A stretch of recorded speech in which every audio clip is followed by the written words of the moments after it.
Yada yada yada yada. Alright, let's see.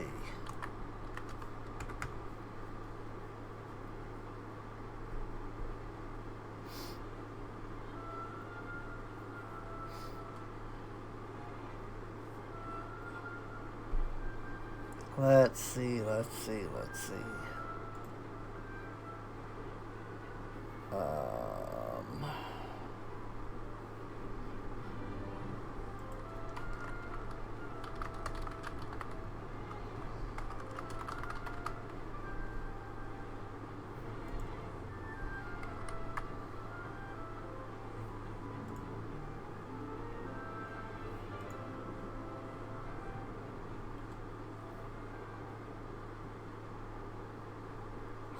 oh, that's like TV show or something? Whatever. There's nothing important there then.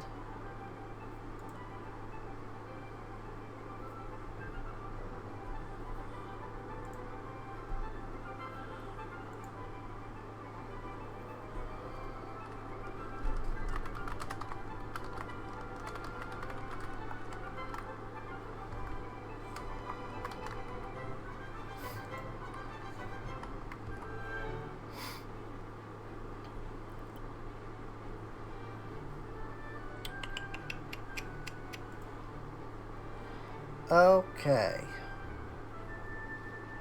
I think that is about what I can do.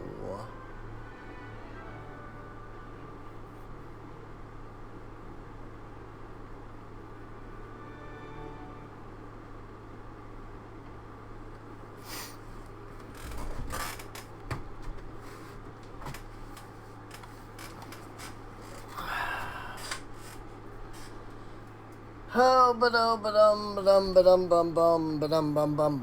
Alright. Alright. Hello. A blade embraces its everyone. duty, as a jeweler cherishes their gems. Welcome back. Welcome to something like that. We're doing more Genshin Impact. Because Fontaine. It's fun. I've been enjoying it. You know, I've been doing, you know, quests, like minor quest related content, on the side. Liney, or Linny, or however you say it, is now level 60 because I have basically obtained everything possible for her right now. Ooh, she finished getting level 2 on Traveler then. Cool. I found enough of those in chests. What do I need now? Now I need Justice. Guide to Justice. Good. Don't have any of that, apparently. I mean, I'm pretty sure she's the only character that needs it right now. So, Linny. Oh, I actually can level her up further. Guide to Order. Oh, right. Mechanical spur gears. I've been holding off on that. Because, like, I also need them to ascend her. Met 8 out of 18, so there's that. I've done the boss as many times as I can right now, because I had other things to spend resin on. Well, I haven't done the boss as many times as I can. Because I have, 50 of these fragile resin.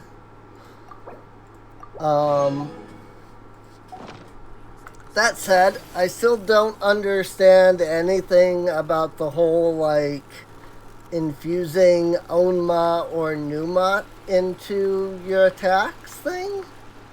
I have not seen any way to do that thus far in the fight. So I have no idea what any of that means. I thought maybe it had to do with like the elements. Maybe some elements were Numa and some were Onma, because that's, would make sense. It's definitely not the case. So really all I've been able to do is just sit here and use my usual team here to just, blast the crap out of these people. Out of Robo Duo over here. There is no escape. Go with the ship too. Yeah. Whirling snow. Embrace the ice. Yeah. Sometimes I can do it quickly, sometimes it takes me a bit. It's kind of dependent on like what like it lets me do. Illusion shattered. Fire hazard.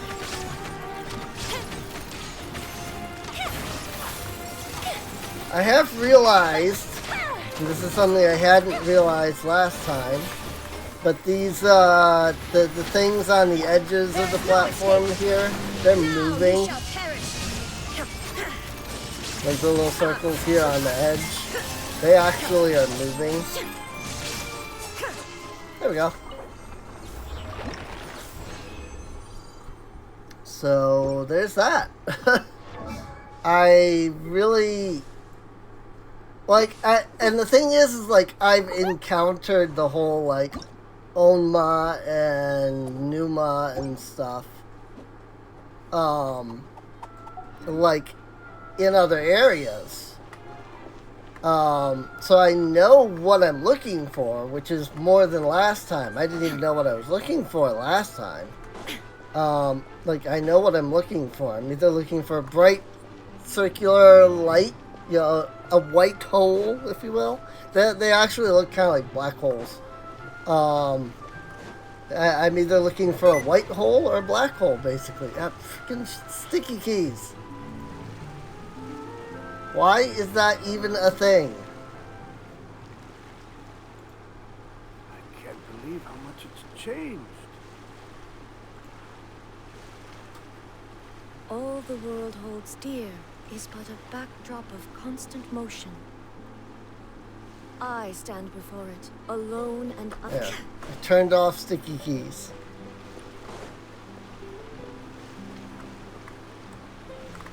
I don't even know why that's like a feature. Does anybody even use sticky keys? Like legitimately, does anybody even use sticky keys? Or is it just like a feature that's annoying that pops up randomly every once in a while? I assume probably the latter.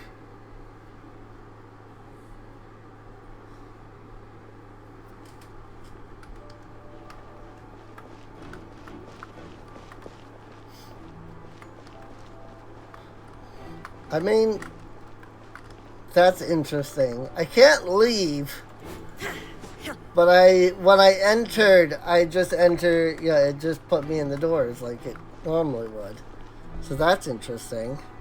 But yeah, I've been doing some stuff throughout. I've got, like, There Will Come Soft Rains. I did the Narzenkratz, something like that, like storyline. That one was really sad and really good, and I loved it. But I've done a couple of the like story, the side story events, but I haven't done any of the like actual, main scenario quest, if you will. So. Understood. Then I will be going with you. Just so you're aware, I will be monitoring your actions and making notes as necessary. Very good. Thanks for being so agreeable. I'd pull a rose out of my hat as a gift for you if I could. You may spare the pleasantries. I'm just doing my job. Member of the gods. You've arrived. Who's this? Me? I'm Spina di Rosula's guardian angel. If you've got a problem, I've got the firepower. Sorry, I got a little carried away there. Call me Navia. I'm a partner of theirs, and we'll be helping investigate this whole situation. And these are my companions. Would you mind if they join as well? Fine by me. Oh, new helpers? I would be most grateful.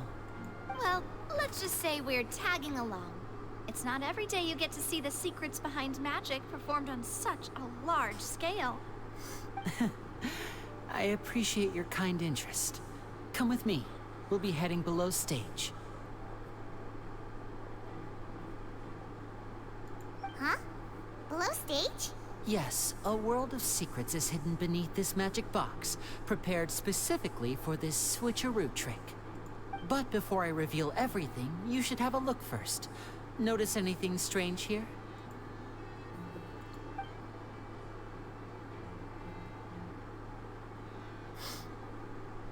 I'm not trying to be dramatic. Remembering the details of a trick will help you understand the methods used to perform it more easily.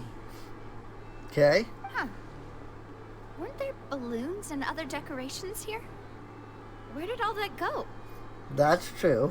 Ah, good eye. That said, you're still far from discovering the answer.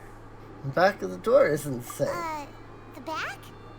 You mean the inside of the door? What's different about it? Paimon didn't notice anything. I love that Paimon has the glasses back. Very good indeed. I thought you might not be able to catch that, given that you were sitting in the first row. The back of this door was patterned. Those patterns are now gone, replaced by a smooth wooden board. So, if you put 2 and 2 together, what do you get? There's another box inside the box. Exactly. All right, let's go. I'll tell you how it works as we head down.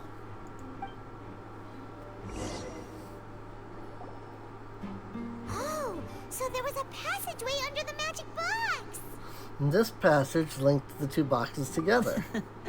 I knew you'd figure out most of it as soon as you saw this place. The 2 magic boxes are positioned right above the 2 entrances of the tunnel. See this flatbed trolley?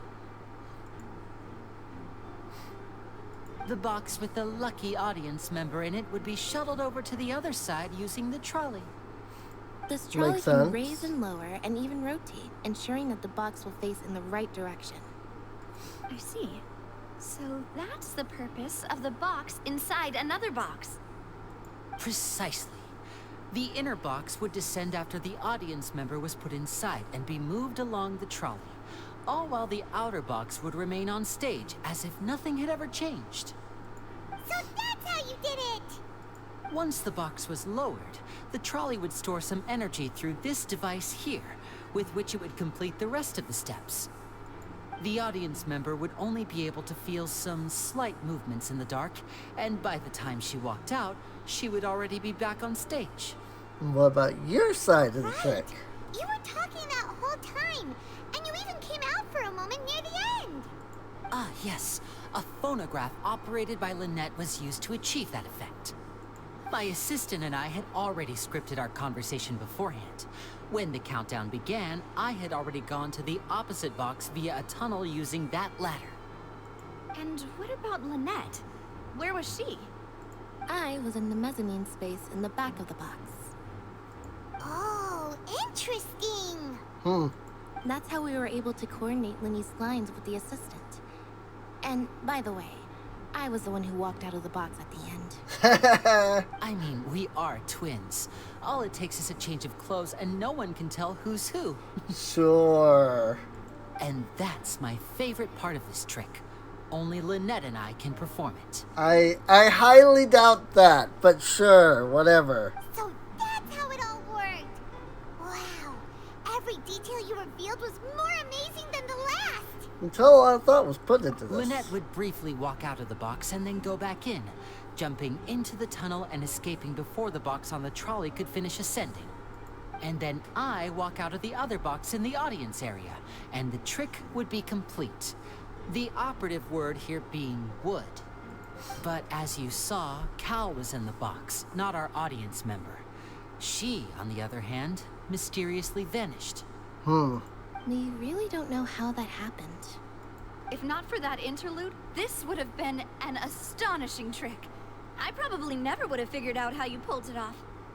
And yet, to think that someone was able to use this magic trick to commit a crime. Could we have a look around?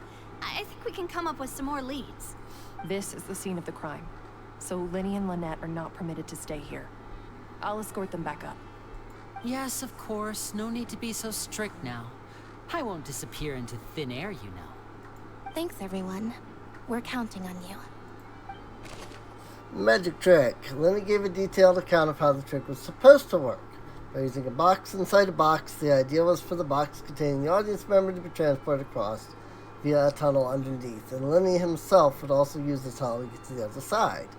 Meanwhile, having changed her outfit, Lynette and her assistant would take charge of on-stage interactions. Which, even if they're twins, there's absolutely no way they would be identical. Like, even looking at their models, they're not. Magic Box on stage is an additional layer to its rear, in which Lynette in Lenny's clothes remained hidden.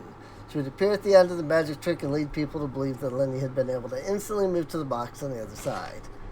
Magic Box is the center of the audience stand, has 2 layers. Beneath it is an entrance to an underground tunnel.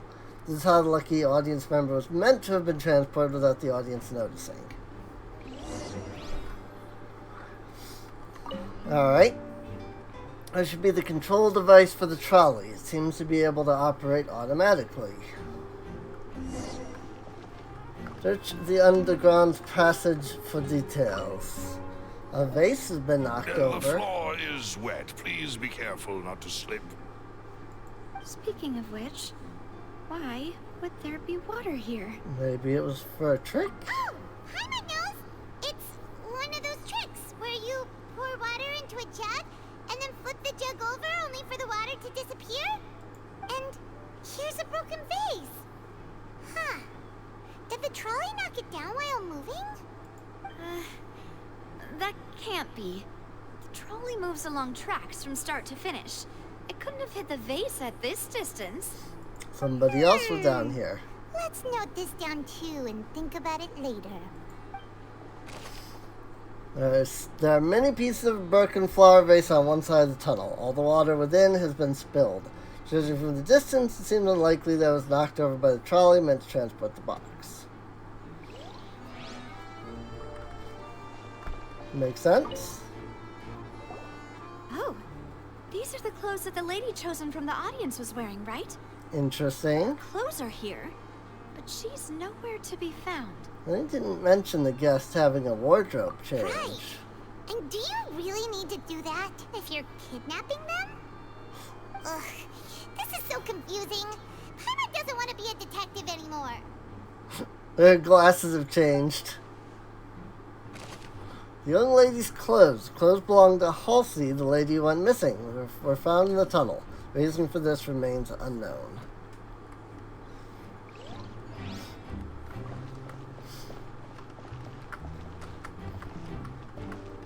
Oh my gosh. High precision is required to complete this magic show, and tracks are perfect for making the trolley stay on its designated course.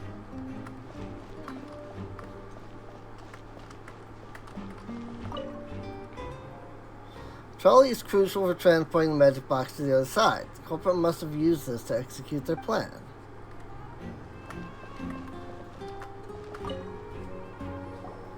What is this place?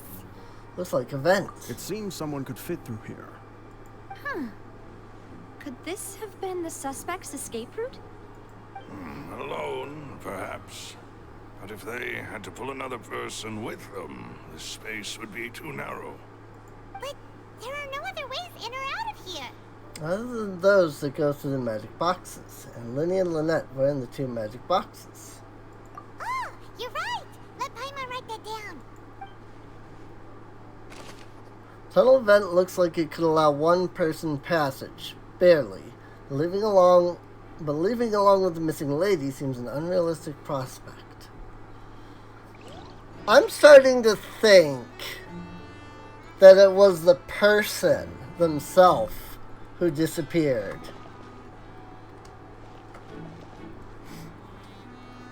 Like, and not like the. I'm starting to think that the idea is,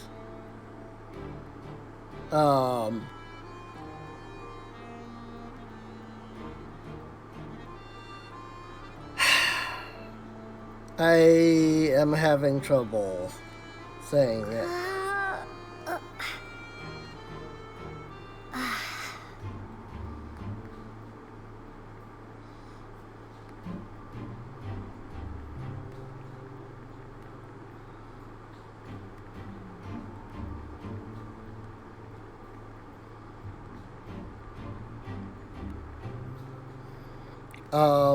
Sorry, I'm replying to a message.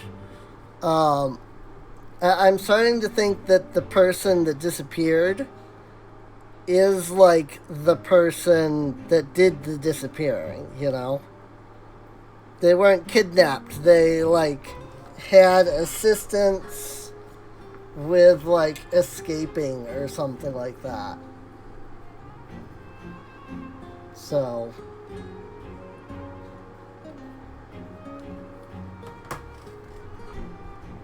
is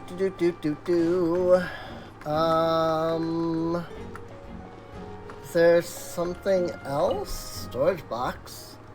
Kinds of props and costumes are haphazardly stuffed inside.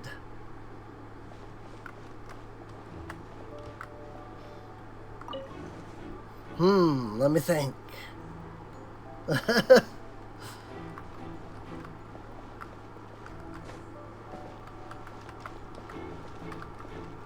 It's odd that it's odd that it gives me the vent from all the way over here. But I guess that's fine, because I don't know that I would have gone over to the vent anyway. Like, if that had been there.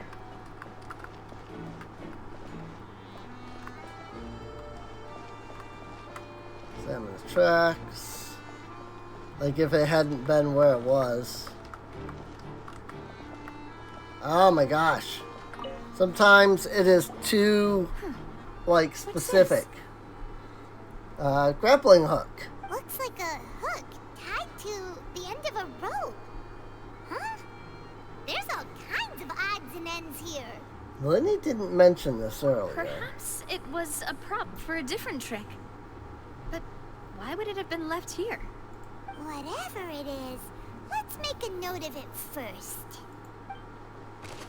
Dropped hook rope. Hook rope? It's called a grappling hook. Rope that has fallen to the ground. A metal hook has been tied to one end of this rope. Its use is unclear. It's a grappling hook! Like, literally, it's a grappling hook. Down here. Yes, let's head back up. I could have examined the ladder, but I missed that. Oh well. It's fine. Well, we've ascertained the state of the crime scene. Let's find a place to sort out our findings once Malus returns. Seems to me that there are several things that don't add up here. Apologies for the wait, demoiselle. Demoiselle. So, what did the guards say? Did the criminal escape through the vent? They believe the odds of that are very low, since the vent leads to the Opera House's basement.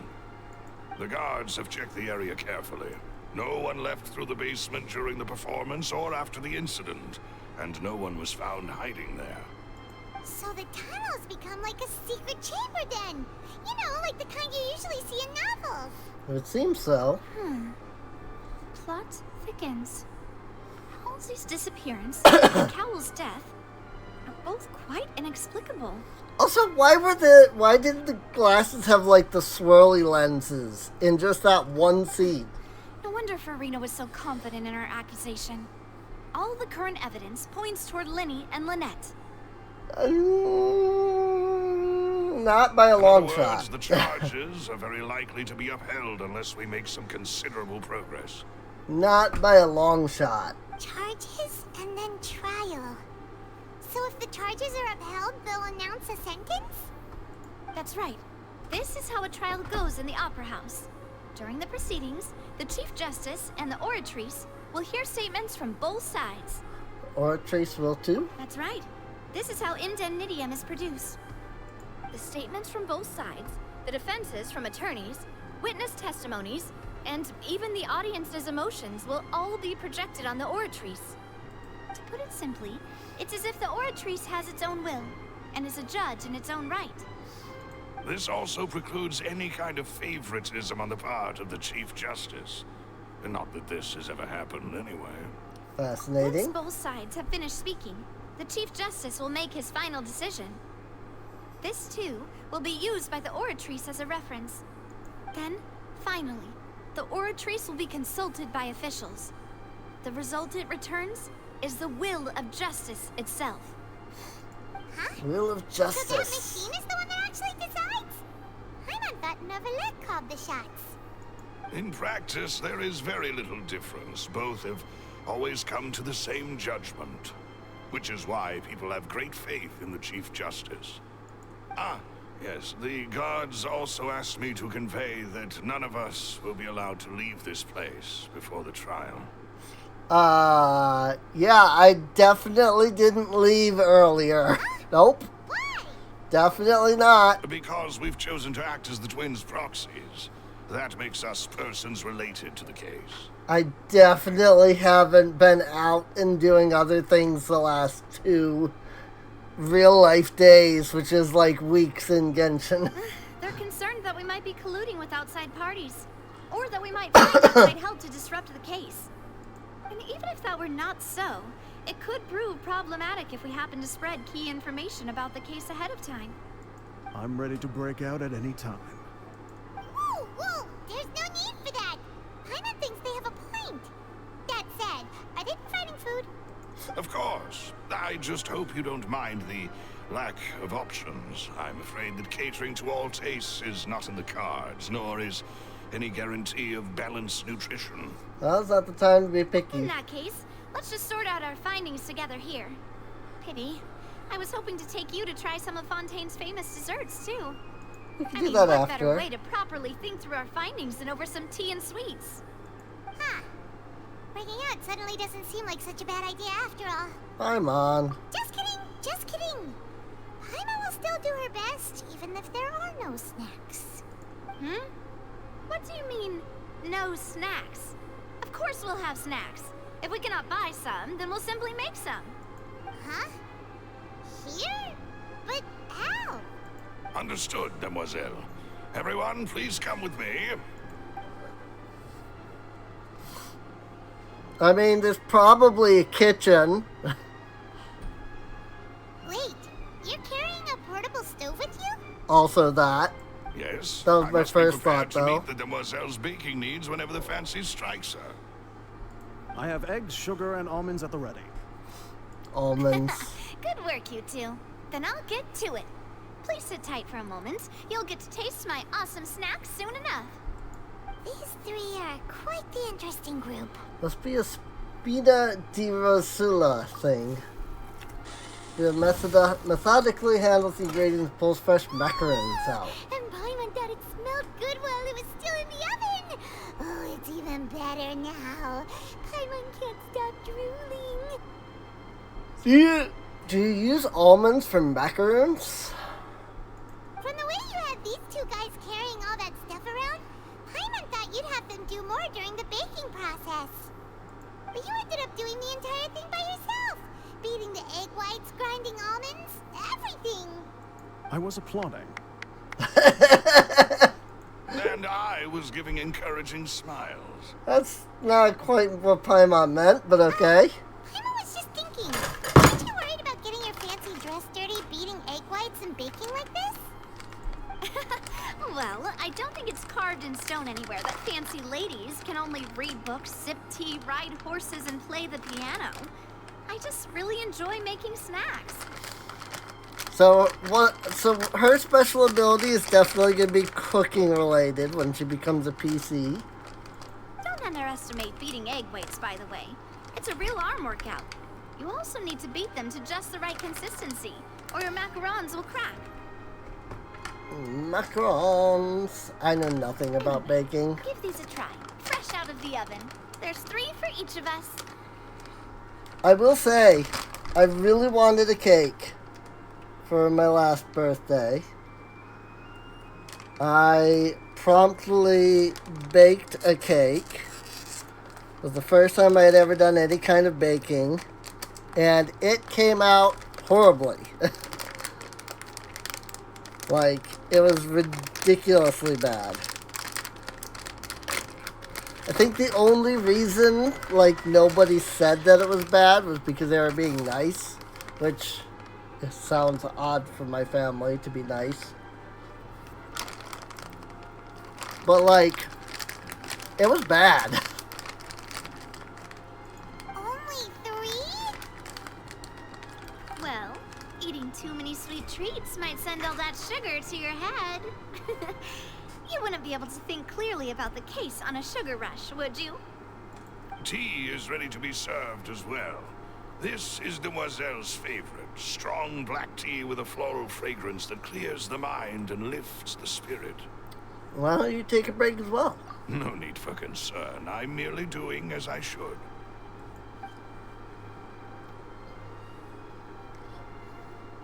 All right then. Down to business. As Paimon mentioned previously, the tunnel seems to be something of a secret chamber. However, we can assume that Linny and Lynette were not alone within it. Some criminal also occupied its sealed confines. The magician twins could have committed the crimes, of course, but they lack any logical motive. Exactly! Why would they do such a thing right when everyone was watching? So apart from the twins, we're left with 2 other people. Missing girl and the deceased. The flower vase and the thud we heard during the performance could indicate some altercation between Halsey and the criminal in the tunnel, resulting in the shattering of the vase, the discarding of her clothes, and her abduction. Perhaps the criminal thought that since she was chosen from the crowd, she would be too easy to identify if she was still wearing the same clothes. Paimon thinks that makes sense, but the real trouble is... There's no evidence this third person even exists. True. None of the clues we found thus far support the existence of this third person.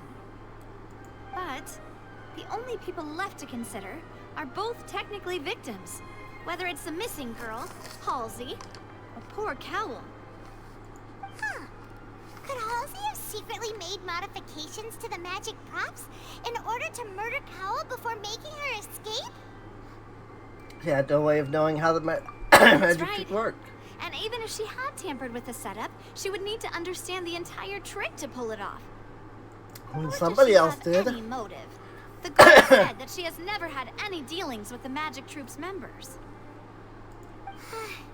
Were we not thorough enough in our search? From the sound of things, this is turning into an impossible case. Your macarons are amazing though, Navia. They smell great! They're nice and crisp and super sweet. They are my specialty after all. And I see you've already had 5 of them. What? 5? Oh, that can't be right. Paimon only counted 3, honest. Please don't worry about it. At my age, a few less sweets might actually be a good thing. No. Being greedy is one thing, but Paimon knows how to count. Besides, Paimon knows that if she ate too many, then others wouldn't have enough. That's fine. Everyone knows how much you love eating. Wait, even you don't believe Paimon? How could you? If Paimon ate those 2 extra macarons, then may they turn into stone in her stomach. All right, we get it. Well, I suppose one of us might have gotten too engrossed in our chat and eaten them by mistake.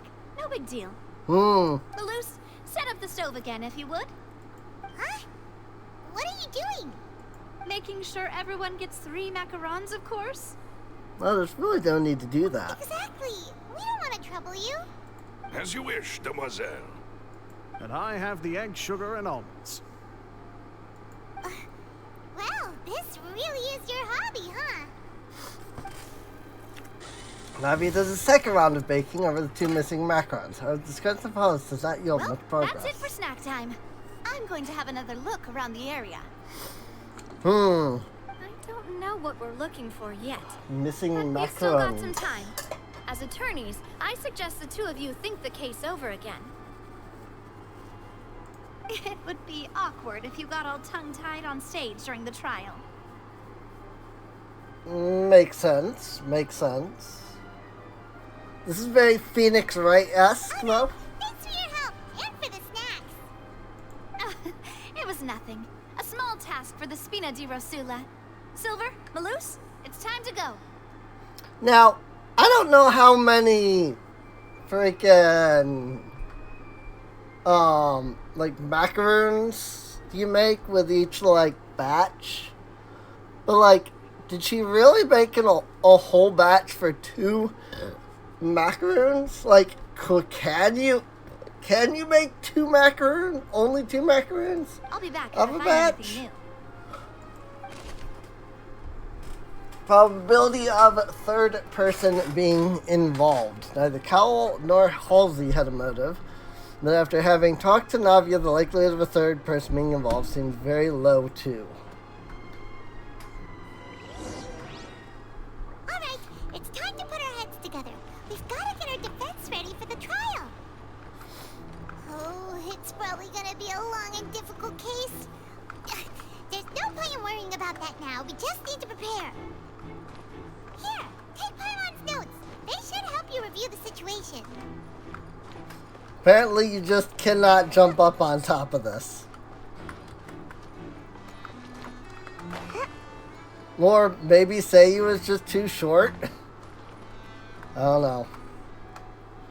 Say you couldn't jump up there at least. There's Also, still a long road ahead. I really should be using the Traveler either way. Well, yeah, I guess like the Traveler can get on top of this thing. Sort of. It's like I can get on top of it, but then the game just like, nah. And like I overshoot. There it goes. Hey! That was obnoxiously extra complicated for no reason. Like, I don't know why that was being so difficult. Let's see, 8 o'clock.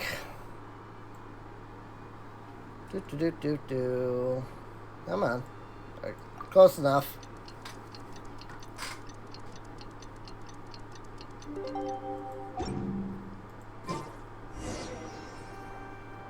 Participate in the trial.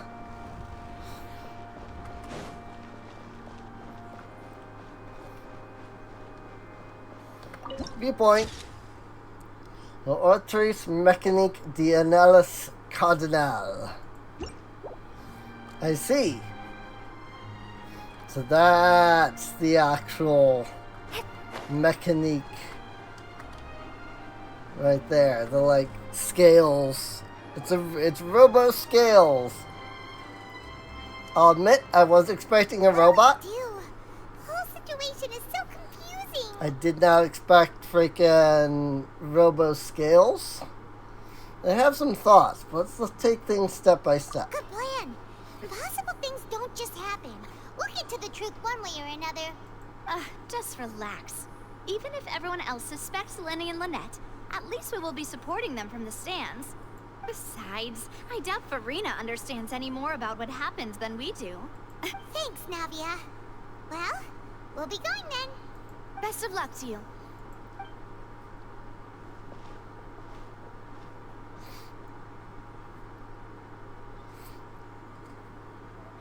Alright. Ah, finally, you're back. Well, how did your investigation go? To be honest, you might be disappointed. No. We're already very grateful that you were willing to help. Well now, don't you all look disappointed. Don't tell me that your investigation came up empty-handed. That was to be expected, of course. The guilty can never produce proof of their innocence. But don't let that stop you. I shall be terribly disappointed should you, my most anticipated foe, concede so easily. Just you wait. Since both parties are present, I declare that the trial regarding the magic show incident is now in session. Oh boy. Firstly, in order for the audience to understand the causes and results of the incident, could we please have Mr. Linney explain the trick? Yes, of course. I will explain while Lynette demonstrates on stage. All the necessary items have been prepared. And it clearly reveals the details of the trick. Everyone in the audience Thank you, is Mr. stunned. Linney.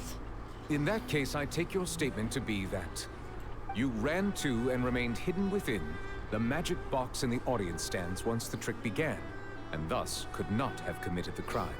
Is this correct? Yes, that's correct, Your Honor. In that case, I call upon the prosecution. Lady Farina, do you wish to refute his statement in any way? Why, of course I do. Allow me to take the first shot and break this case wide open. Oh! Mr. Linney is clearly lying. Hello. There is no way you could have been in the box the whole time if you were to abduct Halsey and murder Cowell. In fact, I'd say you were hardly in that tunnel at all. That is simply your hypothesis based on the presumption that I'm guilty. Oh, is that so? And if I love may that. ask, what did you hear while you were inside your box? The roaring countdown of the crowd, of course. That's how I kept track of the time and built anticipation for the finale. And you didn't hear anything else at all? Nothing that might leave an impression of any kind? No, nothing. I see. But when the count reached 30 seconds or so, there was a thud. One so loud that I believe practically everyone heard it. Huh? Hey, hang on. Something's not right here. How could Linney not know about that Yeah, sound? I'm sure he could have heard a noise that loud from inside the box. I was right by the box, and I definitely heard the thud. Look at those scales. Interesting. Could those mean... Probably represent the Orthrace's stance on the trial. Well then, ladies and gentlemen, allow me to use the words of the magician himself. You never know what can happen in the blink of an eye. Indeed, it seems his alibi can also collapse in the blink of an eye. Of course, I have armed myself to do far more than smash your alibi. Confidence cannot go unfounded, and my foundations are rock solid. I do gotta say, this is a really high-end production. Like, with all the way the cameras are moving and stuff. I love it. Aren't you and Lynette actually from the House of the Hearth? Hmm? The House of the Hearth? They're Fatui? No wonder they did something like this. So the serial disappearances were the Fatsui's doing. Now it all makes sense. I've got a feeling that what happened on stage probably wasn't just an accident. That's irrelevant. Our identities have nothing to do with what happened. Indeed. Then perhaps you could tell us everything that happened during that 1 minute. Your first priority is to prove yourself innocent after all. I'm sure there is little that needs to be kept secret now. Unless your script already has holes in it. The Outlander is speechless. My, oh my, don't they look flabbergasted?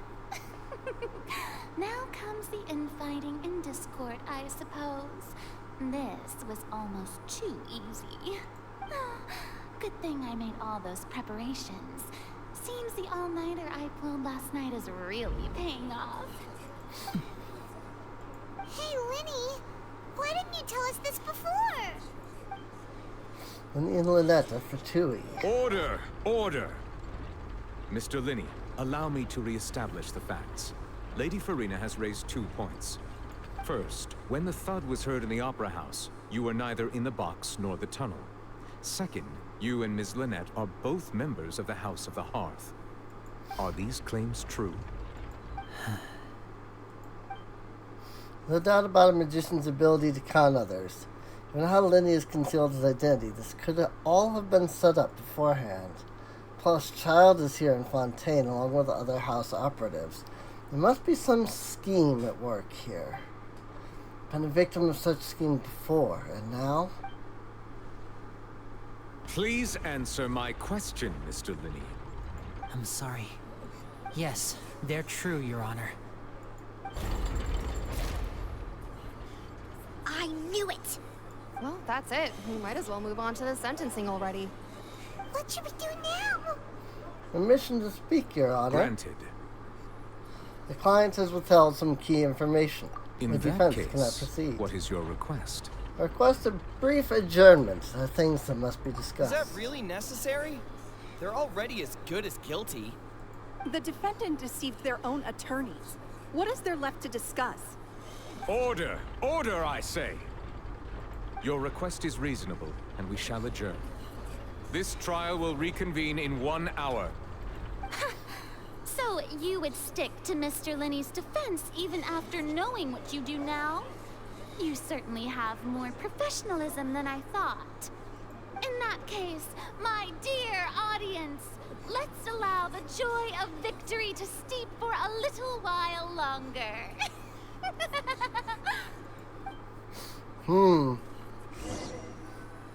Alrighty. Well, where's the journey to meet with Lenny and Lynette backstage?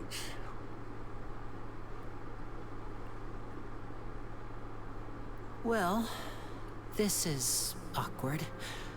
I didn't think the Hydro Archon would dig all that up. I'm sorry, Traveler and Paimon. Yeah, sorry. Ugh. Paimon doesn't know where to start. We trusted you two. We based our entire reasoning on the assumption that you weren't bad guys.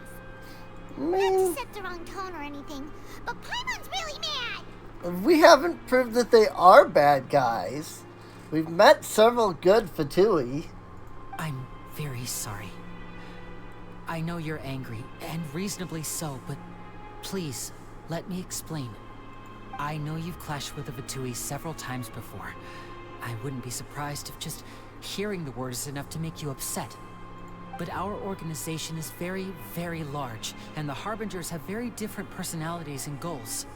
Right now, we want to save people. As many as we can. That's right. I'm sure we're on the same page when it comes to this nation and the disaster that its people might face. I knew if it weren't for our respective identities, we could become good friends. That's why I didn't wish to flat out lie to you, but chose to hide some details instead. The truth is very important, but being completely transparent about everything would see us spending more effort than we need to. How can we know this isn't all just another lie? Right. So, you be the judge. Heck, if I were you, I fear that I'd even struggle to trust me at this point. You met a Fatus who works as a magician, a trickster by trade. All by coincidence, too. But still, I'm asking you to trust me. I am no criminal. At least, not in this case. Sorry. Please forgive us. Well, you both say that, but... Explain the other issue first. Where did you actually go while the trick was being performed? Right. Let's hear your answer first, and no lies now. Of course. I'll answer any question you ask. We've been trying to find out how the Oratrice operates. We want to know why it has a consciousness. Why can it deliver sentences accurately? During our investigations, we learned that the machine's core is beneath it. From that moment on, Lynette and I have been designing this box swap trick, with the objective of getting close to the core. Is that why you needed a whole minute? That's right. In truth, the audience would take about 75 seconds to count down from 60, while I would only need 15 to get to the opposite box. So, after jumping into the tunnel, I accessed the Opera House basement via the vent, and went to investigate the room in which the core is stored. That air vent was created during the construction of the tunnel specifically to execute this step. And what did you find? Well, nothing. As soon as I reached that room and was about to investigate, I heard someone's voice. Which should have been impossible, of course. I was quite certain that I was the only one in the room. That voice seemed to recognize me and tried to speak to me. I chose to err on the side of caution and retreated the way I came. On the way back, I saw the broken vase and the clothes on the ground, but the countdown was almost finished, so there wasn't time to give it any thought. After that, the homicide occurred just as you saw. I like that it's playing the Fatui music, but very slowly. That's really cool. Well, that explains why you didn't hear the thud. Why do you want to understand how the Aura Trace operates? Because of that prophecy I told you about, of course. We must know all we can about this nation's secrets in order to deal with that prophesized crisis. That's the only way we can save everyone. So, there you have it. The whole truth. I swear, I didn't hide anything from you this time. It was never my wish to proceed under this cloud of mistrust either. But like I said earlier, you can be the judge. If you want to leave because you don't trust the Fatui, there's nothing I can do to stop you. Well, Traveler, you decide. Paimon will follow your lead however you choose. I believe in the facts. I will defend you from these charges. I believe the judgment will be dispensed as it should. Okay, thank you. Thanks for giving us a chance. The current problem is that the scales are tipped pretty badly against you two. If we want to refute the Hydro Archon's accusations, we're gonna need a seriously watertight defense. Actually, we already have the key evidence we need. Huh? The German's almost over. Let's go back. Oh, Paimon thinks she gets what you mean. Indeed. Lenny's statement. Lenny claims they headed to the chamber containing the Aura Trace core upon entering the tunnel and did not witness the crime taking place. Thus did not hear the thud. Lenny claims to have heard a mysterious voice within the chamber that houses the Aura Trace core, within the Opera House's underground structures.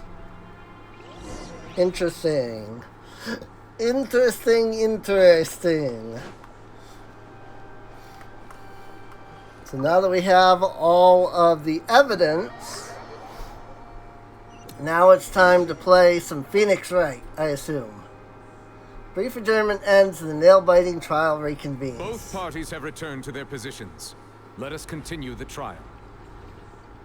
When last we left off, Mr. Linney acknowledged the new evidence presented by Lady Farina as fact. Therefore, Lady Farina may continue stating her reconstruction of the events.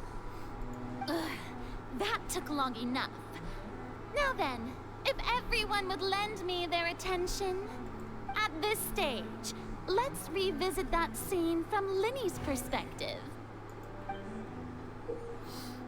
Based on the opposition's account of events, you can identify loopholes in their statement. Use evidence and clues obtained during the investigation to refute any erroneous assertions of fact or replace them with new inferences. Use your refutations to convince the audience and obtain more support from the people. Your trace will display such shifts clearly. When you find and refute all incorrect content, you can complete the cycle of refutation and unveil the truth. Begin refutation. As the countdown began, he entered the tunnel. When the flatbed trolley passed, he opened the box and got into an altercation with Halsey, which caused the loud thud. He did not realize that this sound could be heard by everyone in the Opera House, which is why he claimed earlier that he could not hear the sound. Finally, he used the vase to knock her out, before making her change clothes to prevent others from recognizing her.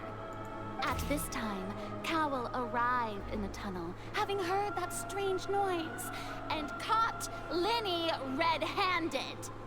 So Linny proceeded to knock him out too before stuffing him into that box. Afterward, Linny passed the unconscious Halsey to his accomplice through the magic box in the audience stands, before operating the devices such that Cowell's death would be ruled an accident.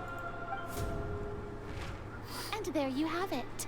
That's the truth behind what happened. Does the defendant's side have any objections to Lady Farina's description of the events? The key to refuting Lady Farina is the order of events.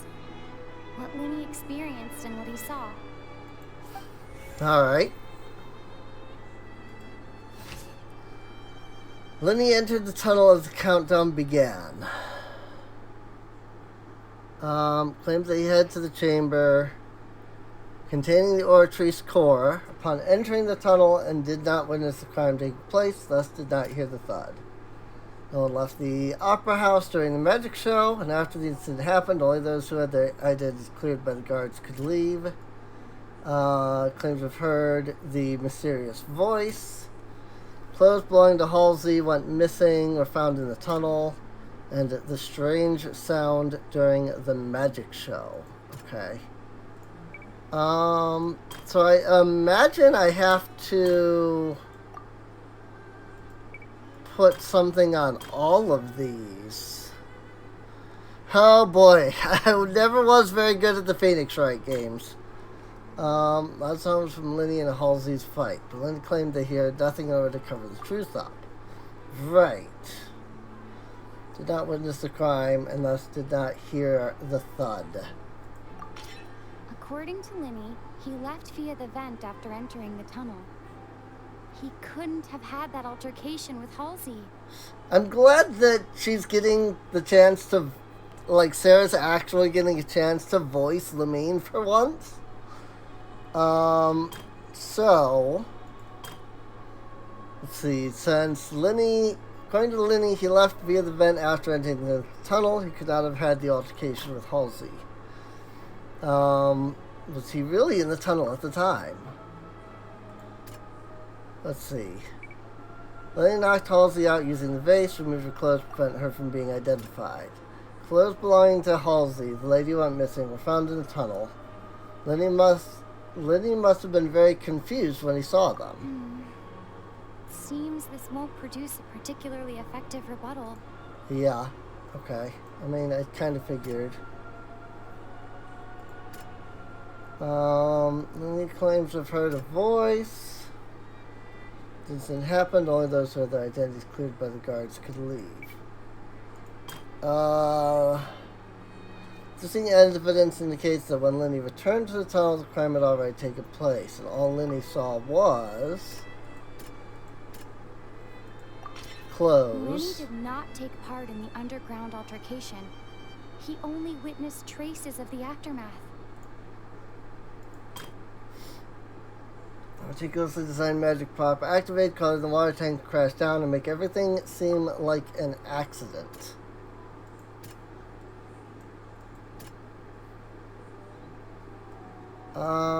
Really though? These are the only, like, I guess these have to all fit in here. But I am not entirely sure how.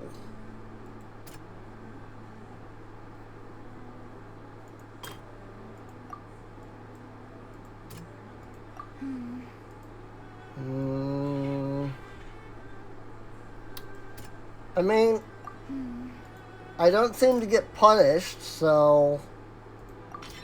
Lenny went to the room that contains the Oratrice's core.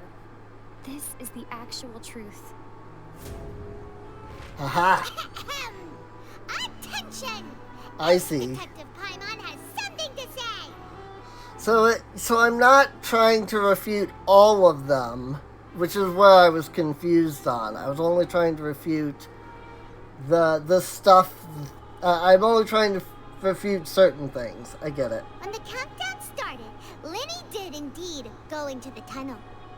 But he immediately used a vent to access the Opera House basement, which is where the underground core of the Oratrice is stored. Once he reached that area, he heard a voice in what should have been an empty room. Since he felt something was amiss, he returned immediately. The crime scene had already developed by the time he reached the tunnel again, and in order to complete the magic trick, he did not remain there for any length of time. Finally, he reached the surface, and that was when the accident happened from his point of view. Therefore, he's innocent. There we go.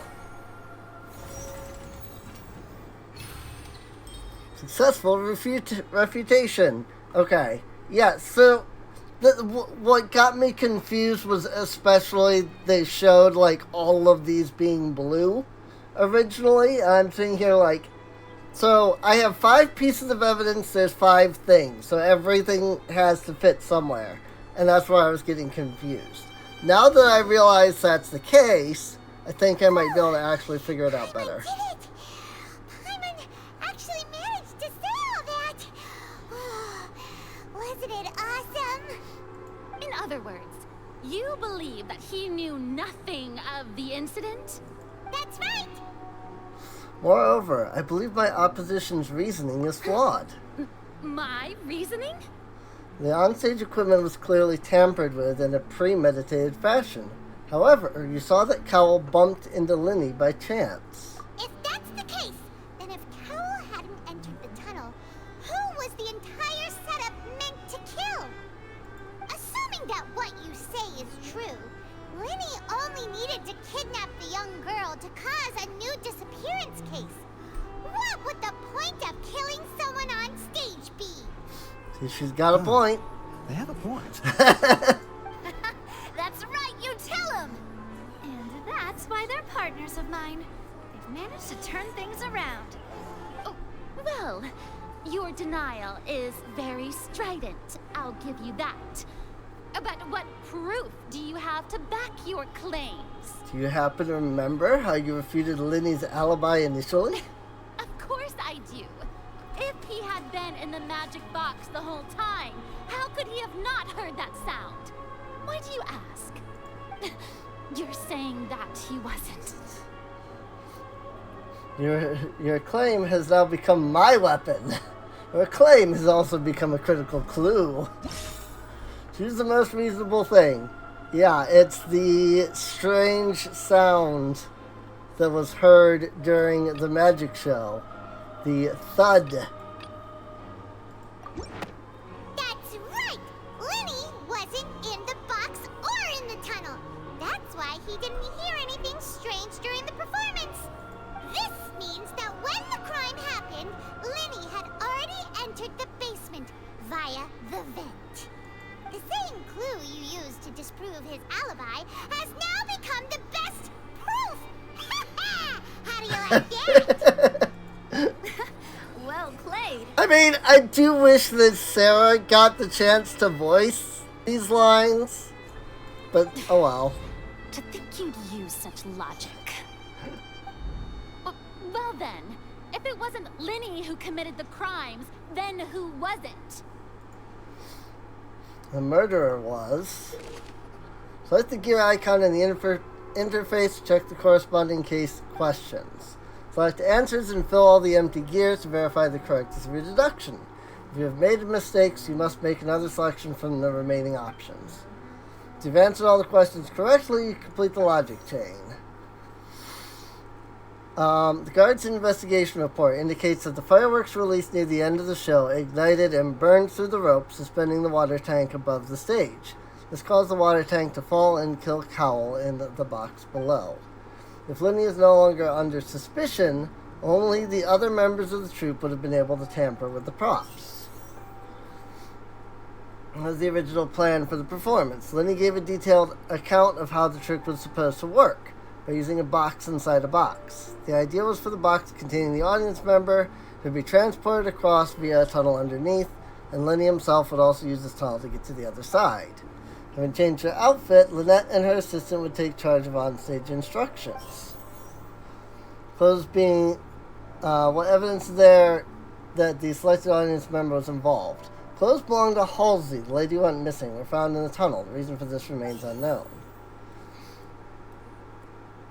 So, who was the person? The deceased's name is Cowell, Linny's assistant.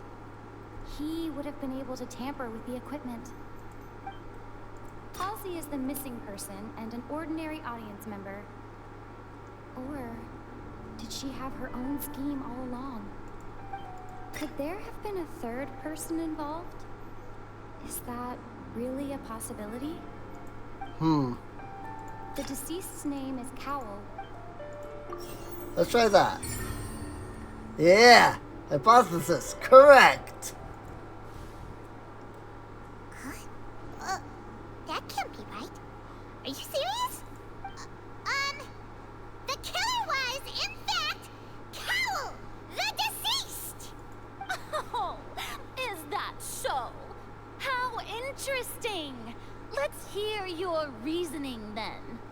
What I must do next is recreate the truth. What Cowell did, and how he went from would-be perpetrator to victim. So how can we envisage Linny as having been unable to interfere with the crime? No one entered or left the opera house through its entrances. So, where would the criminal have wanted to take Halsey? Right. The deceased's name is Cowell, Linny's assistant. He would have been able to tamper with the equipment. Halsey's clothing was in the tunnel. So, there must have been some fear that she would attract attention. The sound we heard may have come from a clash between the missing Halsey and the criminal. Linny was not in the tunnel at that moment, which gave our criminal ample time. It would have been tough for both people to fit into that vent. They would likely have bumped into Linny as well. Right. No one entered or left the opera house. No one entered or left the opera house through its entrances.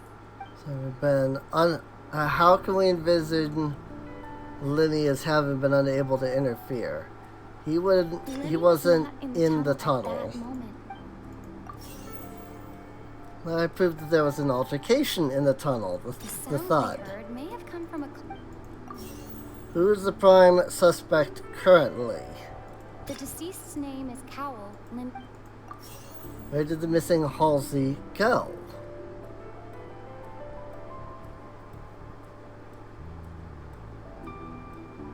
No one entered or left the Hypothesis is incorrect. That one is incorrect. It would have been tough for both people to fit into that vent. Oh, would it have been her voice then that they heard? No? Really? The clothes? Was in the tunnel. So there must.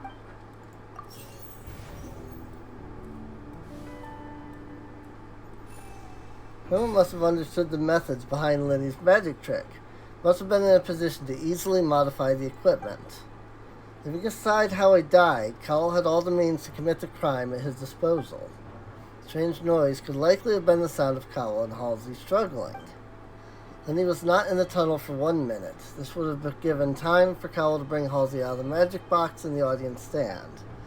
According to the guard's testimony, no one entered or left the opera house.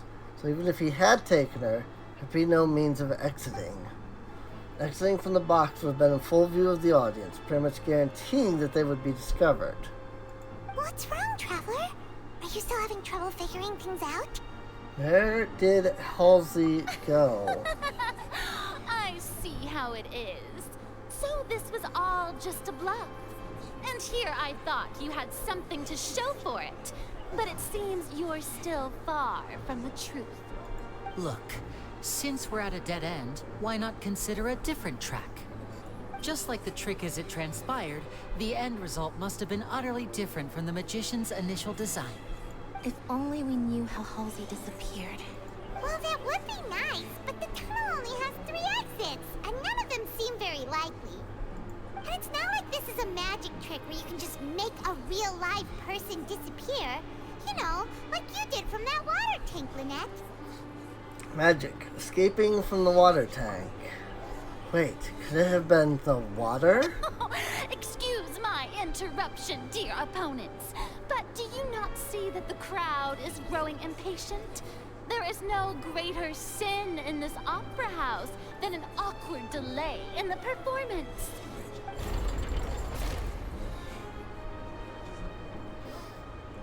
If the defense is unable to make further effective arguments, we will move on to the next stage of the trial. Hold on a sec. Linny was not in the tunnel at that moment, which gave our criminal ample time. The sound we heard may have come from a clash between the missing Halsey and the criminal. The deceased's name is Cowell, Linny's assistant. He would have been able to tamper with the equipment. There it is, the broken was vase. Not broken by chance. It was used to cover important evidence. The water.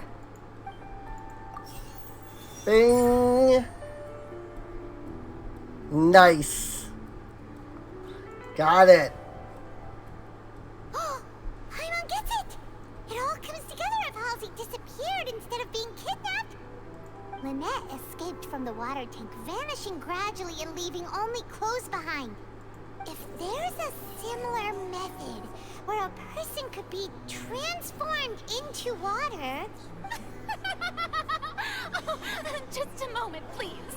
I do hope you know how preposterous you sound at the moment. How could a person ever be transformed into water? This is reality we're talking about here, not some magic trick. I request we examine Cowell's personal effects. We might find something there. Must we really? I should think that of anyone. Your friend Linny already knows this truth very well. Magic tricks are ultimately just illusions and misdirection. But Halsey's disappearance is very real. We're talking about two completely different things. Even so, I trust the Traveler's judgment. The truth must be out there somewhere. Perhaps some new line of reasoning may open if we try to gather all the focal points that don't make sense. Since Cal was the deceased, we haven't placed much attention on him. But given that we aren't making much progress with the case, it wouldn't hurt to have a look at his belongings, would it? People really do come up with all sorts of harebrained schemes when at the end of their rope. The way I see it, your suggestion that we broaden the scope of our investigation is nothing but a tactic for stalling the trial. Nevertheless, I believe that this is a reasonable request on the part of an attorney. Since the trial does indeed appear to be at an impasse, I believe that additional evidence may help us make more progress. Guards, please step into the lounge and examine the personal effects of the deceased Cowell. After some time, a guard returns with news. We are still examining the items, but we have already made critical progress that we feel must be shared with everyone post-haste. We discovered several test tubes of fluid within Cowell's baggage, each labeled separately. The notebook in his backpack claims that these fluids are... water from the primordial sea. Oh boy. The primordial sea. The note's contents also indicate that Cowell belonged to an organization that sells illegal drugs and that he had an accomplice. The notebook has many entries concerning safe usage of these fluids, in which the keyword dissolve appears many times. One of these tubes was labeled Opera Epiclese, along with yesterday's date. It is empty. The notes also state that these dissolution properties work exclusively on people from Fontaine. It's likely that Halsey was chosen as some sort of test subject. As such, we believe that the defense's hypothesis is, in fact, supported by sufficient evidence. You gotta be kidding! People dissolving into water? Yep. Could something so ridiculous actually be true? Wait a moment. This reminds me of a certain prophecy. Prophecy. It's just a coincidence, isn't it? A prophecy. People can become water. Does that mean that the water tank's real use was as a means to hide water stains? And if Cowell was targeting that girl... Wait just a minute. Could that mean... You two, with me, quick! Demoiselle, wait! What about your partners? Let's go. Just trust me. Order! Order! It is undeniable that further examination of the deceased's personal effects has yielded some surprising results. But we cannot yet verify the veracity of these clues. Still, let us assume that these clues are indeed authentic, albeit with the understanding that Ms. Halsey has yet to be found. Guards, please continue examining the items along these lines. Mr. Linney, it appears your hypothesis is supported by the evidence, so please continue speaking. Well... Of course. Thank you, Your Honor. If we uphold this hypothesis, I believe that many of this case's seemingly unrelated clues can be connected together. Right! Like the metal hook! That one didn't make sense at all. Let's think about this. Cowell's methods must have something to do with that water from the primordial sea. Water from the primordial sea. The liquid the guards found in Cowell's luggage seemed to have the ability to dissolve Fontanians into water. Who is the prime suspect? The Cowell. deceased's name is Cowell. Lenny's... What item did the culprit use to control the timing of the dissolution? Interesting.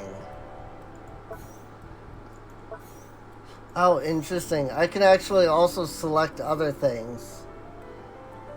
What item did the culprit use to hide the mechanism? That is the rope. Water tank up was lit by the fireworks and cut. As such, the focus here is on the water and not the tank.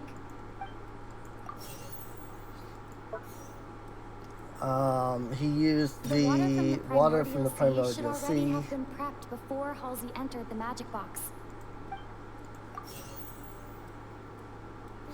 So, I remember there was something else within the inner layer of that box. Lynette was in the magic box on stage the entire time. Did she have something to do with this? Now it seems like the hook rope was not meant for another magic trick, but was instead some form of triggering mechanism.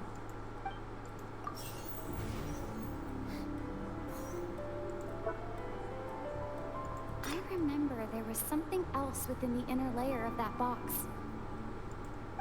Lynette was in the magic box on stage the entire... I remember there was something else. There we go.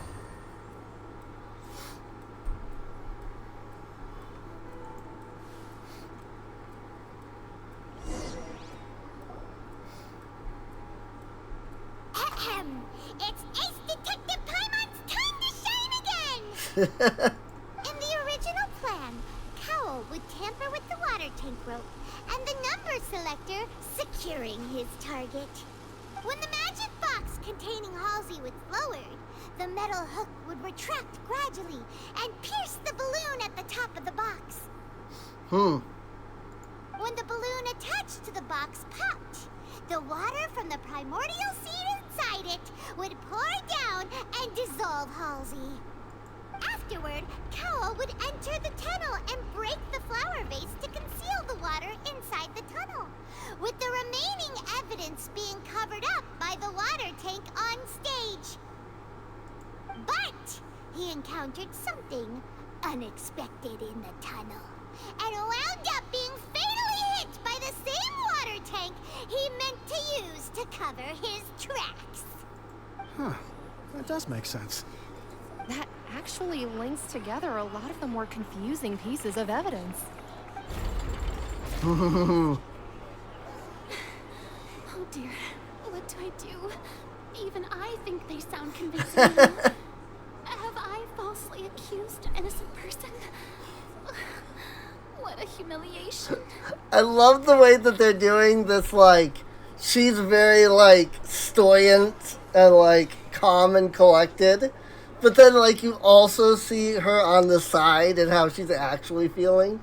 Now, I love that. It seems like the only point of contention remaining is the exact circumstances that led to Cal's death. His notes mentioned he had an accomplice who could be related to the situation. On that note, the guards have just contacted me indicating that they uncovered new evidence. I shall now invite him on stage to share it with us.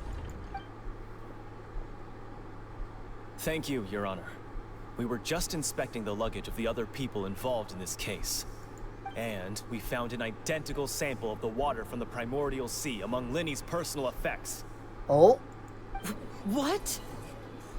That can't be. Oh, I see. Well, how wonderfully comedic to have your own counterattack only to come back and wound you. Does this not clear all doubt? My dear citizens, my loyal audience, allow me to present my reasoning and bring this performance to a swift close. Begin refutation. I was gonna say, they gotta do this again. Part in the dissolution of the young woman at all. Indeed, he did leave the scene via the vent. Having made modifications to the props beforehand, his accomplice Cowl then caused Halsey to vanish using the water from the primordial sea. But upon his return, in cruel avarice, Linny desired sole credit and prepared to do away with his partner in crime. Ultimately, he knocked Cowl out, and the tool meant to cover the crime up also became a murder weapon. Now, as much as I regret having come to such a viciously straightforward conclusion, it does seem that the famed Fatui is quite the cold-blooded and ruthless organization. Am I right, Mr. Linny? We've used up all the evidence we collected. There's no way for us to make a rebuttal here. Is this the end of the road? Not quite yet. Oh no. Paimon can't think of anything either. It doesn't look like there's any way around this. Seems using the water as new evidence was too good a move. Why did this have to happen now? I think we've all seen enough now, and we have ample witnesses to my flawless reasoning. I believe this is indeed the finale. Now then, my good, noble Chief Justice, should we not, in your view, move... Excuse me, everyone, but I must interject. Miss, I must ask you not to shout, and to respect the ongoing legal proceedings. Oh, come on. Don't be hasty. I have a good reason for interrupting, you know. Now, would anyone here like to take a little break from all this debate and see a little magic? I'll show you an amazing trick. One that can bring a young woman who has disappeared back in the flesh, right before your very eyes. Please, do the honors, Mr. Linny, if you would be so kind. What in the world is she saying? No offense, miss, but miracles like that are beyond my scope as a magician. Come on now, don't be silly. Magic is all about misdirection, isn't it? It often conceals the truth while presenting a fascinating illusion. But once everyone believes the illusion, can't magic reveal the truth to them once again? And wouldn't such a trick be the most marvelous finale to today's performance? Come on, Linny and Lynette. Give it another go. Don't worry. Spina di Rasula has made the necessary arrangements on your behalf. But, as the magic makers and stars of the show, I think I should leave the final performance to you. I understand. And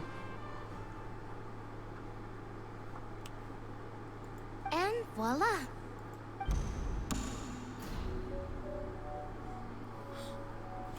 And there she is. Sorry for the interruption. Wait, isn't that Halsey? So the whole thing about people dissolving wasn't true after all? To be clear, I'm only here because this person told me that if I testified, the merit of doing so would lessen my sentence. I was hiding outside this room listening to the proceedings because I was afraid that I would be the one put on trial. I was just feeling happy that no one had noticed me, and then before I knew it, she caught me. That'll teach you to underestimate us three. Where should I begin? I'm sorry. I'm the one who killed Cowl. I admit it. Ooh. What? Why? Firstly, my name isn't Halsey. It's Lillian, and I'm originally from Mondstadt. I heard that Linny's show was gonna be a real thriller, but I missed the chance to buy a ticket, so I stole one. That's how I make a living. I steal stuff here and there. And I'd never been caught before. But I was noticed at the harbor a few days ago, and I barely got away. Linny was the one who caught me in the act. Hey, no wonder you look familiar. So you were the thief. Ah. Linny even mentioned that you were pretty skilled. Nice. Well, and I thought that would have been the end of it, but then the number selector chose me. He even mentioned the Fortress of Meripede. That's a prison, isn't it? So you can imagine how shocked I was. I thought he was on to me for sure. So I played along with the show while looking for an opening to flee, but then I got water poured on me for no reason, and then someone jumped into the tunnel to nab me. I wasn't going to take that lying down, so I knocked him out and stuffed him into the box. There was nowhere to run from there, though, so I had to change my clothes and hide in a box containing performance costumes. I slipped out after the first guard arrived at the scene and continued hiding inside the opera house. Can a person even hide in there? If they're a practical hand to consume it, probably. Professional thief could make it work. But I swear, I didn't know that the water tank would fall down. Really, I swear it. Had I known that, I wouldn't have put him in the magic box. I may be a thief, but I'm no killer. Well, that makes everything pretty clear now, doesn't it?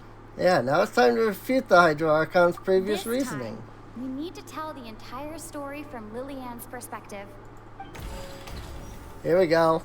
Vents in the tunnel. Alright, so Lenny dropped down, right? Device was used during Lenny's magic performance. Choose the lucky member of the audience. Spawn that will generate the exact number no matter what. Clearly someone has tampered with it. Rope has fallen to the ground. Metal hook has been tied to one end of this rope used to pop the balloon atop the magic box.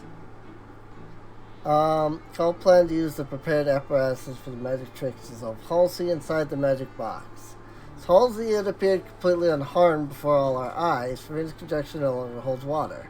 How would Halsey have reacted when the water from the primordial sea suddenly began to trickle in? Reason for this is unknown. Let's see. Seems unlikely it was knocked over by a trolley. There was an audible thump. Okay. So... Nope. Okay. That one? No. This one? Got it. The strange okay. sound wasn't from a fight. It was Lillian's attempt to break out when she was frightened. Got it. So water from the primordial sea suddenly flooded in. Lillian mistakenly thought she was about to be arrested, and so broke out of the box with immense strength. Okay. Yeah, I didn't realize that the water had hit her. Thinking about it now, they did say that, but that was not what my brain thought. So the water was inside of the box. That's what I didn't realize. So, the water was inside the box. It poured on her, which then didn't do anything. She freaked out. She busts out of the box.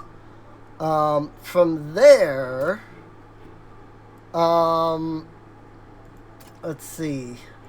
She changed clothes, right? No, it's the vase.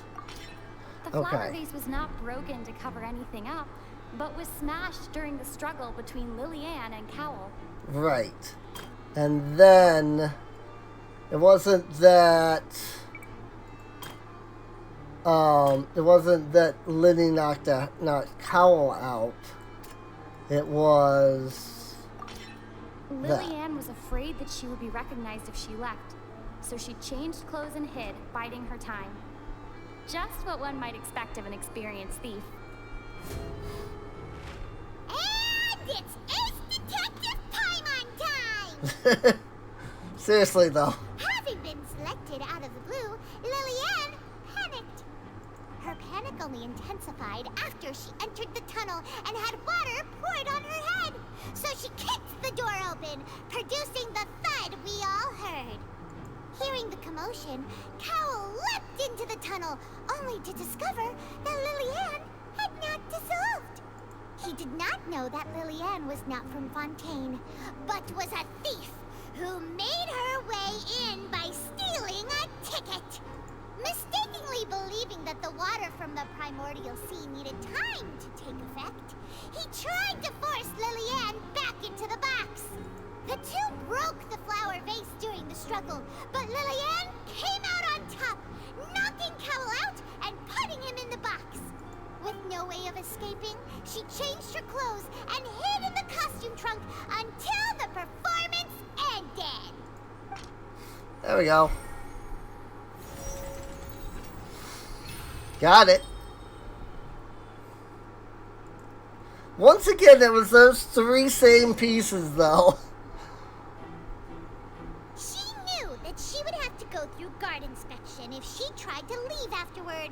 So, she has been trapped in the Opera House these last 2 days. She had already become desperately hungry by the time we were chatting over macarons. There it is. So, she swiped 2 of them right under our noses. Talk about a sneaky thief. I knew that that was going to be important. At this point, all the events that happened in the tunnel have now come to light. Ah, so that's the whole story. Bravo! Bravo! Now then, Lady Farina, do you wish to speak against the defense's statements?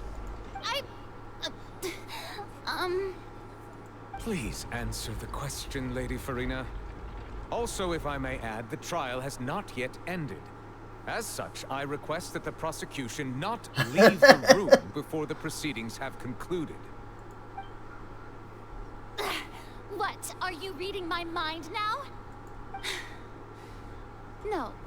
I have no further arguments. I admit defeat. But really, could you at least have left me with some dignity? Wow. Look at that. She's like a deflated balloon now. If there are no objections, then as the Chief Justice of Fontaine, I shall once again repeat the full sequence of events. The actual perpetrator of the serial disappearances, Cowell, selected his next victim from the audience reservation list. With some modifications to the selector, he could ensure that the pre-selected young woman would be chosen. To cover up any evidence while committing the deed, Cowell thought of allowing the water tank to fall, which would conceal the water left behind after the young woman was dissolved. He also tampered with the rope suspending the water tank, using the fireworks at the end of the performance to cause the tank to drop and hide the watermarks. He poured the water from the primordial sea into a balloon during the preparation of the magic box, and stuck it to the box's lid. Finally, he passed the prepared hook on a rope through the gap in the magic box's door when bringing the young woman to said box. When the magic trick officially began, the box containing the woman was lowered into the tunnel, tightening the hook rope and bursting the balloon containing the water. If all had gone to plan, the young woman would be dissolved at this time. However, Lillian was not from Fontaine, and thus fled the box with a loud noise. Realizing that there was trouble, Cowell entered the tunnel and met Lillian. Thinking that the waters had not yet taken effect, he decided to proceed. However, his opponent was more capable than he thought, and he was overcome, knocked unconscious, and placed into the magic box, and thus became his own final victim. Nice. Lillian, according to her own statements, then changed clothes and hid until the performance ended, before hiding in other parts of the opera house. As for Linny, he was in the underground structures within the opera house, and was thus ignorant of these happenings. From this reconstruction of events, we can conclude that Linny, the accused, is in fact innocent. Hooray, Linny and Lynette! Amazing! While there is much in Linny and Lillian's conduct that should still be investigated separately, this case, at least, can be handed over to the Oratrice to make the final decision.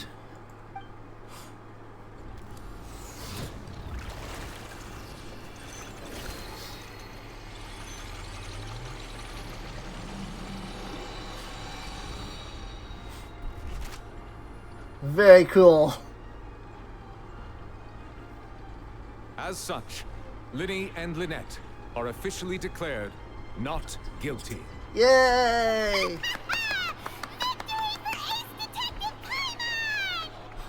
Great work, partners. Thank you all.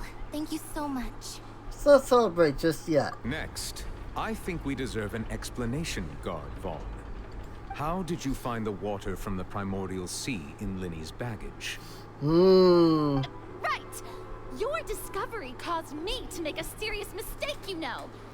Or was that not a discovery, but false evidence that you dare to bring before this court? I suspect that the accomplice mentioned in Cowell's notes was not Linny, but you, yes? Rip! I'm sure you know what you must do to lessen your sentence. Speak quickly, unless you want to earn yourself a one-way ticket to Coupon Town. I was just following orders. We were supposed to place blame for the serial disappearances onto Linny, and thus cause suspicion to fall on the Fatui. The higher-ups said this was the best opportunity to do so. And now that your plan has fallen through, the secrets of the water have been revealed, you have become a liability to said higher-ups, yes? Therefore, you would be wise to tell everything you know and seek the protection of the guards. Right? Yes! I'll tell you everything I know. Our boss discovered that the water can cause people to dissolve. It can also be made into a potion, which when extremely diluted, can cause people to experience unforgettable exhilaration. We've been in this business for a while now, and have made decent more off it. The disappearances were also the boss's idea. I mean, this is the boss we're talking about. The...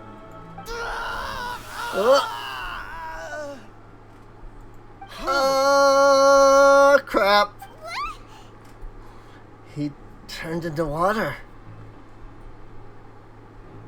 And now he can no longer talk. Such ruthlessness.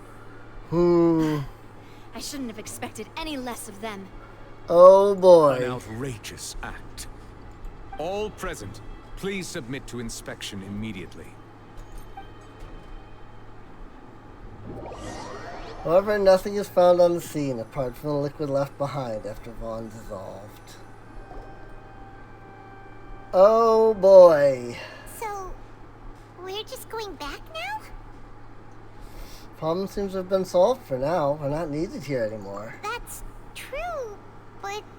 Traveler, Paimon, please wait. Linny... I know you may not want to speak to me right now. Maybe you don't even want to look at me. But still, let me thank you again for defending me to the end.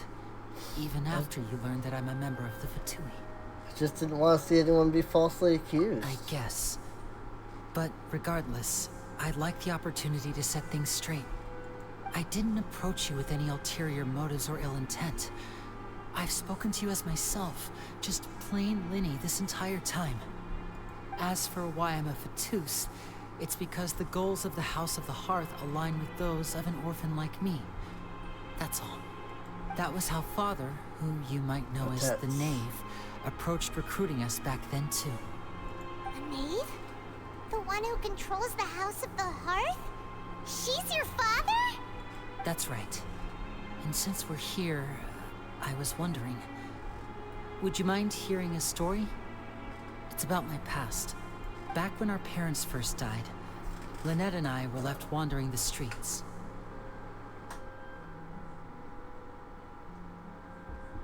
Sorry, messing with the air conditioner there.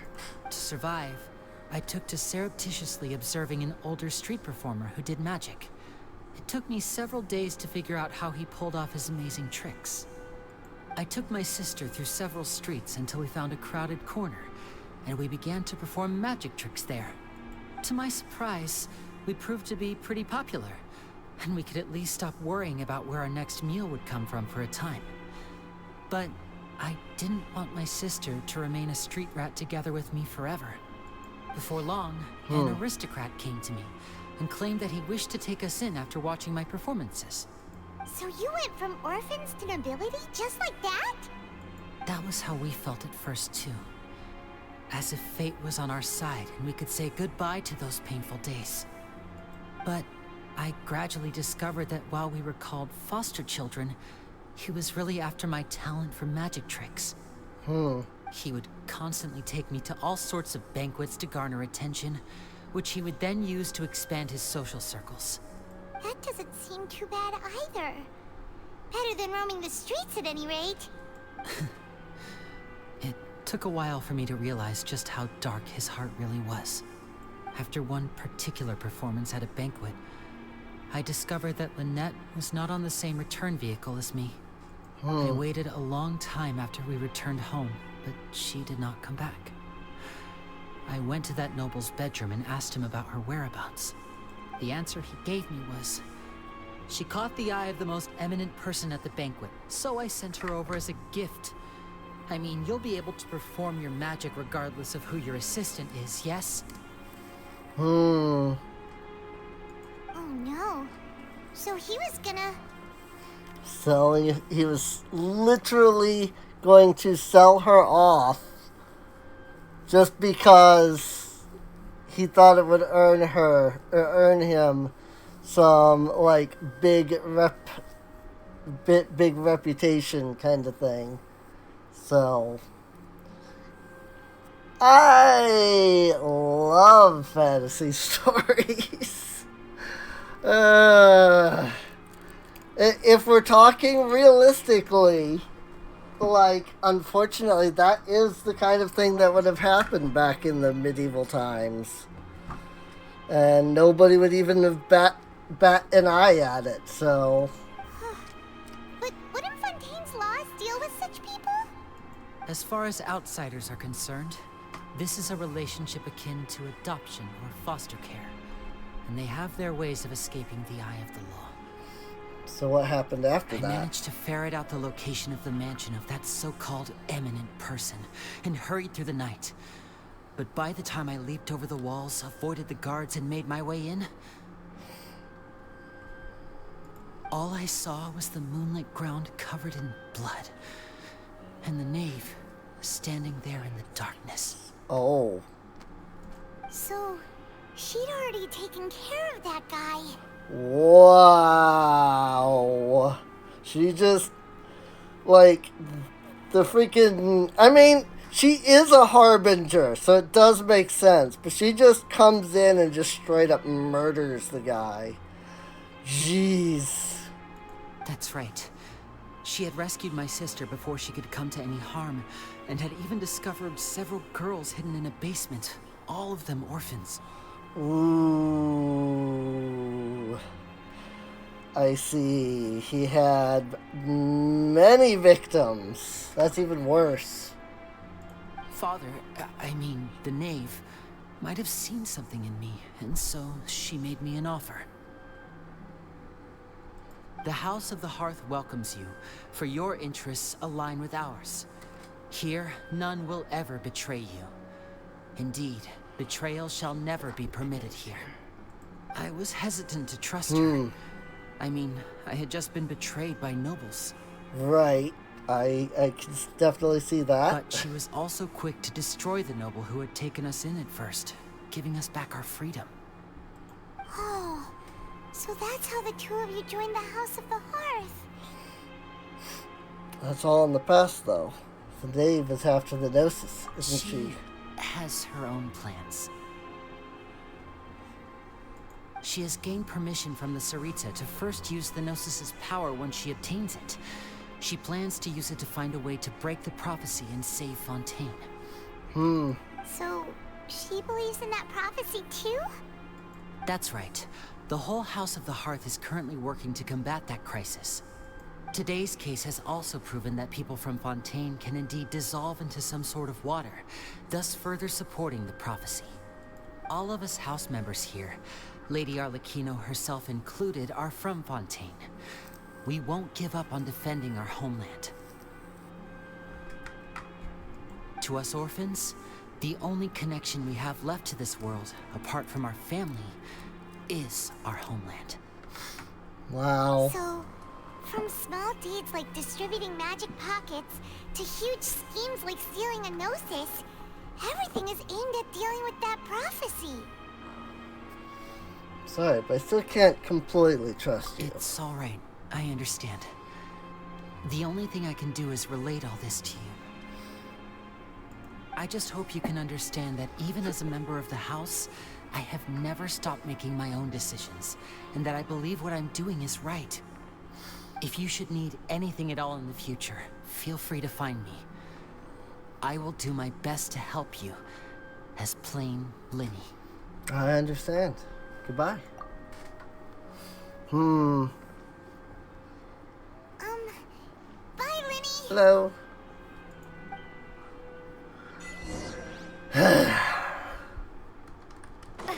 Lies cast shadows under gathered light.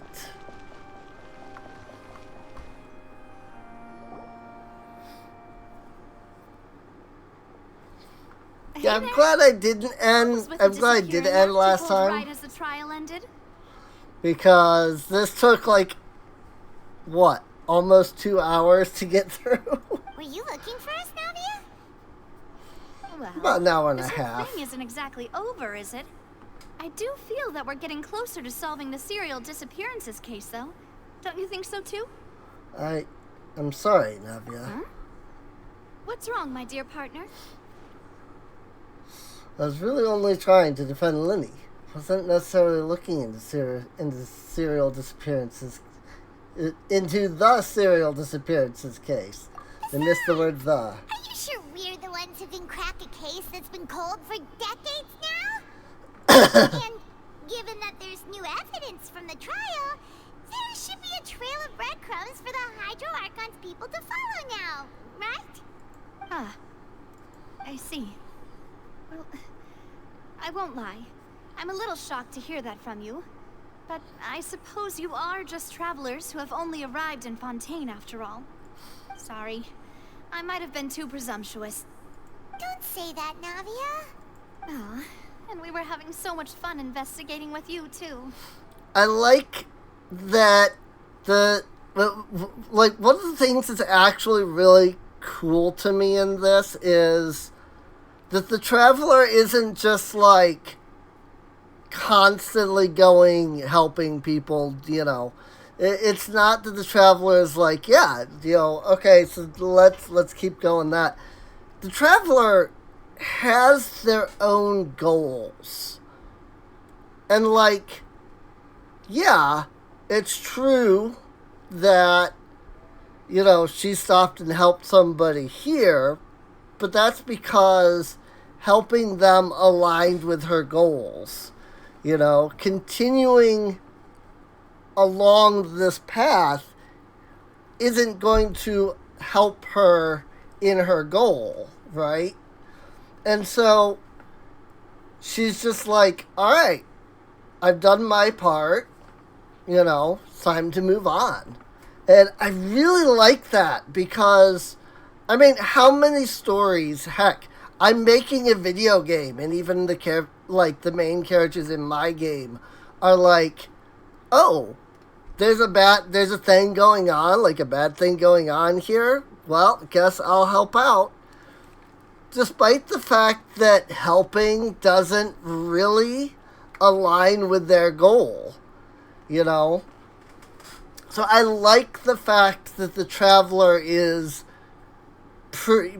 being presented as a character who, yes, they will stop and help if they need to, but they're not a D&D party that just follows whatever the DM says is going to happen, you know. They're not just going to do whatever, you know.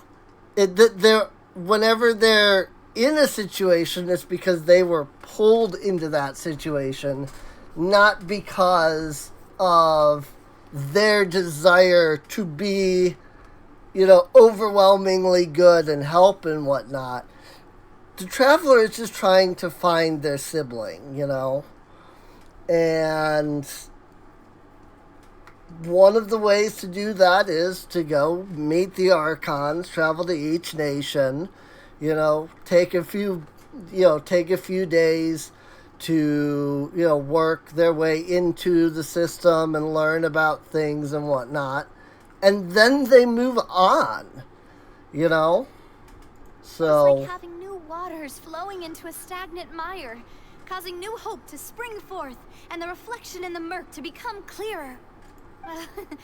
Sorry about that. I'm a bit prone to nostalgia. Don't mind me. Wait, shall we have a farewell meal? You know, to commemorate our time as partners? Huh? Do we really need to get that formal? Well, guess you really did treat us as partners, huh? Well, I'd just like to have a proper ending to every important memory. That way there are no regrets later. Anyway, it would just be a meal, so it shouldn't take up too much of your time.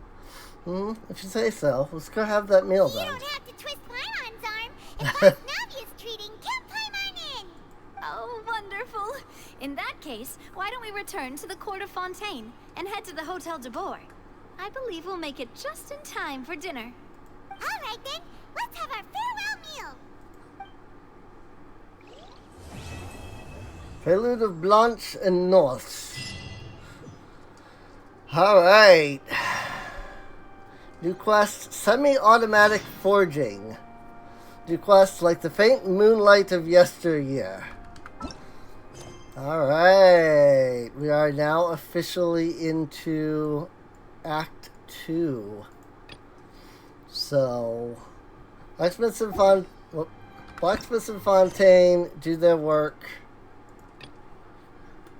Blacksmiths and Fontaine do not hammer their metals themselves, but rather use an even more advanced method. If you have time, you really should check it out. Sure. Let's go check it out. I assume that means that we're going to have the ability to do something different. You know, forge, like, this is going to give us something new to be able to, like, forge and stuff like that. That even though you'll be able to do it anywhere, it's under the pretense that you're doing it in Fontaine, regardless of where you're actually doing it. Because the game isn't, you know, built to have individual, like, forges and stuff, so let's go talk to Estelle. There's still room for improvement here. The hammering force still isn't quite right. The materials used are all the same, so is this due to the difference in forging methods? One where the harder material is made into the outer layer, and one where it becomes the inner layer instead. If that's the case, should the corresponding force be preset, or should I make an adaptive mechanism that sets the force based on forging method instead? You know, this machine really is fascinating up close. The way it just clangs on the metal by itself. At this rate, it feels like you wouldn't need a blacksmith at all. Ha! The machine isn't smart enough to not need a blacksmith yet. I need to make something. There are still countless little details that need to be tuned. And the tempering and polishing needs to be done manually as well. One day, however, I will turn it into a fully automated forge. Do you have a commission for me? That hinges on how well the autosmith can perform. I gotta show you what I've got. Huh, so you're the blacksmith too and not just the boss? That's right, I wear both hats. Wield both hammers, however you want to put it. Surprised, right? People who find out about me for the first time all end up making the expression you're making right now. Both are solid chunks of muscle on her arm. She's even leaner than the average person. Where, rather. Yeah, that's right. Did someone like that really work as a blacksmith? Those aren't Paimon's thoughts. Paimon just continued your hypothetical conversation without realizing it. No offense taken.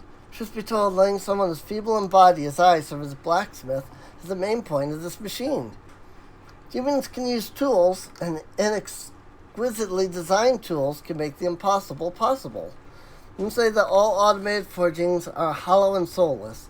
But if you ask me, the machine is just as much of a tool as a regular smith's hammer.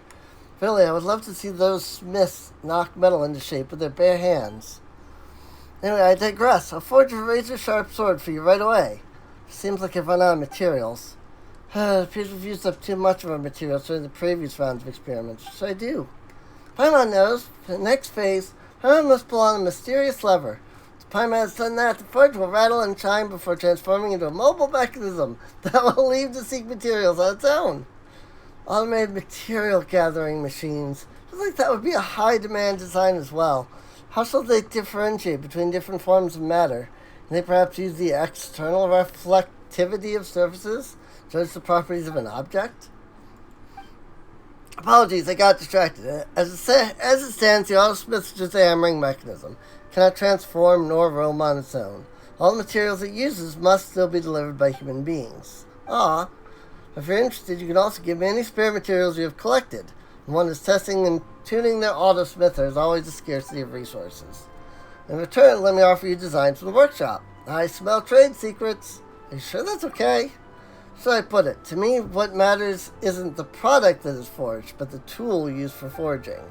Like the autosmith work with different materials and produce more data sets will help the machine create better products down the line. The designs, contrarily, are of lesser importance.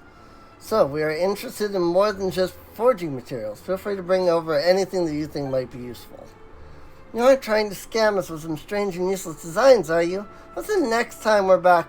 We'll just find an empty shop with no sign of you, the autosmith, or the materials we handed over to you. No, that would never happen. It counts as a long-term partnership. In such relationships, nothing is more important than trust. Make sure the designs will be of the highest quality. Besides, even if I could run, it won't be easy for the autosmith to spot lags and follow, right? It is kind of big.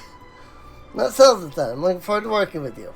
Hope the partnership will benefit both of us. I'm looking forward to seeing what kind of materials you will bring to the forge. Alright. So what does this mean exactly? Is that like... No, that hasn't changed anything in here, right? I mean, that sounds cool, but I don't know what that means.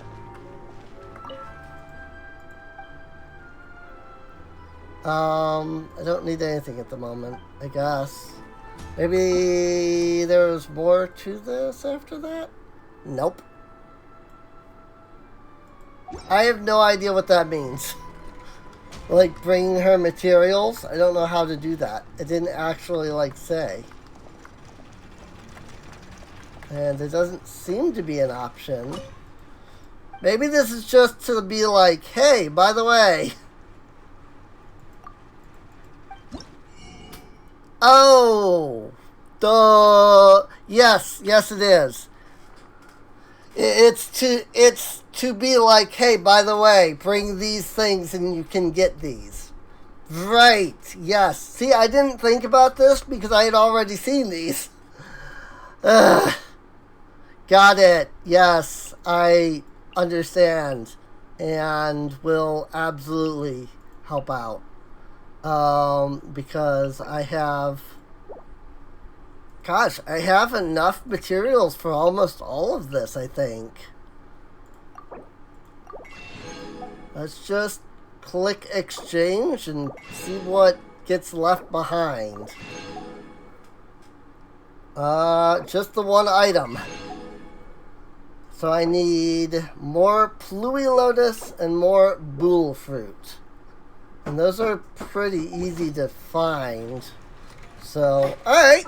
I accept. I will go find those. Because, yeah. I have no issues with getting those. That's the sad thing, is that I actually knew those were there. I just forgot that that's where those were. In fact, I was actually just telling myself earlier, I'm like, I bet I have some of those materials that I needed to buy the items. Like, I should try to remember where that was. And I hadn't, so... I don't think that I can Adventurers Guild here yet. That required me to complete, I think, part 2 in Sumeru. So, still have to do my commissions over in freaking Sumeru. Just because they're, like, the best designed commissions right now. Let me go ahead and use up the last of that. I know I need... So I have 61 of those. Is it the Vayuda chunks that I need for Linny? I have so many characters that I'm legitimately using this now. I never used to use this before. Yes, it's the chunks I need. Vayuda turquoise chunks. along with more of the Opelia. So let's just make a few of the chunks then. Because I have plenty of materials. I have plenty more of these, the Vayuda turquoise slivers. I know I'm gonna need like 12 or so altogether. And then I know I'll need 6 of these gemstones eventually. In fact, let's make 12 more of these. Let's start there. We'll make 6 of these, because I know I'll need those. And then I'll put that at 9. And we'll see where that goes and what I end up needing out of that. Because I don't remember how much I need for the next level up. I suppose there is a way to check, isn't there? Just by going into this.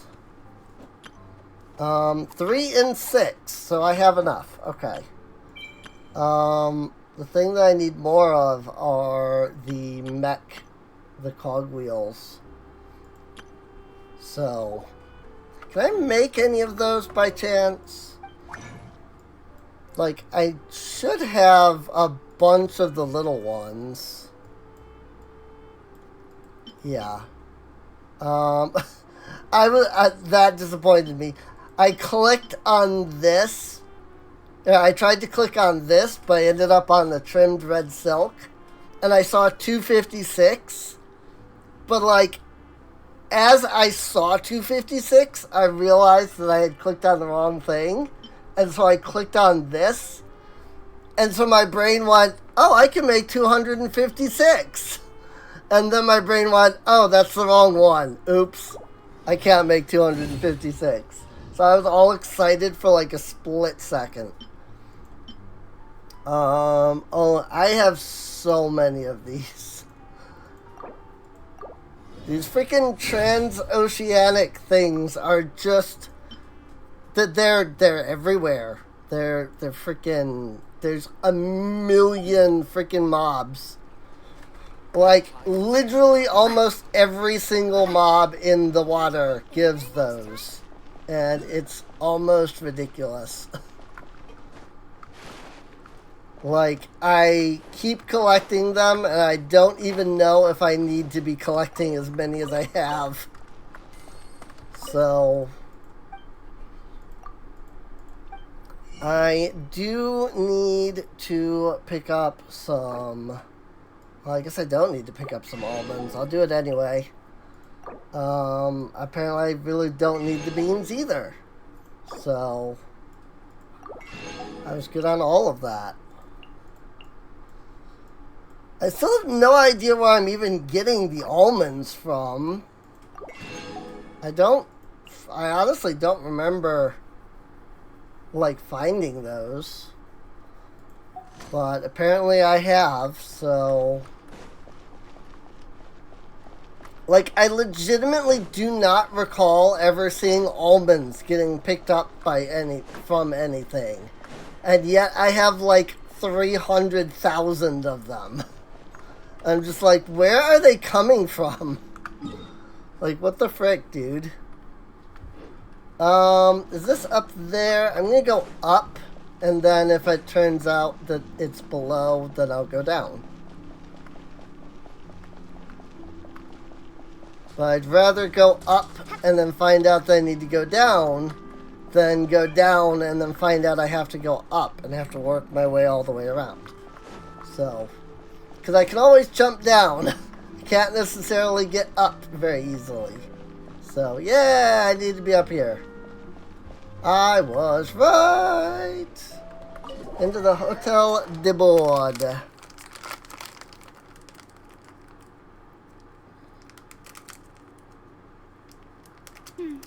I came here several times with father when I was little, but stopped eating here as often after growing up.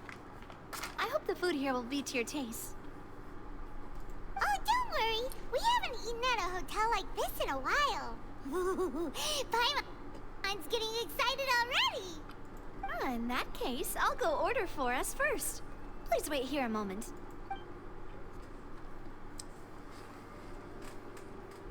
Ooh, everything looks so good. People in Fontaine sure know how to enjoy life. Why, of course. Go ahead, Lasagna. try whatever you like. If the food's good, I'll make a group reservation for the rest of Spina di Rosula next time. And if it's not? Well, then I'll still bring everyone. Albeit with only one dish per table. You, sure have your own way of doing things. Right? We called this a farewell meal, but we could also treat it like a victory feast, right? We did just win that case after all. It's certainly worth celebrating. Oh, true. Very true. In that case, boss, we'll have another 2 dishes. Huh? Paimon didn't mean that you had to order even more food. How much money does this lady have? I know. She's clearly rich. Just look at her. Do you think that the mastermind behind the serial disappearances will get caught soon now that this has all happened?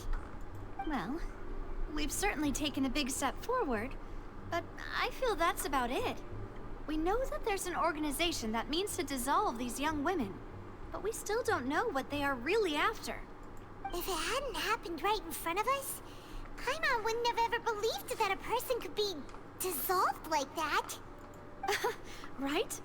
Yet it was because this was such a preposterous notion that the investigation could never really move forward before. Ugh.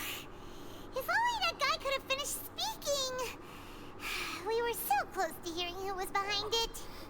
In such investigations, even the smallest step can seem like a yawning chasm if the trail of clues is cut off. To be honest, I don't have high hopes for any follow-up that the authorities might conduct. It's not that I don't have faith in their ability, it's just that a different perspective is required in some matters. It's easy to guard against and deceive a single narrow perspective.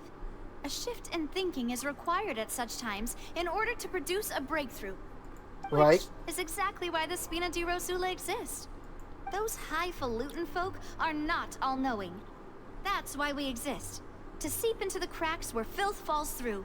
Where their watch fails them. That's the kind of problems we solve. Seems Paimon thought things were simpler than they actually are. It's all right. Well, this was supposed to be a farewell meal, so I doubt you have further interest in this business, right? Let's talk about something else. Like, what are your future plans? Well, we wanted to ask the Hydro Archon for information. We haven't had much opportunity to do so. That's true. We didn't have a chance to speak to her after the trial ended. It didn't really seem like the right time or place to do it anyway. I see. So, your primary objective, which has been foiled so far, was to have a chat with the Hydro Archon. I've heard that there's a long line of people waiting to meet Lady Farina.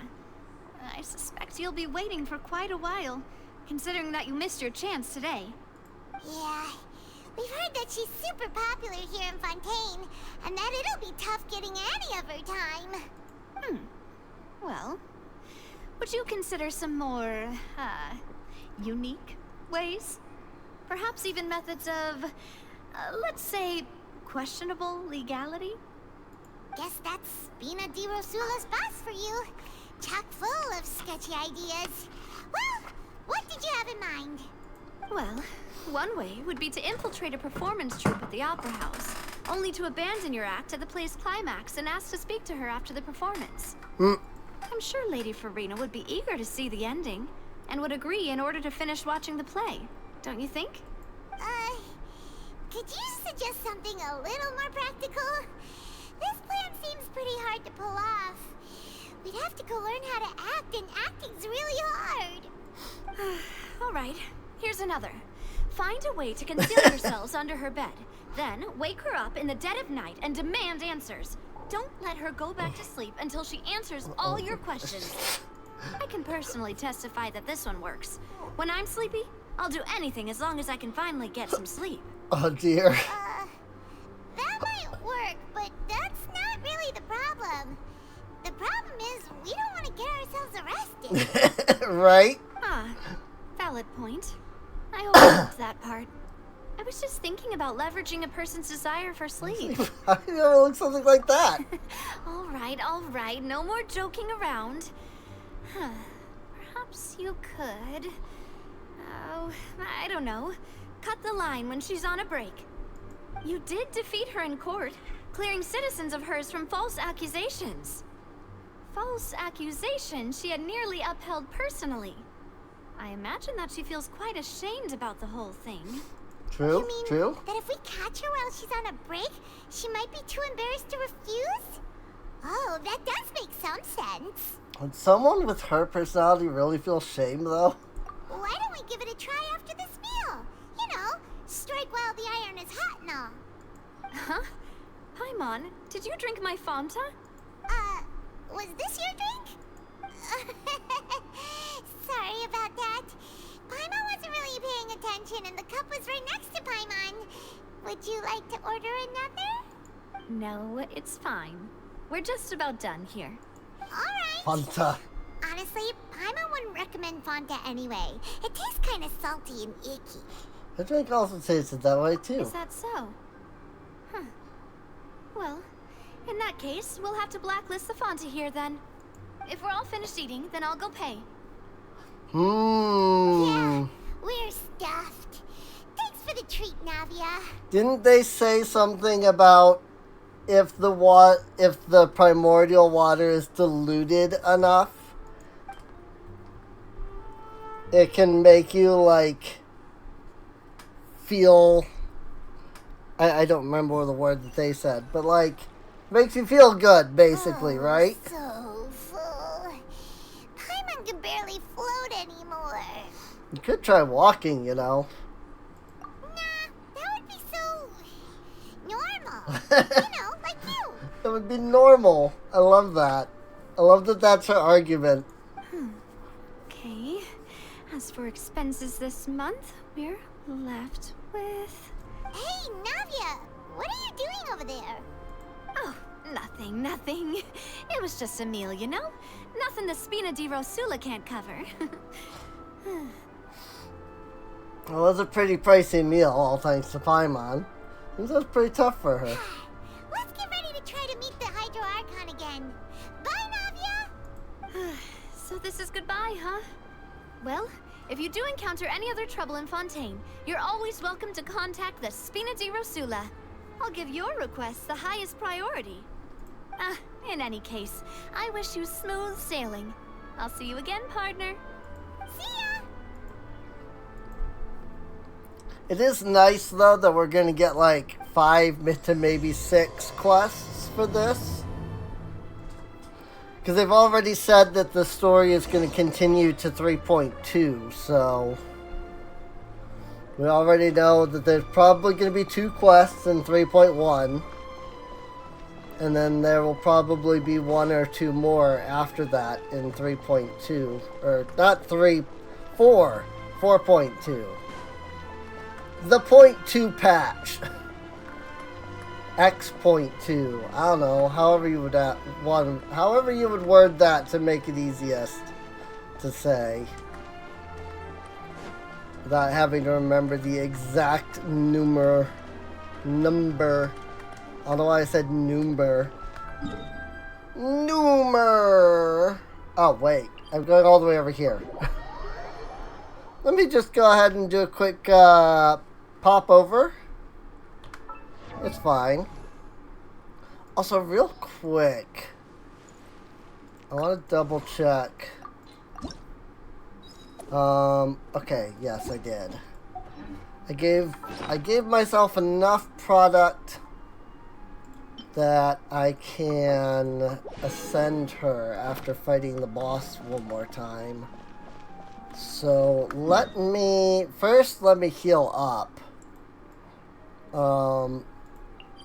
These freaking the statues of the Seven in Fontaine are like few and far in between. Annoyingly enough. Oh, are these the guys that are chasing freaking what's his name from that quest? I did the quest where you go like underwater into like the ruins and you discover like the institute, and then the guy tries to like murder you at the end. I bet you that's the continuation of it. Which is fine. I'll do that probably at some point on my own.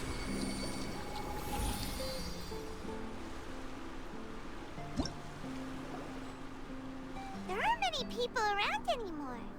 Looks like that boat we took to Araneas might have been the last one. Vache. Oh. Looks like we're back here again. Huh? Traveler? Are you hearing voices again? Yeah, and it's clearer than it was during the day. That's kind of spooky. Are you sure we don't want to come back in the morning? Vache? Vache. Vache. Hey, why are you still walking towards it? There might be something nasty in the water. I can feel strong emotions. Hang on. Hyman can kind of hear a voice. It's calling for Vache, right? Hey, Traveler? Stop walking! Come on, wake up! Well, I thought I was going to go fight the boss. But it seems that that's not happening immediately. So she ended. Where is this? Vache, are you my dear Vache? No, wait. You seem to be someone else. Do you know Vache? Do you know where my love is? I'm afraid not. Wait. Who am I? I'm very sorry. I fear I do not know. My memories feel like they have been washed away like a flood. So many fragments dissolved amidst the tide, never to be recovered. How much have I lost? How many things that I once held dear while on land have I since forgotten? You were once human? Yes, that is what I was once. But now, I am but the consciousness of one who has lost their form. You lost your form. I do not know how I came to be like this either. I only vaguely remember being covered in light blue water, and then all grew dim. Light blue water. Could that have been... She'd be one of the girls who were dissolved? I also remember going to many places. I loved adventure, loved exploring places of peril. All water does lead to the fountain. No matter where I went, Vache would go with me. I knew how dearly he loved me. And I also loved him equally as much. But now, we can no longer go back. The pain of such parting. I never knew how heavy it could be. You need me to find him? No. Our reunion no longer has any meaning. There is no way for us to create any new memories. The thought of me gives him no succor. So let it lie forgotten beneath the waters. If you meet Vache, tell him not to look for me. Tell him to move on. That is the only thing I still remember. I believe it would be hard for him to forget you. Perhaps that is so. As I was submerged in the waters, losing consciousness, I saw Vache above the surface. His eyes were filled with such sorrow, such longing. If only I could have comforted him, told him that I did not suffer. Indeed, I had felt a great warmth. It means Vache was a witness to the fact that you dissolved? Is that what you call it? Dissolving? If anything, I consider it a form of release. It was a state of neither fear nor frenzy, with only an endless peace, like the water's still surface. I could also liken it to being a thirsty person who drinks water for the first time, and only then sees how they have lived for so long in a world of endless want and anxiety. It seems that after the body is dissolved, some measure of the consciousness still remains. I think I hear your companion. It's time for you to go, I think. Is that Paimon? Alright, I wonder how much time has passed in reality. Farewell, then. I am glad that you were able to sense my presence. Remember, if you see Vache, tell him not to seek me out any longer.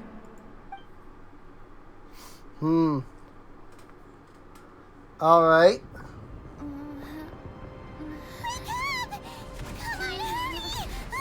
Whoa!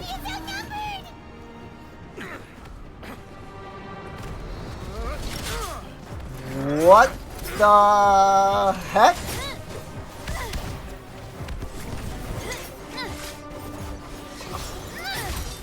The mech have gone crazy. Demoiselle, look out!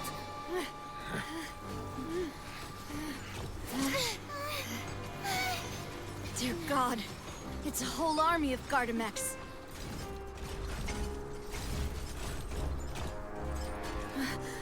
Oh. Grand? Oh.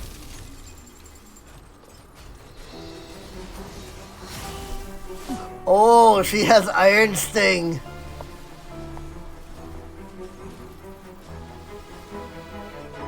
Quick, now's our chance!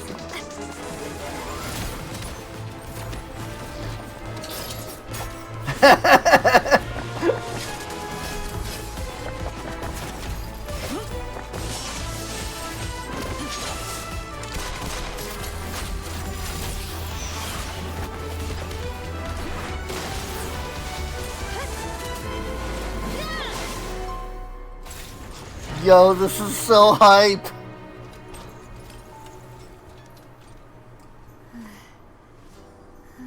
Oh, she's got white blind. Nice. Iron Sting and white blind are definitely two really good weapons. Nice to see somebody not Lending us your sword there, Clorand. But before I do so, could you explain how you managed to show up here? like nice to see people using weapons that aren't just like the base weapons like we always see Lamine use. I followed you. It seemed to me that danger has followed you more closely as of late. I believe that following someone without their knowledge is actually called stalking, is it not? Mr. Callus's last wish was for me to ensure your safety, and I will not betray his trust. He would do the same, were he alive today. Do not speak of my father! Sorry, Demoiselle. I was not strong enough. Thank you for your aid, Miss Clorand, but do keep an eye out for your manner of speech. I believe we all wish to avoid unnecessary emotional harm. Sorry, I did not consider your feelings. Whatever. What else do you know? How did you come to the conclusion that I'd be in grave danger? I doubt I know much more than you, but I believe that the mastermind behind the serial disappearances is very powerful. Your performance tonight will almost certainly attract their attention. Huh. I'm sure they've known about me. To be honest, I'm shocked it's taken them this long to act against me. And what about these Gardamex? I thought only those associated with the Maison Gardiennage could control them. None of these mecha have serial numbers. I was sure to check a moment ago. They are not the ones used by the authorities to enforce the law. Aha! I can only conclude that some powerful or wealthy party must have obtained them via illegal means, deploying them as a private force of sorts. What? Your point being that they're out of Spina di Rosula's league, then? Yes. Be careful, and do not act rashly. I will continue investigating no matter what. We will bring the truth to light. That's my father's true last wish. Regardless, thank you for your help today, Clarand. But if you get any ideas, tell me first. I don't much appreciate being followed. I do not think that they'll strike again anytime soon. So I shall stop following you. Good day, all. Interesting. I suppose that's the best news we've gotten today. Demoiselle, I believe that Miss Clarand was being sincere with you. If we tried, we could attempt to thaw relations a little. I know, she's... What just happened? Oh, thank goodness! Paimon thought we were done for! Those Gardamex came out of nowhere while you were unconscious, and Nadia and her gang saved us! Oh, and there was that champion duelist named Clarand who came out to save us too! We got lucky there. Paimon probably couldn't have fought them off otherwise. So you're a fighter now, Paimon? Thanks for the rescue, Navia. Come now. Forget all that polite talk. That wasn't really a farewell meal we had back there. Not for me, anyway. In truth, I hope that every meal we have together shall be a victory feast. As such, we're still partners. There's no need to thank me. It will take 50 years for me to match Demoiselle's magnanimity. If it were me, I would have joined the Spina di Rosula on account of her goodwill long ago.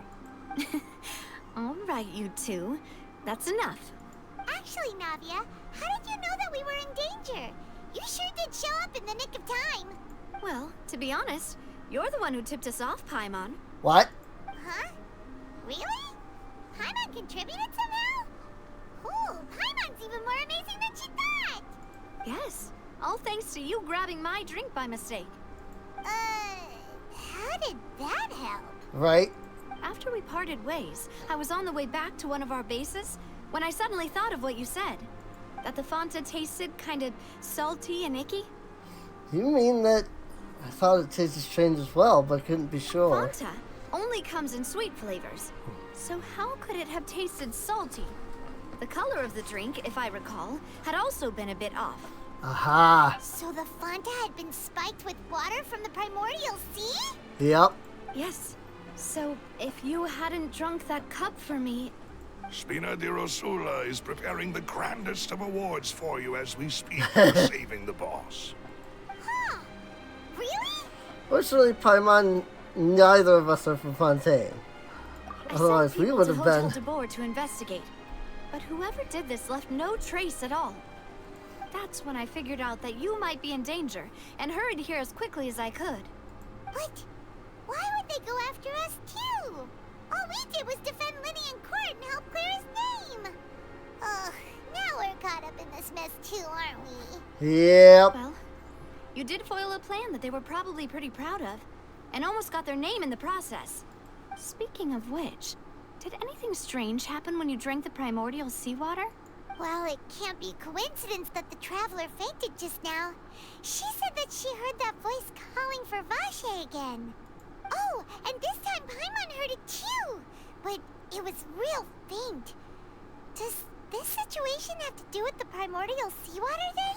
According to Lynette, the ability to hear voices like that has to do with one's sensitivity to the hydro element. Does that mean the primordial seawater raises someone's sensitivity to hydro when it's used on people who are not from Fontaine? That doesn't sound like too much of a bad thing, to be honest. I also gained some new intel. New intel? While you were out cold? Well, let's hear it, shall we? Voice in the fountain belonged to one of the missing women. A person named Vache was a witness when she dissolved. That is important. Tell everyone what happened while you were connected to the ocean's Vache. consciousness. That name doesn't ring a bell. I suppose he hasn't stepped forward as a witness in court lately. Since he saw that young woman dissolve, he was at least at the crime scene. But he never gave testimony or any information regarding people dissolving in the primordial seawater. Could he have been threatened? He's still alive. We should try searching for him. Yes, thank you. This is very important information indeed. We will continue to investigate. Alright, partner. By we, you mean us too, right? You mean you'll help us investigate? Well, you did say that our farewell meal didn't really count. That means we're still partners, right? And besides, we're in this now whether we like it or not. You're not gonna let those people who targeted us get off the hook so easily, are you, Traveler? Messing with us will cost them. This will prove to be their biggest mistake. Demoiselle, do try not to look quite so pleased. You are the face of Spina di Rosula, after all. You talk too much. Well, in that case, let's head back to one of our bases, shall we? I'll arrange accommodations for you. We also have some plans to go over, and hopefully we can deepen our bonds as partners. But we'll take that one step at a time, I guess. Don't worry, you two. With us around, our base is definitely secure. I don't even know how to pronounce that. So I'm not even gonna try.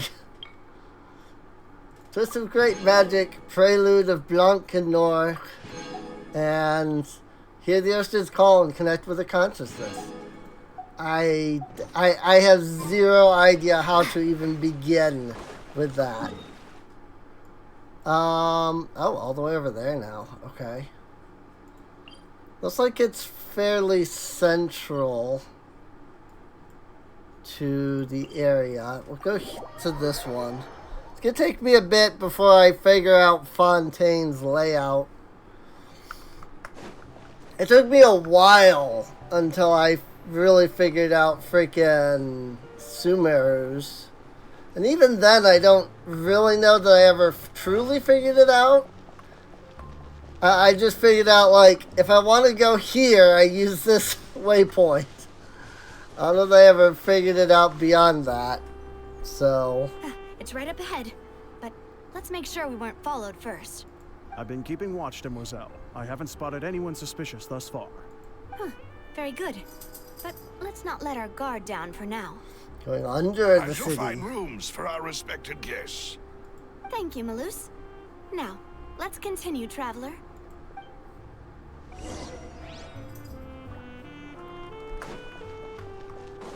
Go to the accommodations that Navia arranged. Going down, down, and down. I actually was down here at one point. Whee! Whee! In fact, this is the exact spot I went down. I recognize the broken ladder on the way down.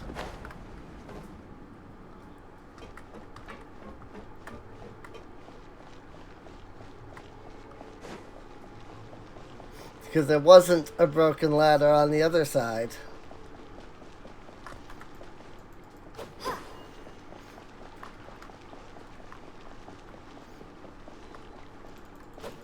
I do wish the Traveler was a little bit better.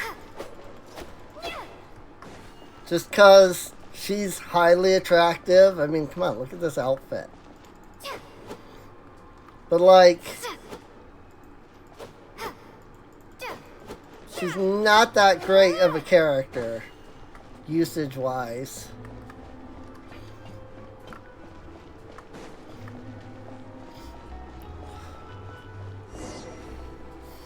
Talk to Malus. Ah, I mean, I guess I'm glad I went on this side, since apparently it's over here.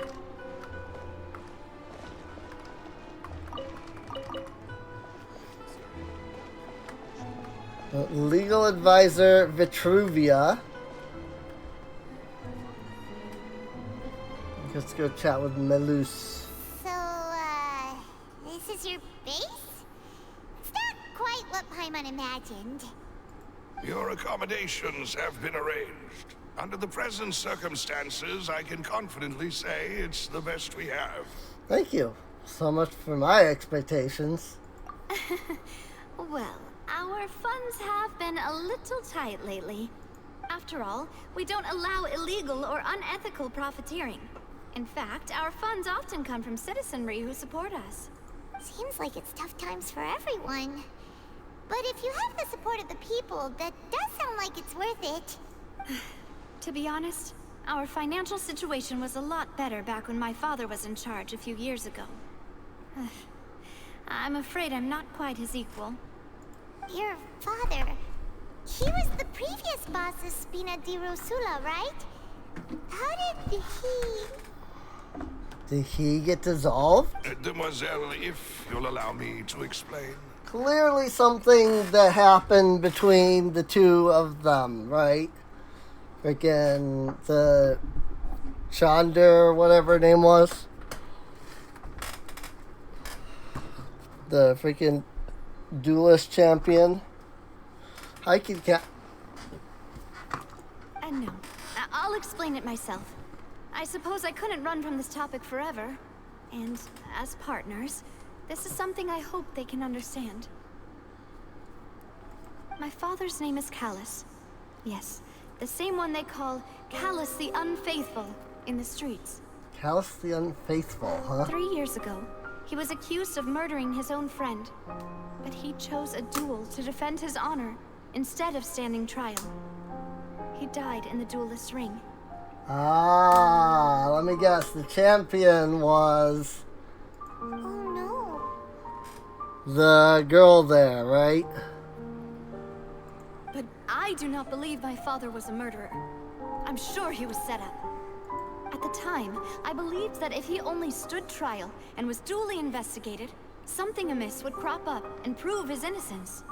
But strangely, he not only requested the duel himself, but rumor has it that even after being seriously injured, to the point where he could be deemed as having lost the duel, he refused to surrender, determined to die in the arena. 3 years later, I still don't understand why he did that. How could he protect his honor if he's dead? If anything, he gave up his chance to defend himself. Does seem odd. Do you have any clues as to why? The closest piece of info I have is that my father had been investigating the serial disappearances case at the time of his death. Ah, so that's why you're so determined to get to the bottom of that case. What if he was forced into it? That's right. I've also tried to investigate the murder my father was implicated in. But I haven't found a single new clue in my countless reviews of the investigation records. However, I believe that if the murder case is related to those behind the disappearances, they must know something. I must know what really happened. Was my father coerced? Framed? Even if he really did kill his friend, I must get to the truth. If only he'd been more open with me when he was still alive. He even hid the fact that my mother died due to complications when giving birth to me. And now, here I am investigating his death. You really are a handful, aren't you, Papa? Seeking the truth for the sake of your family. We're quite alike in this regard. Mademoiselle, please, if there is anything I can do, anything at all. I also will never believe that Master Callus murdered anyone. There are none whom I respect more than the two of you, Demoiselle. Master Callus did so much good in life, yet all it took was one murder case for him to be dubbed Callus the Unfaithful. Even our supporters decreased greatly due to that incident, hence our strained finances at present. Wait, if Callus was such a good man, wouldn't people at least be a little suspicious when he was accused? No. Perhaps people just revel in that kind of drama. It's not something exclusive to people from Fontaine, really. Everyone's like that. People love watching the evil turn over a new leaf, but they also enjoy watching good people fall into an abyss from one slip-up just as much. But how could... never mind. If Callus was really falsely accused, we have to find the truth. He didn't deserve to have that happen to him. There is one other thing. Master Callus's opponent in the duel was Ms. Clorand. Yep, Miss Clorand. Her? Well, then, isn't that as good as saying that she was the one who killed him? No wonder the mood was a little strange between the two of you. Yeah, that's not the sort of thing you can just let go and move on from. Right? Miss Clorand has always placed great emphasis on the honorable nature of the duel. If her opponent doesn't yield, she will not stop either. She knew Master Callus beforehand and greatly respected him, but seeing how he was resolute in the arena, there was only ever one choice she could have made. It's not that I don't understand her at all, but I just can't deal with this yet. Don't worry, Navia. Paimon knows how you feel. You don't have to force yourself to do that. Afterward, Miss Clorand told us that at the start of the duel, Master Callus requested that she ensure Demoiselle Navia's safety. And that indicates that he intended to die in that duel. Yes, that is our understanding as well. Oh, Papa. What madness drove you to ask the person who killed you to take care of me? All right. Anyway, that's the information I wanted to share with you. Even if it did sound like I was just complaining towards the end. No, it's alright. I understand how important this is to you. Thanks. You two should go and rest. This was quite a day after all. Yeah. Paimon's feet. Please, relax and get some sleep. We will ensure you rest soundly.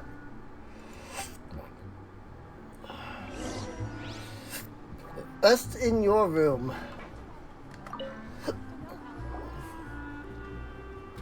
Peaceful night's sleep passes under the Spina Divisola's protection. Paimon slept so well. This place feels almost too safe. Huh? Navia? Where did the other two go?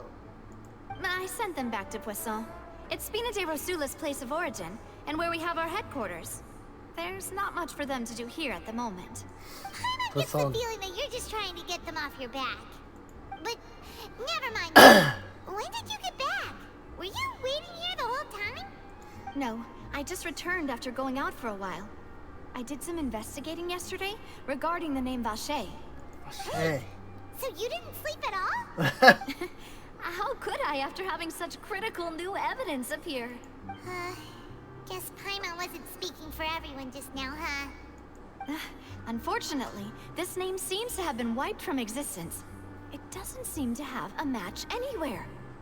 I suspect that those behind this have already taken steps to hinder an investigation from this angle.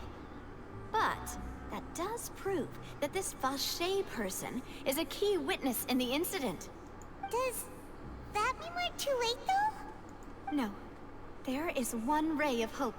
One place in Fontaine that they would find almost impossible to threaten, no matter how much they wanted to.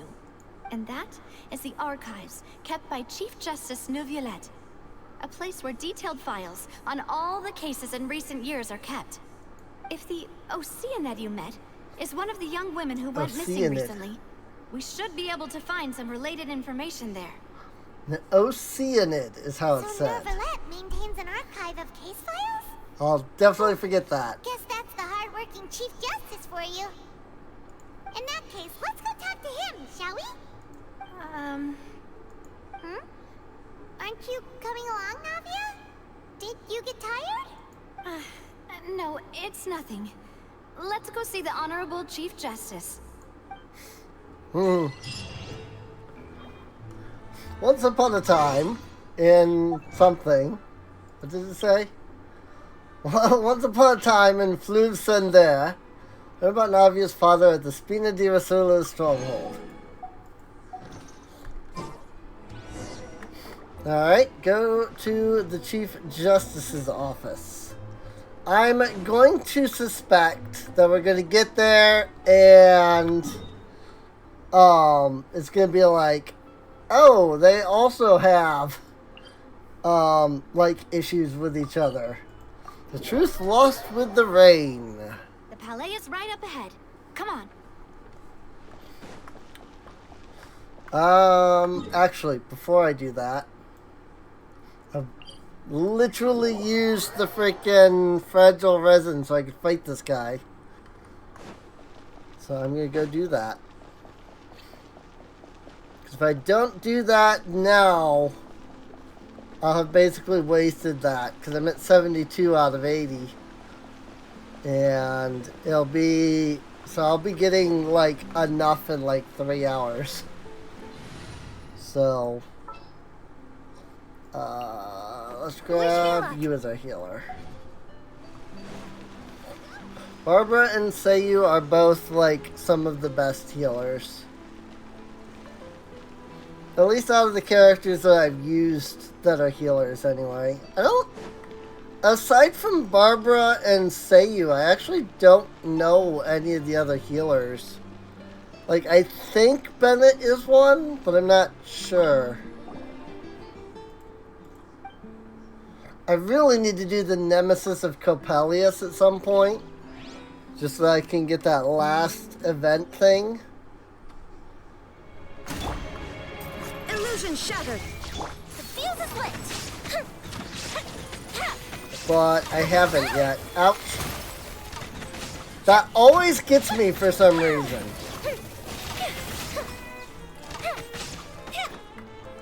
A mystic reprise.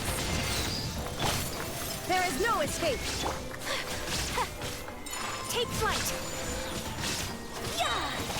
Kamisato out. Sometsu.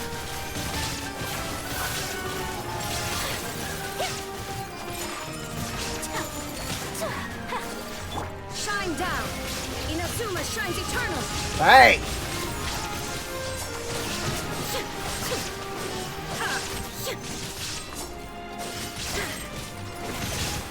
I definitely do realize I'm taking like extra damage during this that I don't need to be. Like when she's in this state. You know, she does that attack that's around her. So like, if I stop charging in there, I'll take less damage.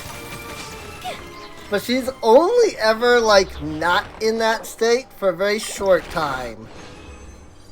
And so it's like, if I don't just like jump in there and annihilate, it's going to be really difficult.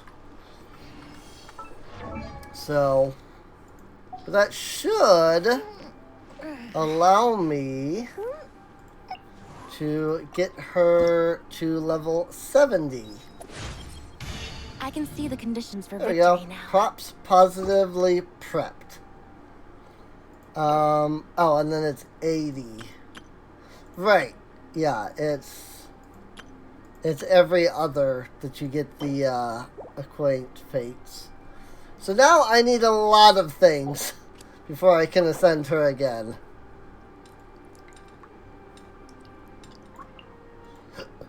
So it's going to be a while before I can do that. But it's fine.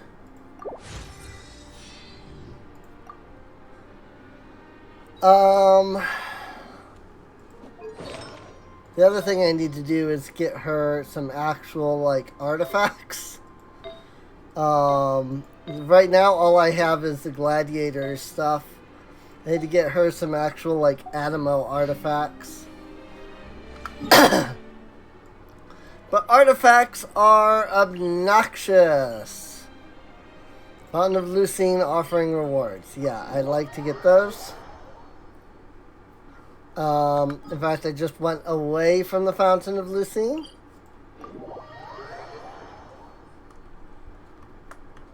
But yes, I would like to pick up those rewards. It just kind of threw me into the freaking cutscene before I could. So...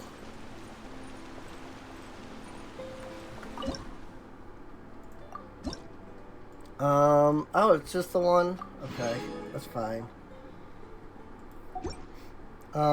But yeah, I'm at 17 out of 30 now. So then once I get that, I can get this level 10. I think that's gonna basically be, like, as far as I can go.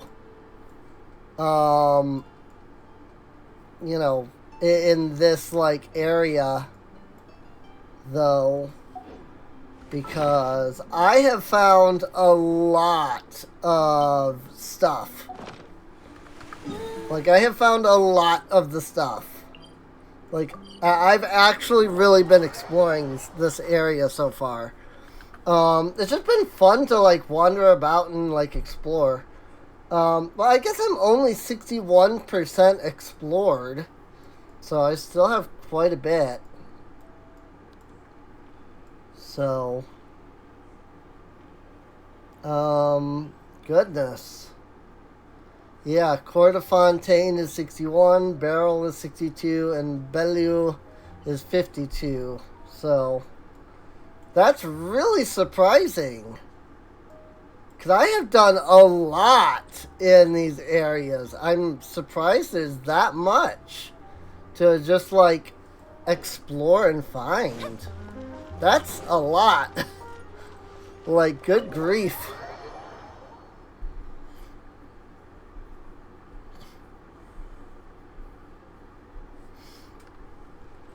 Goes to the Chief Justice's office.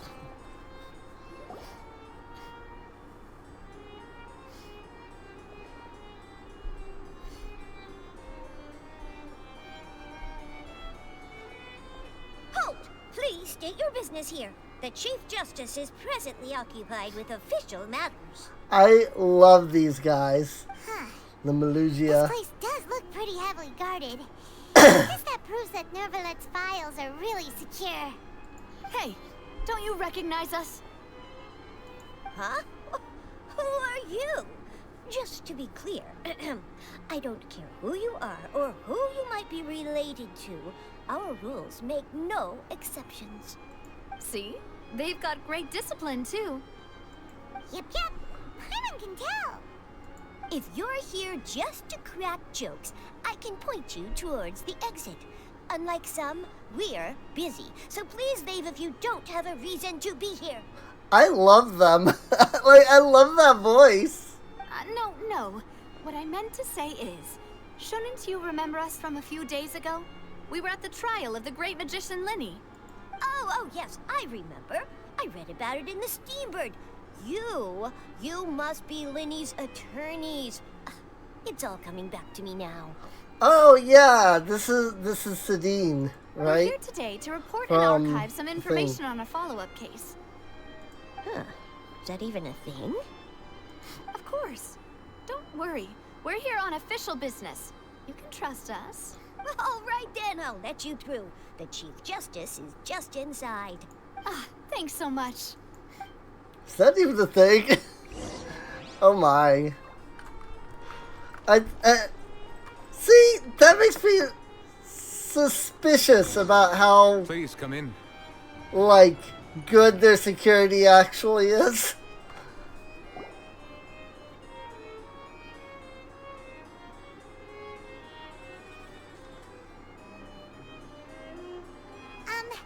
Sorry to barge in, Monsieur Nervalet. We only lied to get in because we didn't know any other way. It's all right. Please let me know how I may be of assistance to you. So you're not mad at us? We are looking for a man called Vacher. He may have been an eyewitness in the serial disappearances case. If we can find him, we may be able to unearth some key information on the case. Ah, I see. In that case, please wait here a moment while I browse through the files.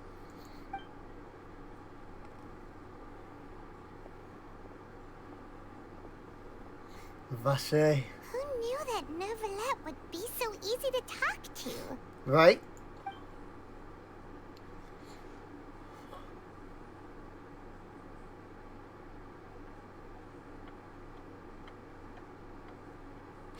Tick tock, tick Unfortunately, I'm quite certain that no one by the name of Vacher has been involved in any case, criminal or civil, in the past several years. There are no records of him either in the files or in my memory. Yes, that's that. So we're back to square one. What if it was really just a dream? Is that so? All right then. Thank you so much, Monsieur Neuvillette. We'll take our leave now. Ahem.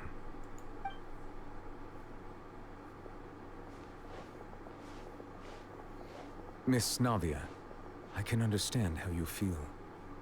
Your father, Callus, was a truly exceptional man. We deeply regret his passing. And what are you trying to say, Monsieur Neuvillette? Are you trying to console me? Extend your sympathy? Or just express some tendril of regret? No. You are not trying to do any of that. I can hear it in your voice.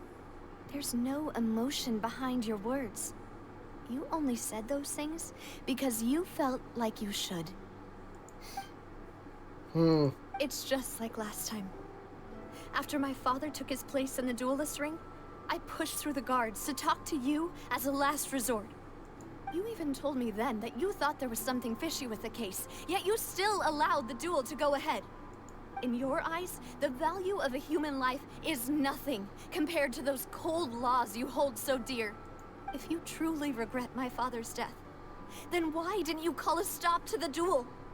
Why didn't you give me the power to stop him from throwing his life away? Why did you just let him die, despised and hated by all? Everything was hanging on a thread at that moment. Just the tiniest effort could have changed everything. There are still so many things I never got to tell him. So many questions he still owes me answers to. If you really have no heart, then just look me in the eyes. I, Navia, will show you the true meaning of regret. I'm sorry, Miss Navia. You and my father are truly alike. You keep all kinds of things in your heart and never say a word to anyone. It's not so much that you can't feel, but that you would never express anything. Oh well. In any case, everyone already knows full well the apathy of the Chief Justice. My apologies for taking my emotions out on you, Monsieur Chief Justice. Let's go, Traveler and Paimon.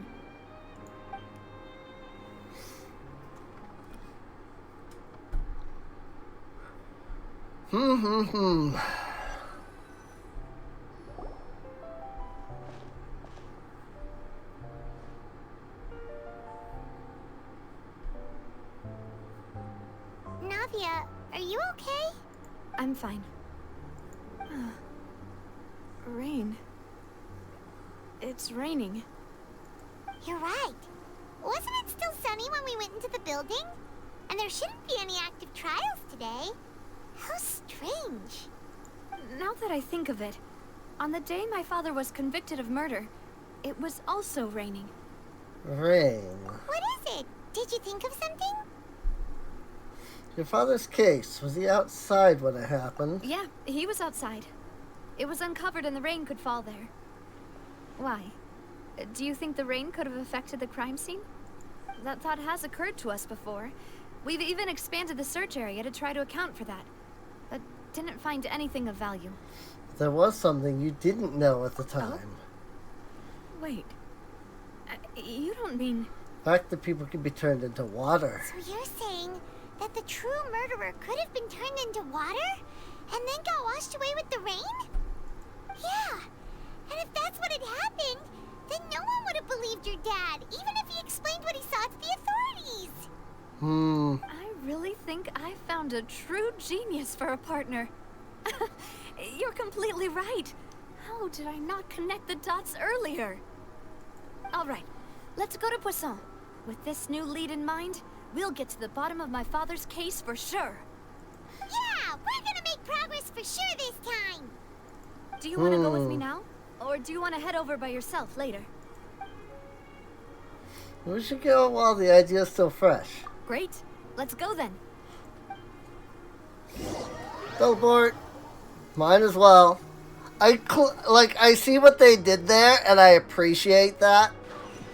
Because you can say, like, oh, I'll be there later, and then go off and do other stuff, because sure, why not? But I really appreciate the fact that they gave you that, like, hey, you can just teleport right there, right now, if you want. So, before that, though, I'm going to run over here. Or I guess swim over here.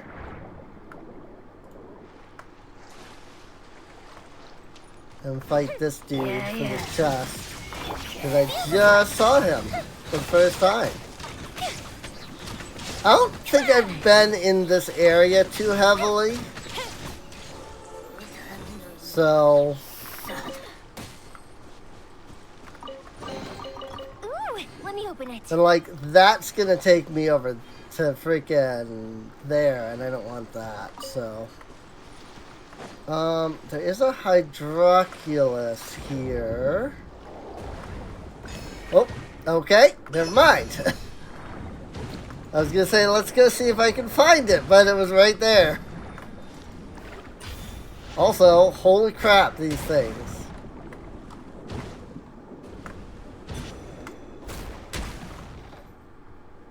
These things are very annoying.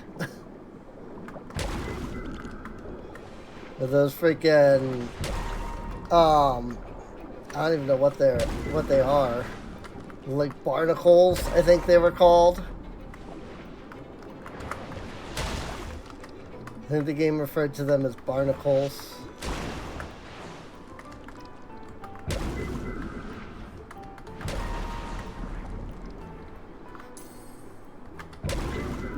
Underwater combat is definitely something that exists. I don't know that I would classify it as fun, per se. But I don't know that I would classify it as not, like, fun. It's, it exists. It's certainly a thing. But there's very clearly a right way and a wrong way to do combat. You know, to do like the this underwater combat system that they have designed. And like you have you have 4 options technically. You have your normal attack, which is this. And it does that, and it basically does no real actual damage. Or there's 3 abilities that you can get. One that lets you shoot this like water blade that does tremendous amounts of damage, like ridiculous amounts of damage. And it's really cool. There's one that like requires you to just stand there and get absolutely dunked on in combat.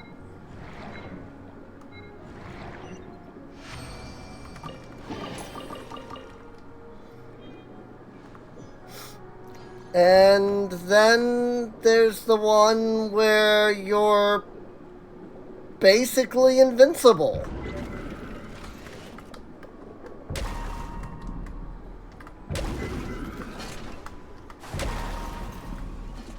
Not only are you basically invincible,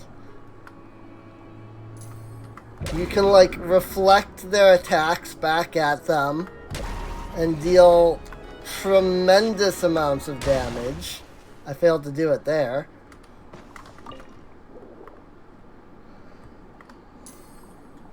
But yeah, like, and maybe it's just me, but why would you choose any other why would you choose any other power up?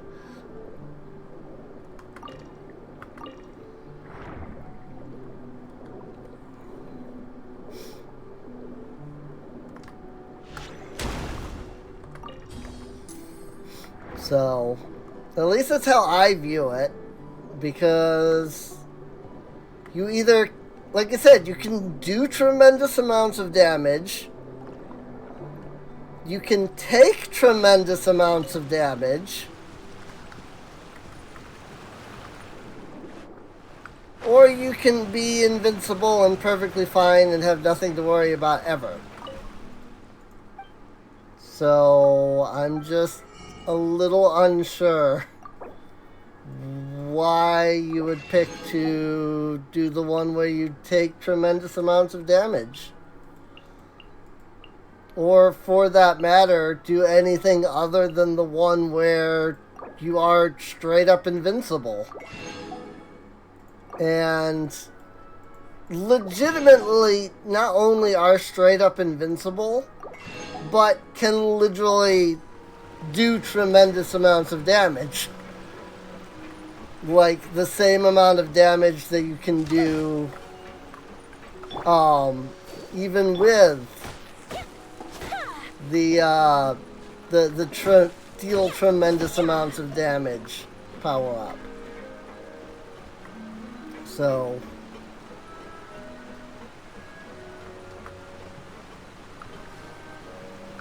you know, I was here once. I'm recognizing this area. I jumped down here, I grabbed the waypoint, I ran over here, grabbed the viewpoint, went, oh, this is a neat place, and then immediately left. I have never been beyond this spot. Because that's where the viewpoint was, I think. So, that's funny. What a huge ship! Why would a ship be anchored at a place like this? There's no need to be so surprised. While it may look like a ship, it's actually Spina di Rosula's headquarters. My father was the one who asked for it to be built like this. Perhaps our taste in exterior design is the only thing we occasionally had in common. A gigantic and glamorous ship embodies discovery, opportunity, ambition, and conquest. It symbolizes Spina di Rosula's bright and limitless future. I think I'm starting to get why you like it. And Paimon thought you were bluffing when you said Spina di Rosula had a glorious past. Paimon was confused why a group with such a history would live in the sewers. But now that Paimon has seen this ship for herself, she's been convinced. Well, Poisson is where Spina di Rosula began, after all. It's our main base, our home. Poisson.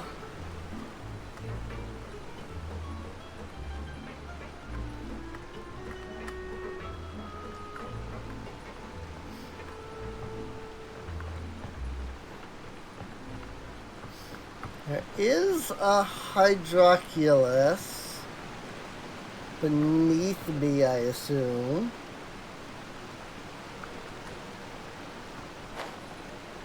Yes. In fact, I see it.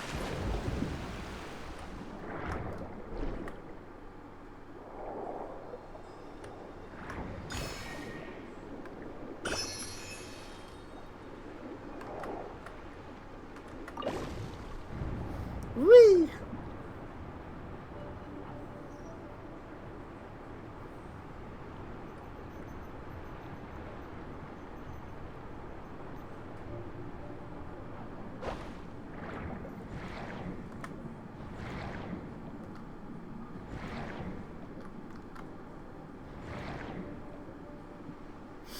I definitely have never been under here before.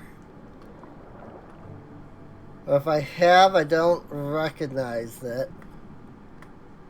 I mean, I might have been here before. I don't think so. I don't think I recognize this area. Whee!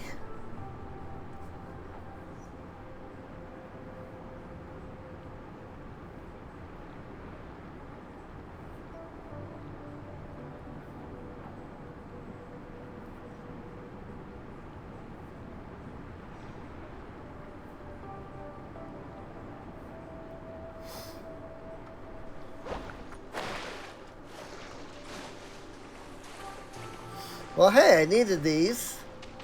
The Pluie Lotuses. I did, in fact, need those, so great.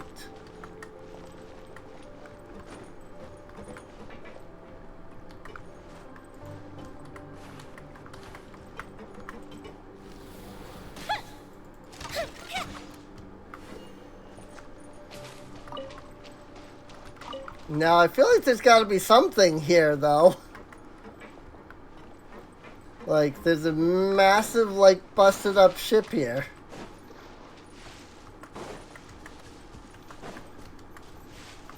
And, like, there's a cooking pot. And like lights. I feel like this has got to lead to something. I'll take the bull fruits. Unless like I've been here.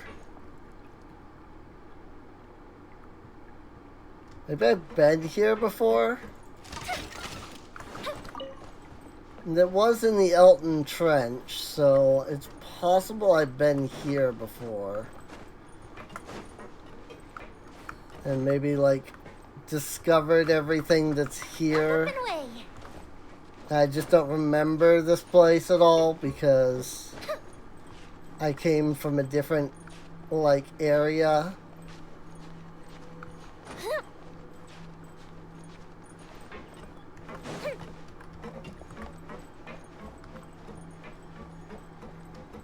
It really do seem like there's nothing here, though.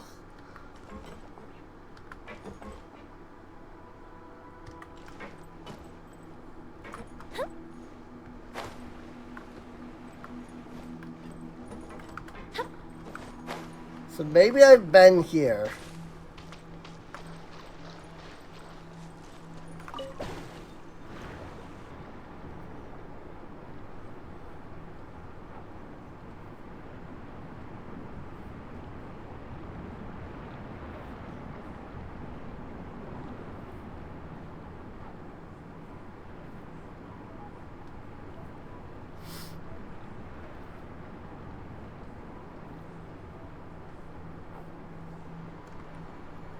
But if I have been there, I don't know it.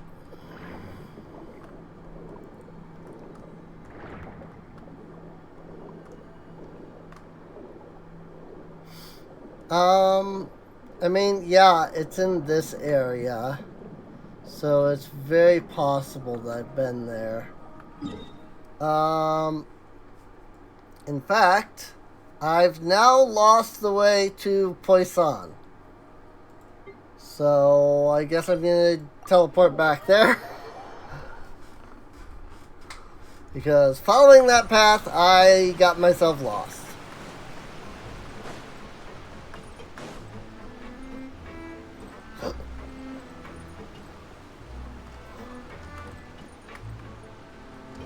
Yvette. I'm just looking for any stoofs, treasure chests, or anything of the like.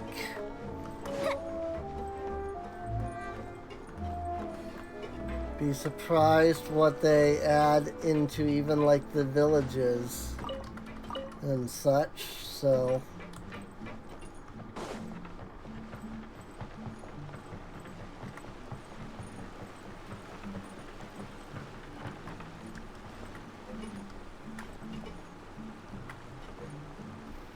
I'm just double checking below me too.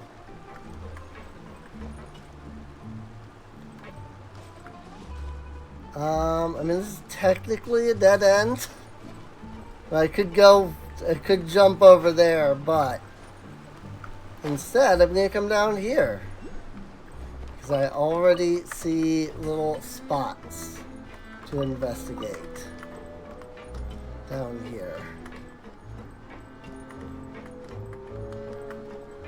And that's always good to find those. I don't know if those count towards anything, since they, you know, respawn. So I don't know if it's like, you know, you find it the first time and it counts, but then after that it doesn't matter. Or if it just doesn't matter at all. But you know what? I like to try and find all the, you know, they put these things in here, so I'm going to try to find them. Sandino, Kava.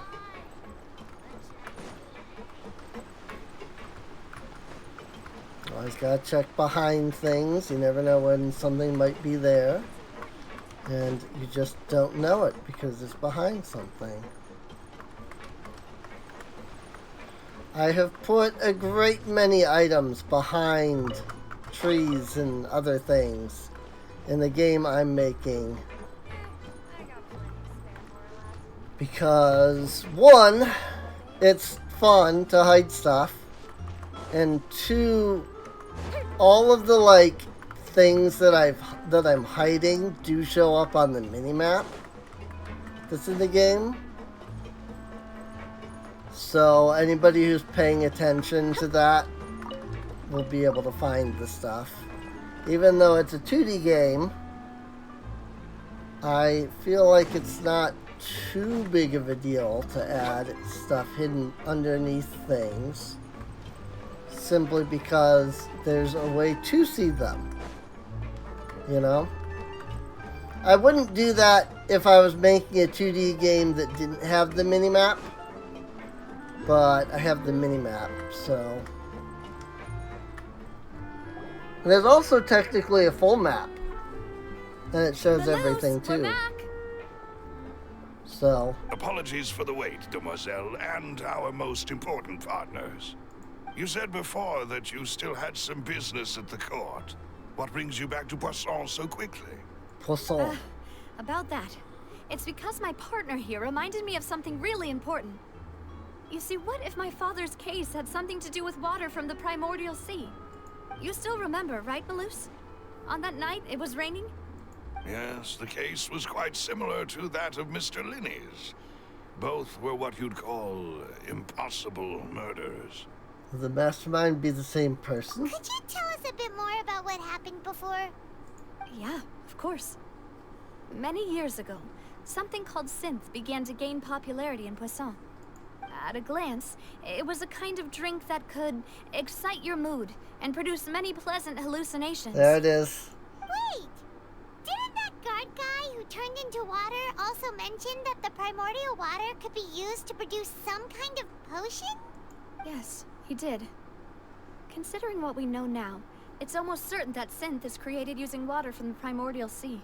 If you drink synth for an extended amount of time, you'll suffer many side effects, such as losing the ability to focus or control your emotions.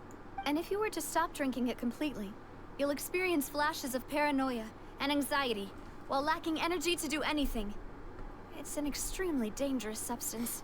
Goody. As he oversaw Poisson, my father was compelled to put a stop to synth abuse and called for a complete ban of it.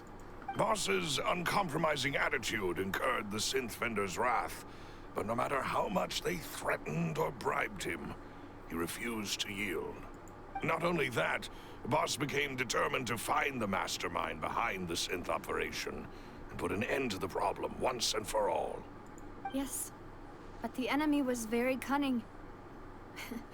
So he could never get anything out of the dealers, all of whom only sold the stuff and weren't privy to the rest of the operation. Recognizing that, my father decided to contact the dealers in secret and cultivate personal relationships with them. Finally, he was able to convince someone to become his informant. The man's name was Jacques. He felt greatly ashamed about his work after seeing many families destroyed by synth abuse. That night, my father hosted a banquet at his countryside estate. He planned to meet up and exchange information with Jacques over some food. But then, we heard 2 gunshots from the courtyard. We raced to the scene and found my father, still holding a gun, and Jacques, who was already dead on the ground. Huh? How did that happen? Aren't they on the same side? Sounds just like Lenny's case, doesn't it? In both cases, the culprit seemed obvious, but neither appeared to have any motive at all. Looking back on it, though, I now believe the most important clue was something we all overlooked at the time. There were pieces of clothing left at the scene. Well, they could have belonged to someone who got dissolved. Precisely. It's all thanks to you that I made the connection now. Back then, we all just thought they were some costumes that Jacques used to disguise himself at the banquet. But, considering it now, it's almost certain that they belong to a third person at the scene. With one extra person, we'll also need to reconsider why the 2 shots were fired. Maybe your father got into an argument with Jacques? It's also possible the third person was to blame. You're right. We still don't know what happened. But my intuition tells me that we're on the right track to figuring it all out. I'm finally headed towards the truth. Jacques was an empathetic man who was infinitely remorseful for his past actions. It's unlikely that he turned on Boss with zero warning. I think this third person is probably the key to the full truth. On that note, however, even though this will not please you, demoiselle, as your and your father's butler, I must still offer a word of warning. Our opponent is insidious and cruel. They are extremely difficult to deal with, and Boss has already lost his life trying to bring them to justice. Even though Spina de Rosula has lost most of its former glory, Poisson has welcomed a new time of peace, and we have been allowed to live out our lives. There is no need to follow your father's path. It would be both wise and in line with Boss's wishes to step back and give up on the case. If that's indeed what he wished for, then he should have told me that himself. Was I not the closest person to him? And yet, I was the one most kept in the dark. What was the point of him dying without sharing any of the secrets he knew? Did he manage to protect anything in the end? Synth is still here. Callus the Unfaithful is still his epithet. And Spina di Rosula is barely getting by. Nothing has changed. Did he think I'd just accept his meaningless death and live out my life just as meaninglessly? I've never accepted that. Ever. Not since that day, and certainly not now. I want to find out the real answer for everyone's sake. For the missing girls, for the victims, and for myself. Navia. This is indeed the best moment to act. Your partner appears to be quite reliable, and more importantly, demoiselle, I think you're also ready to take this on. So you do know something else, Malus? Yes, I do. In fact, even before that banquet, Boss already knew of the connection between Synth and the serial disappearances case. But what drove all the tensions to the boiling point was the revelation that you, demoiselle, had been selected as the next target to disappear. Ooh. What? Boss also didn't tell you that he had been diagnosed with a rare illness. The doctors told him that he had no more than 5 years left to live. And the serial disappearances case caused him great anxiety. 5 years was nowhere near enough time to resolve this long-standing conflict. But once he passed away, all the danger would pass on to you. Knowing all of this, he decided to use one final intimidation tactic before his death. He claimed to have already gotten his hands on some key incriminating evidence for the other side, and even told some members of Spina di Rosula about the details. But as long as you remained safe, he would not share the evidence with the public. If something were to happen to you, then he and all those he told would immediately expose all they knew about Synth and the disappeared victims. Right. So nobody would be able to get off scot-free. I knew there had to be some kind of, like, bribe or something. As we've seen, Boss's tactic has worked. Even though Boss has been gone for a long time, the other side has not tried to take Demoiselle's life. No, I don't believe it. He never appeared to look sick to me. No father wants their daughter to see them weak and haggard, especially someone as proud as Boss. To him, dying in a duel and suffering lasting dishonor as the unfaithful was still far preferable than losing face in front of his daughter. So he chose to die in silence, so that he could protect me. I'm afraid you're not understanding this correctly, demoiselle. What Boss wanted to hand to you was not a parasol, but a sword. If Boss's spirit could hear you telling me that you want to find the answer for the sake of everyone involved, I'm sure he'd be extremely proud. That fool. Couldn't he have just given it to me straight? No. He might have set up everything precisely because he never thought I'd be able to understand him. Is that the amount of confidence he had in me? And what if I was never able to make it to where I am now? He gave you the choice to live how you want. Yeah. I suppose that's true. With the way he'd set things up, if I had wanted, I could have just lived out my life without a care in the world. But thankfully, he rarely talked to me about complex matters, and thus understood little of me as a person. In this case, he really didn't need to give me an easy way out. Huh. Malus, what was the key evidence that he shared with you? It's the location where synth is produced. Essentially, it's the enemy's headquarters.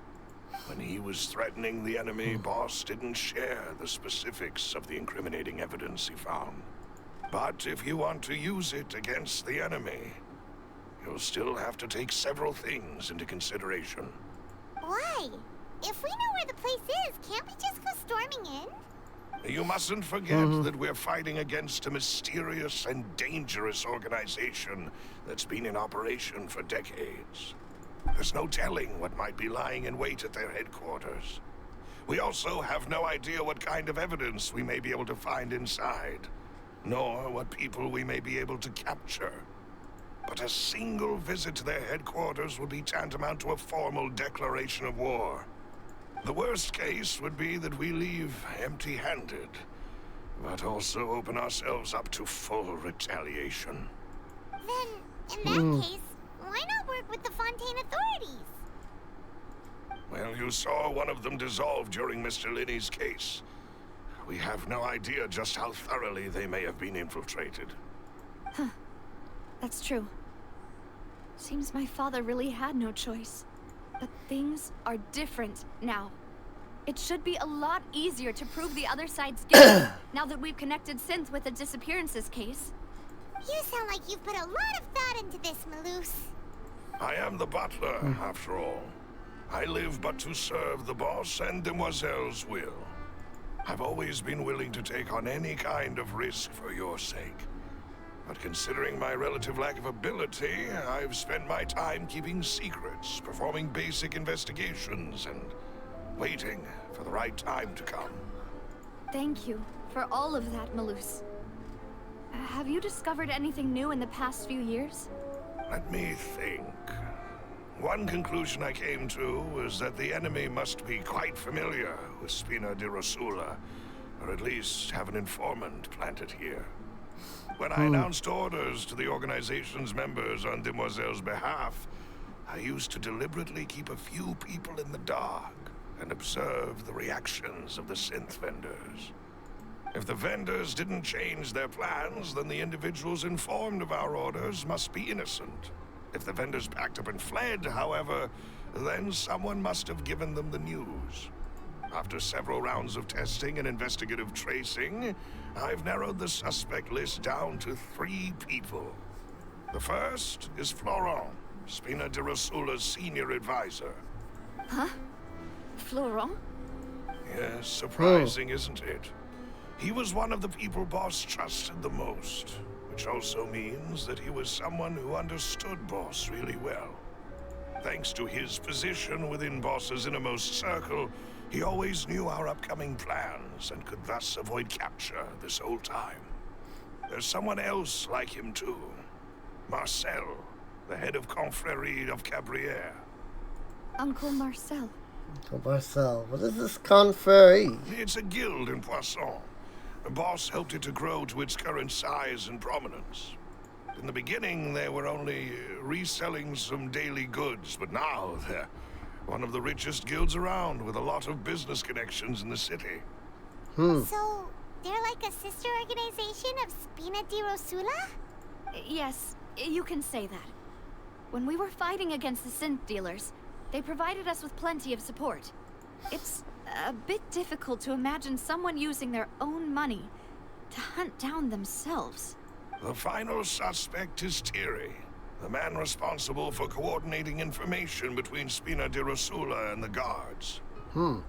Although the guards mostly leave us to our own devices, there are still many activities we have to report to the local authorities. Since Thierry is always in the know about our current activities, he could theoretically always plan one step ahead. I see. These are all people who I communicate with quite regularly. To think that the enemy we've been fighting against has been right next to me all along, among those I trust the most. It's almost too hard to believe. If you want to investigate them, please take every precaution to not alert the quarry. Judging from our experience, the enemy is extremely cautious. Right. Of course. And thank you, Malus. You've provided us with a lot of great information. Quite a bit, yeah. You're too kind, my lady. I'm just doing my duty. And before I forget, proving Boss's innocence would also mean clearing him of blame in Jacques' death. After that incident, Jacques' wife and daughter were taken into the Spina's care. They still live in Poisson today. If it might help, you could also pay them a visit. I can make the necessary arrangements. Oh, thank you so much, Malus. You really are the best. A new case awaits, my dear partner. Leave it to I me. hope we can work together to uncover the truth and end this case once and for all. Callous case records. 3 years ago on an rainy night, banquet goers heard 2 gunshots outside the house. When they reached the scene, Callous had a gun in his hands, and Jock had been shot and slain. Based on the investigations done then, there was no possibility that anyone else could have done the deed and escaped, and Callous was thus abdicated to have been the culprit. Oh boy, collecting new information! Water and missing person case record. Oh boy. So first we had the Opera House switcheroo case record. Now we have the water and missing person case record. Interesting. Here we go again, trying to crack an impossible case. All proof and no motive. Who would have imagined that people could really turn into water? So, relevant evidence, 1 out of 1 Poisson, and 1 out of 3 Poisson. These 2 have not yet been investigated. So I think this is what they meant when they said, like, it'll give you a clue as to where to look. Like, last time it was all in the courtyard, so it was all under one category. This one is actually going to be stretched out into other areas. And so now it's going to be like, oh, so like, this clue is in, you know, such and such an area. And I need to go to, I don't know, the Court of Fontaine, you know. Something like that to find, you know. I think that's why I was confused. Because I was like, remember last time I was like, it says that I'm supposed to be able to look at the thing. And it'll like, tell me where to go to find it. But then I could not, like, figure that out for the life of me. I think I understand a bit more now with this case. So it's going to be, the cases are going to be ever expanding. And enjoy your conversation at your leisure. Thank you for arranging everything for us, Malus. Excuse me, miss. Do you need anything from us? Coralie. Adele. Hey, Navia's all quiet. This isn't like her at all. Let's not bother her for now. I'm sorry that I only came to visit after all this time. After what happened, I didn't know how I was supposed to face the 2 of you.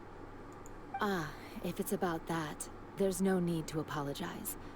After my husband died, Spina di Rosula sent us a lot of mura and support. I understood your guilt and apology to be genuine. But aren't all of those things nothing compared to the loss of Jacques? I can understand the kind of pain that comes with losing a father so needlessly. You don't understand at all. Oh. I didn't know how to face you, because I didn't know what I could possibly bring as a consolation gift. I know only the full truth could bring closure to you. And to all of us. I'm sorry. I appreciate the sentiment, but you don't have to carry all that guilt. On the matter regarding my husband, My daughter and I have more or less found our answer already. Would you mind sharing it with me?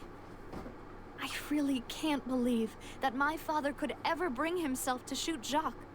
I always knew that my husband's money was earned through others' suffering. He told me countless times that if he could turn back the clock, he would never go into the synth business again. He had many regrets, and felt that he took the idea of providing for his family too literally. For the longest time, he thought Mora was everything. So when Mr. Callis came to him with a proposal, he accepted it almost immediately. He tried to be as careful as he could, but even so, he was still found out by the higher-ups. They found out about his betrayal? Papa didn't say that exactly, but Papa did tell me that I should never be ungrateful. Before he left that day, he told me that he had no choice. It was only later that I realized it was his final farewell to the two of us. Does that mean someone ordered Jacques to take out Callis? I don't know that for sure, but you could say that's the conclusion I eventually came to.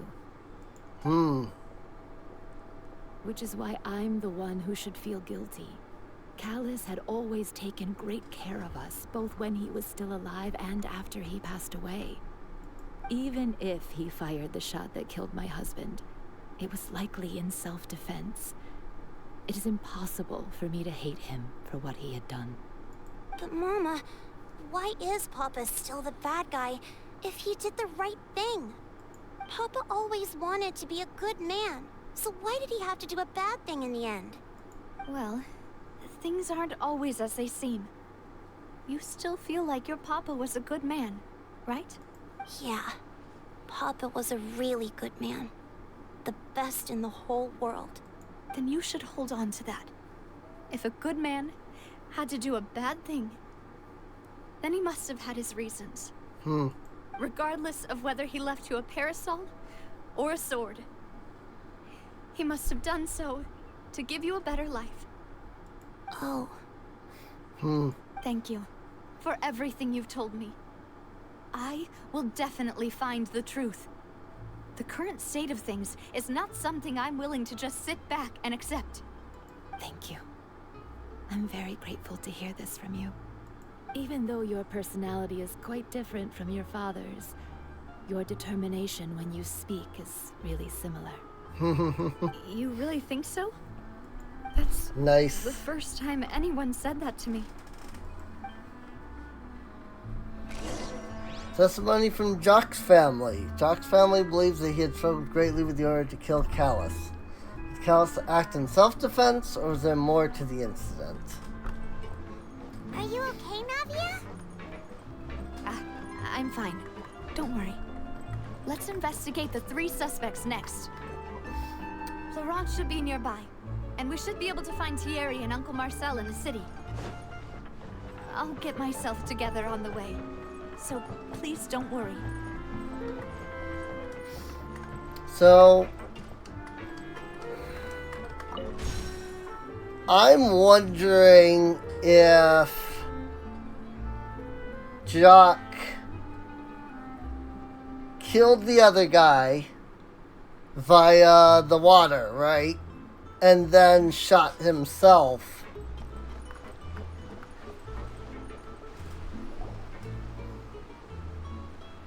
Greetings, boss. How may I be of assistance today? I'm sure you've heard about what happened at the Opera House.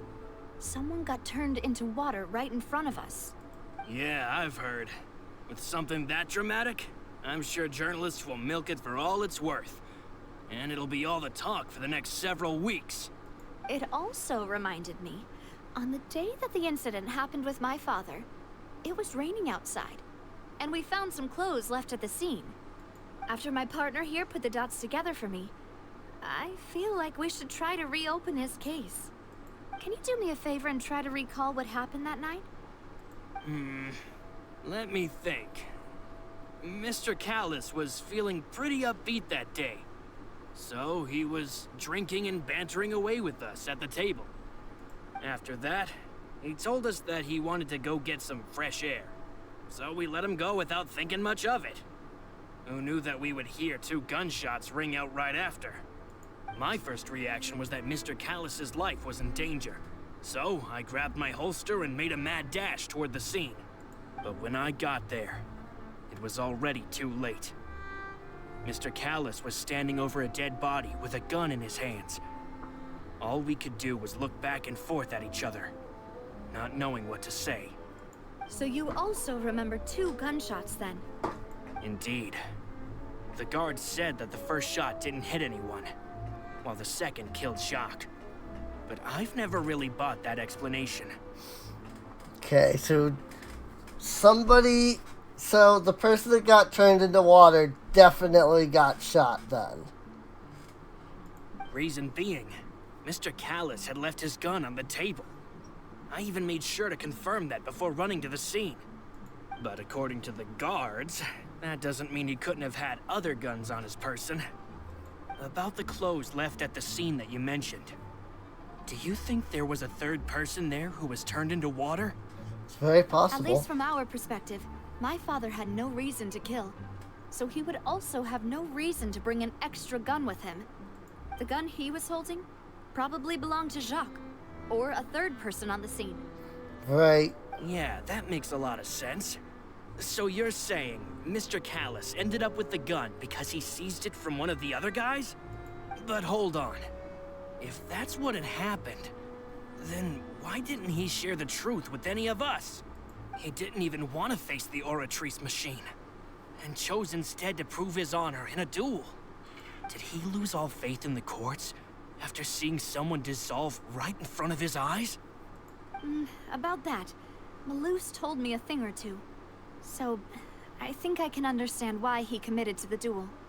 I'll tell you everything, once the whole truth has been revealed. I understand. Then, I'll leave Mr. Callus's honor in your hands, boss. And if I may just say one more thing. The whole Callus the Unfaithful epithet has been a thorn in my side since the day it was invented. Many people have laughed at me for still calling him Mr. Callus, even after so many years have passed. But it was Mr. Callus's trust that allowed me to rise through the ranks of Spina di Rosula and live the life I lead today. No matter what others might say, he'll always be the man I respect the most.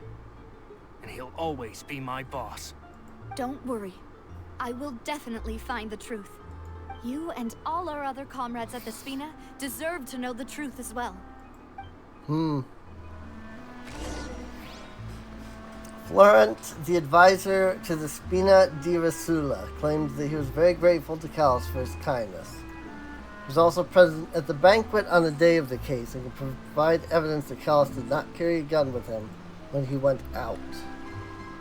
Okay. Now, but friends are forever. I mean, if he's the one, and, you know, I'm obviously not saying he is, he did a good job of, like, pretending, right? I don't think he is the one, so. Questions I gotta answer. Here's what you know for what I know.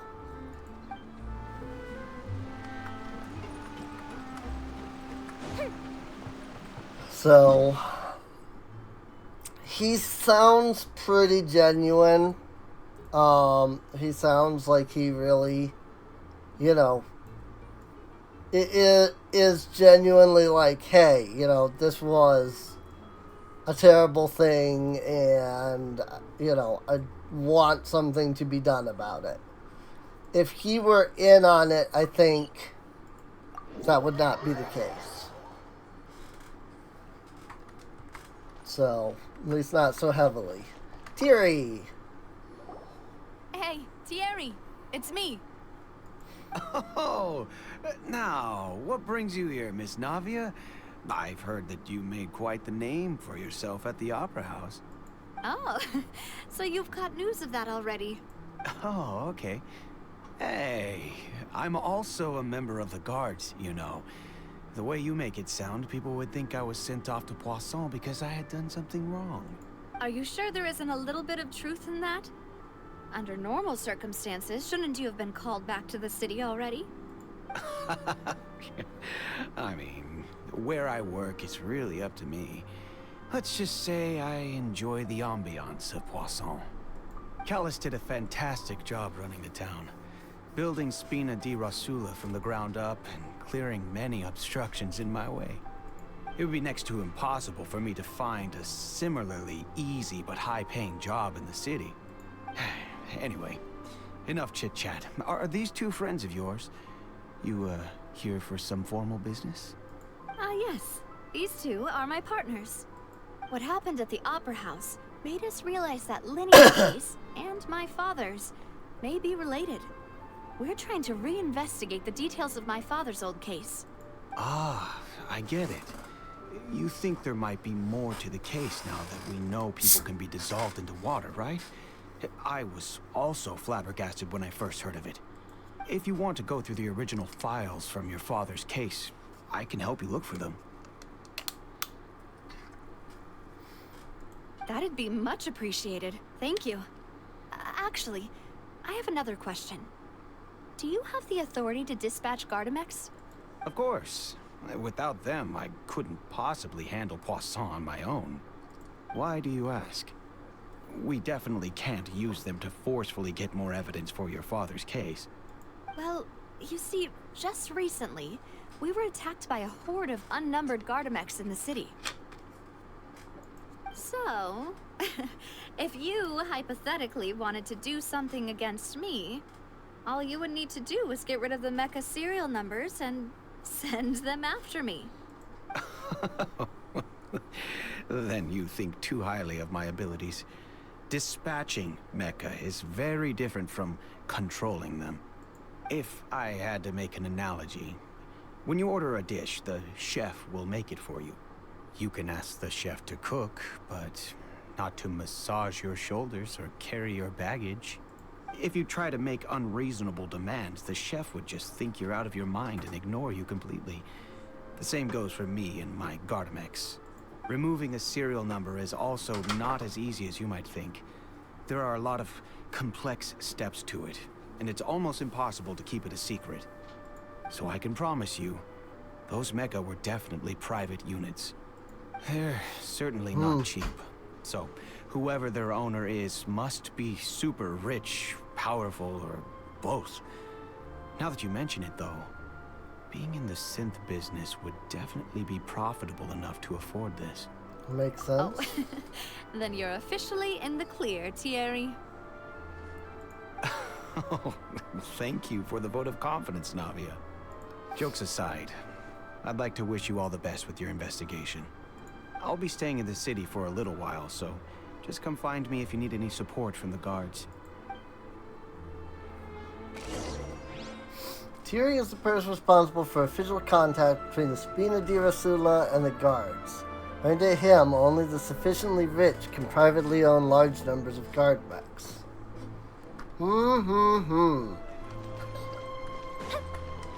I will be honest and say I don't fully trust him.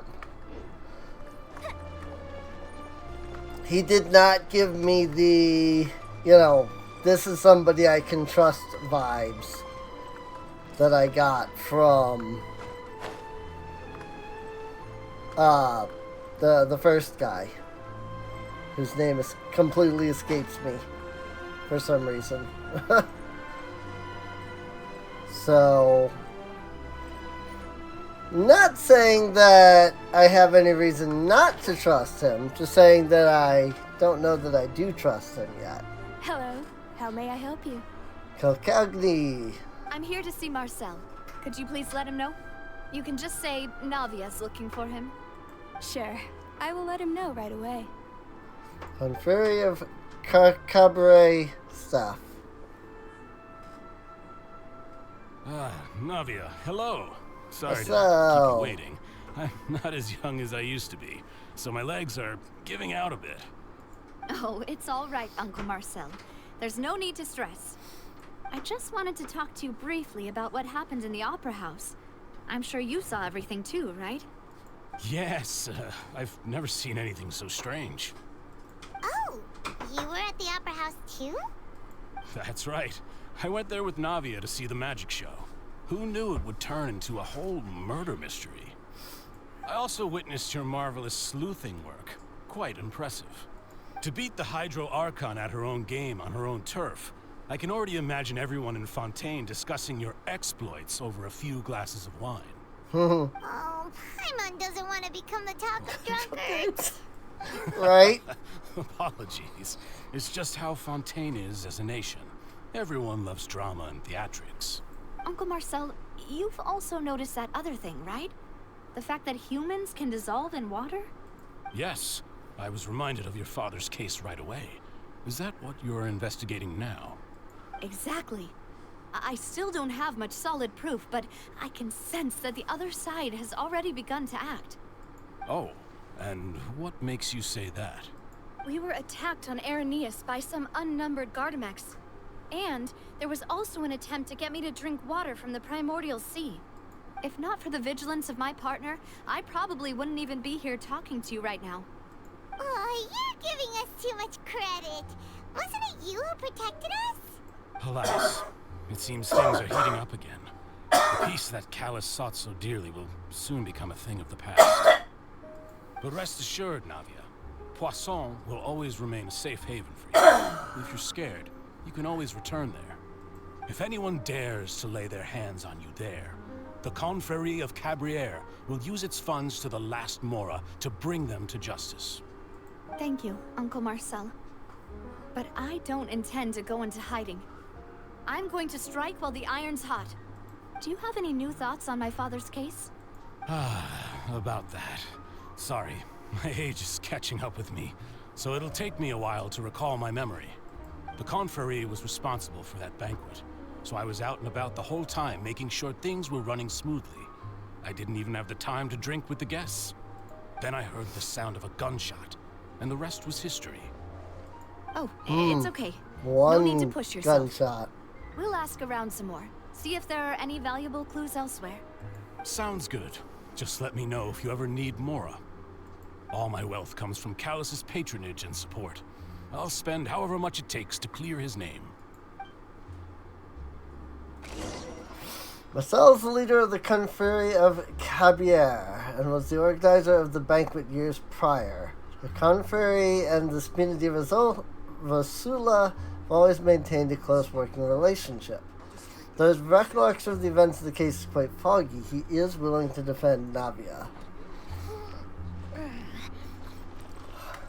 If I had to pick one with just what we've been told, I would say Xavier, or whatever his name was.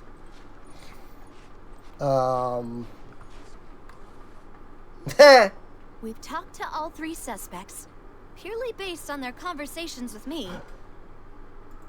That was hilarious. Particularly suspicious. Yeah, none of them really stood out fully as a suspect. I suppose that's to be expected, though. If a single conversation's all that's needed to find them out, then my father wouldn't have needed to investigate the case for so many years. Anyway, even though we didn't make a breakthrough, let's still compile what we were able to find. But where should we start? Jacques' motive. Ah, you're right. Flora mentioned that Callus probably only ended up with the gun because of circumstance. That makes sense. According to Jacques' family members, he already told them that he had been discovered, and that he had no choice before he left home that day. If I had to guess, he probably received an order from the synth boss to kill my father. Had he refused, he and his family's lives would have been forfeit. So, Jacques fired the first shot? If I was Jacques, I wouldn't have fired a shot at all. Oh? Yeah. And why is that? Could he guarantee his safety after killing Callus? Could he guarantee his family's safety after killing Callus? Ooh, that's a good point. Jacques probably already knew that he was just being used as a tool for murder. And once he had completed his mission, he'd be of no more use to his boss. So, what would make more sense from his perspective would be to turn his back on the Order and seek protection from my father. It seems the third person was the one who derailed everything. Makes sense. But without evidence, that's still just a theory. A game theory. Sorry. Besides, Jock, the attack from the Gardamex has been bothering me quite a bit as well. It's obvious that our enemy has become more antsy after the secret of the primordial seawater was revealed. Do you think he knew, even then, that we'd follow this lead to the end? Given everything that's happened since, it's quite possible. But who among the 3 suspects would have the ability to control privately owned Gardamex?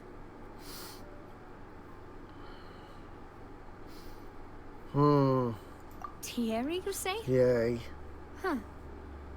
It is possible that he's figured out a way to convert the Gardamex for personal use. But I didn't feel like he was lying when he was talking to us about the mecha. I also don't think he'd be able to keep that kind of tampering under wraps. Right. Yeah. Had he actually tampered with the mecha, we'd be able to prove it with a simple check of the guard's inventory. If the mecha were taken from the guards, it should be pretty easy to find out when and how that happened. Maybe it was someone else.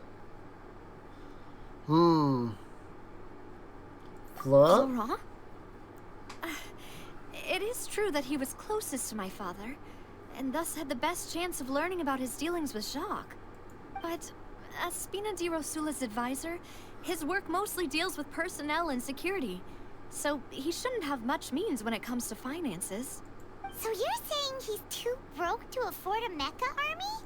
Exactly. He can't. And even if he could, I don't think he would be able to dispatch a whole group so quickly. Uncle Marcel?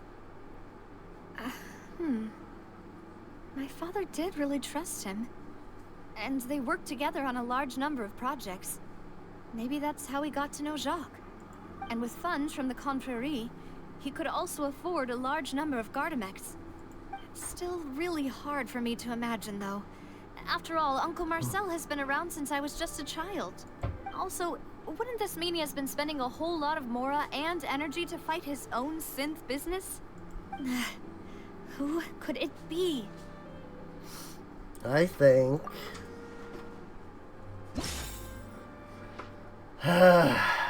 oh boy. Information about Theory, information about Marcel, and information about Florence. Was also present at the banquet on the day of the case. Provide evidence that Callis did not carry a gun with him. Florent was the one that mentioned that there was 2 gunshots.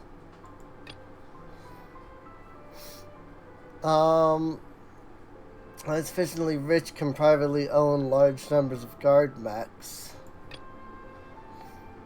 The Confrérie have always maintained a close work relationship. Recollection of the events of the case is quite foggy. He is willing to defend Navia.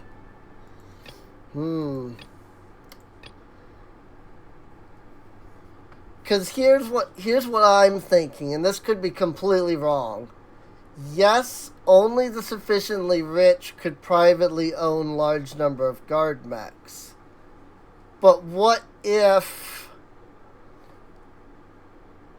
because he's working with the synth people, what if the synth people were the ones that bought, and because he has the knowledge of how to use them, because he's the only one that has knowledge of how to use them, in my opinion. Marcel has the money, but again, he's also been fighting against the synth, so that it really wouldn't make that much sense for him to be the one. And while Florent doesn't have a lot of money either, like, he's the only one that recalls all the information properly and knows what happened that day. I mean, that actually makes it sound more like it could be him. So, I'm gonna say Thierry, and we'll see what the game says. Just consider the incident with the guard mechs. Only one person really fits the bill. No? Really? I guess it's Marcel. You know, if you think everything through, Uncle Marcel is indeed the most suspicious of them all. Could we be missing other suspects? Malus didn't know about the people turning into water thing when he narrowed it down to these three, did he? Malus has always been very reliable, and his judgment of others' trustworthiness has been fair and well considered. When he laid out his case for the three, the rationale he gave me made a lot of sense as well. The suspect is knowledgeable about the Spina's internal affairs, has the means to dispatch Mecha to assassinate us, and possesses significant intellect and foresight.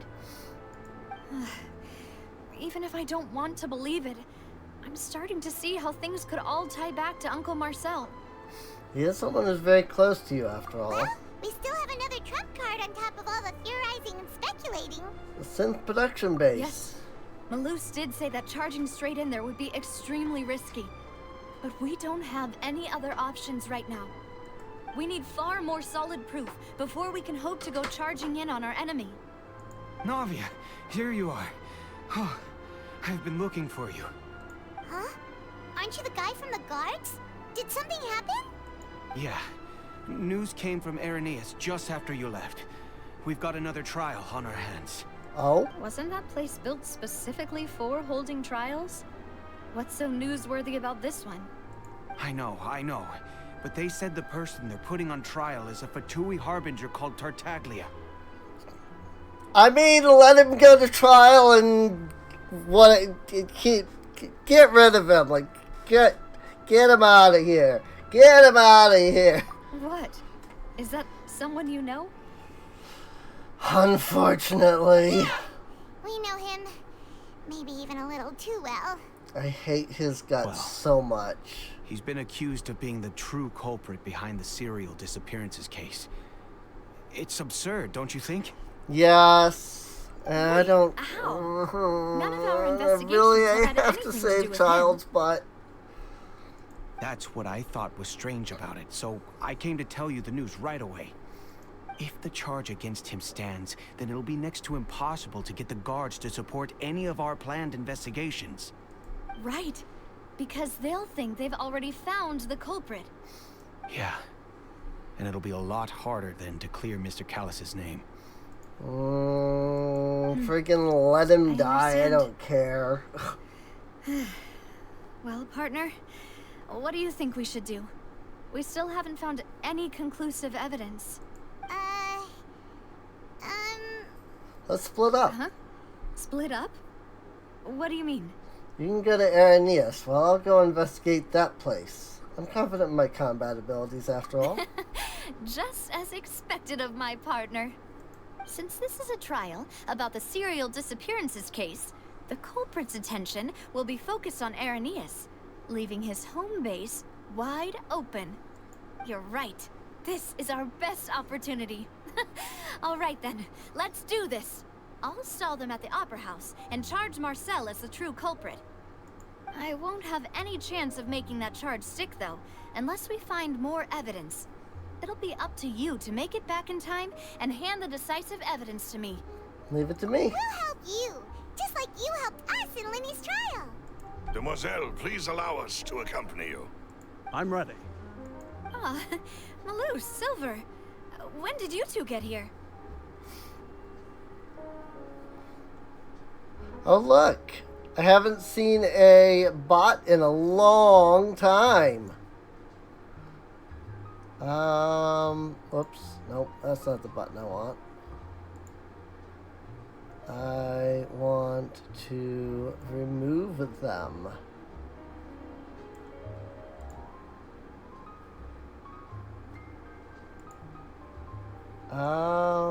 Wait, how?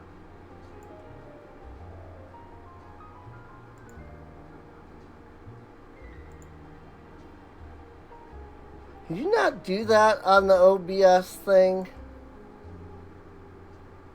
Did you not do moderation? Oh, yeah, there it is. I can, in fact, do moderation on OBS. Bye-bye, bot. I gave him ample time to defend. But, I mean, he was a bot, so... We heard So that that's you'll gonna be leaving defend. Poisson and figured that you might require our assistance. It's our hope that your confidence will be bolstered with the two of us by your side. Thank you so much. Then, let's make haste for Irenaeus. Paimon, Traveler, I'll see you at the Opera House. See you then! Suspect analysis. Combining the information regarding the guard mechs and the investigation results so far, it can be concluded that there's only one person who can have a large number of guard mechs in his possession and run the synth business without leaving traces. That person is none other than Marcel.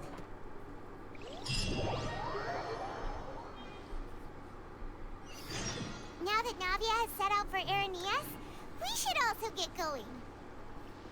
The location has already been marked on the map, so let's head over.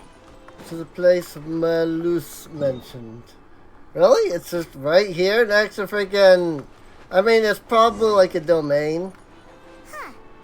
According to Malus's info, the synth production base is underwater. Ah. Let's go and try to find the entrance. Yeah, it's probably a domain.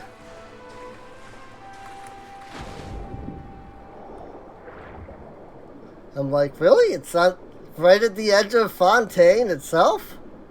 But yes, this makes sense that it would be down here in the freaking water. You know, in the freaking domain down here. There it is. Finally found it. Huh.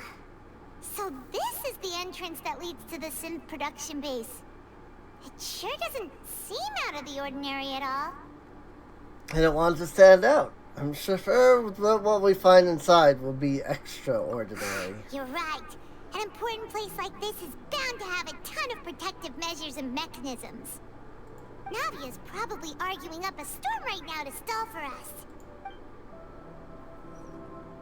Meanwhile, inside the opera place. I'm probably going to have to stop before doing this domain and everything, though. It would appear that I must repeat my question again, Mr. Tartaglia. Do you accept the charge that you are the true culprit behind the serial disappearances case? To be perfectly honest, I don't understand your country's complicated court system, or the reason why I'm being charged with something I've never even heard of. However, I did hear that people who have been charged can choose to participate in a duel to clear their name. Is that right?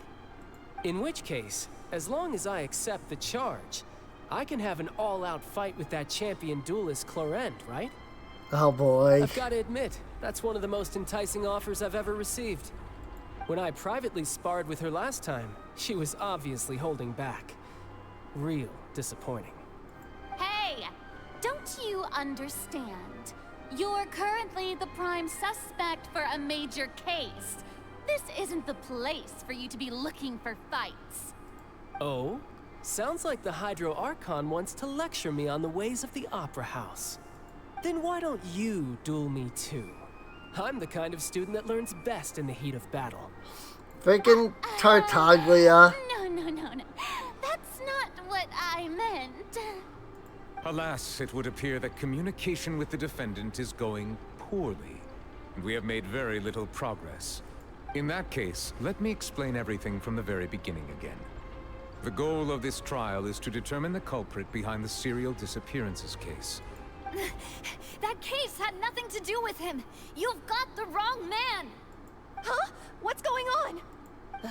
Why is she interjecting again? I told you it couldn't be one of the Fatui Harbingers. Miss Navia, this is the second time you've interrupted the court proceedings. I only tolerated your behavior last time because you were able to provide the court with a key eyewitness. But that was an exception rather than standard court protocol.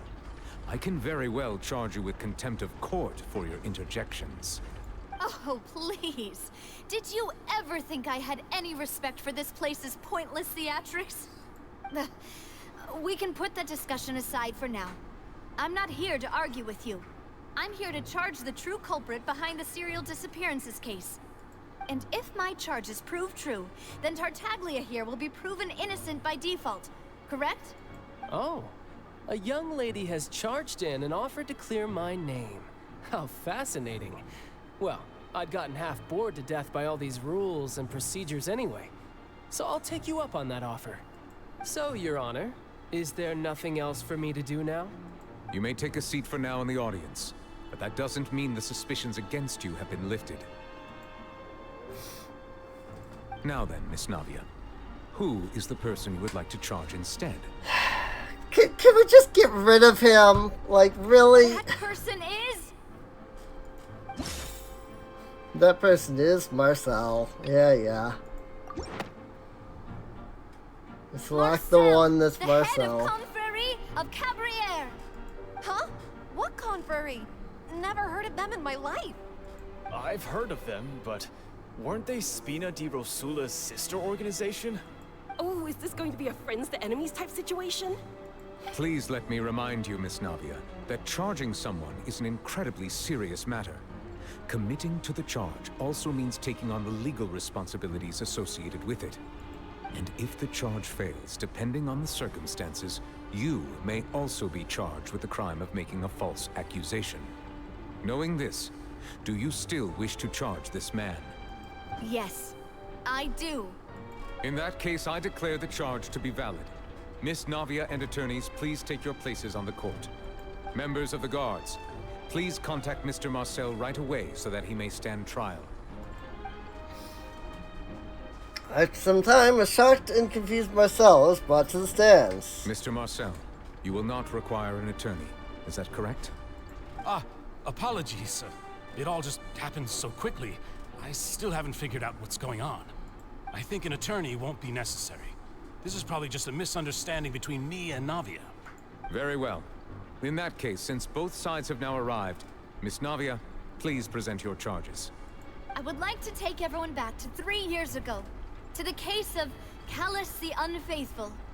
Only through elucidating what really happened in that case can we connect all the dots for the serial disappearances case. Navia, do you really think that I was the one who killed your father? Come on, why would I do that? Callus was my benefactor, and remember, both you and I only ran to the scene when we heard the sound of a gun. If that's enough to make me a suspect, wouldn't that make everyone at that banquet a suspect as well? I think there's no point in getting into the specifics right now. The audience doesn't even have the big picture yet.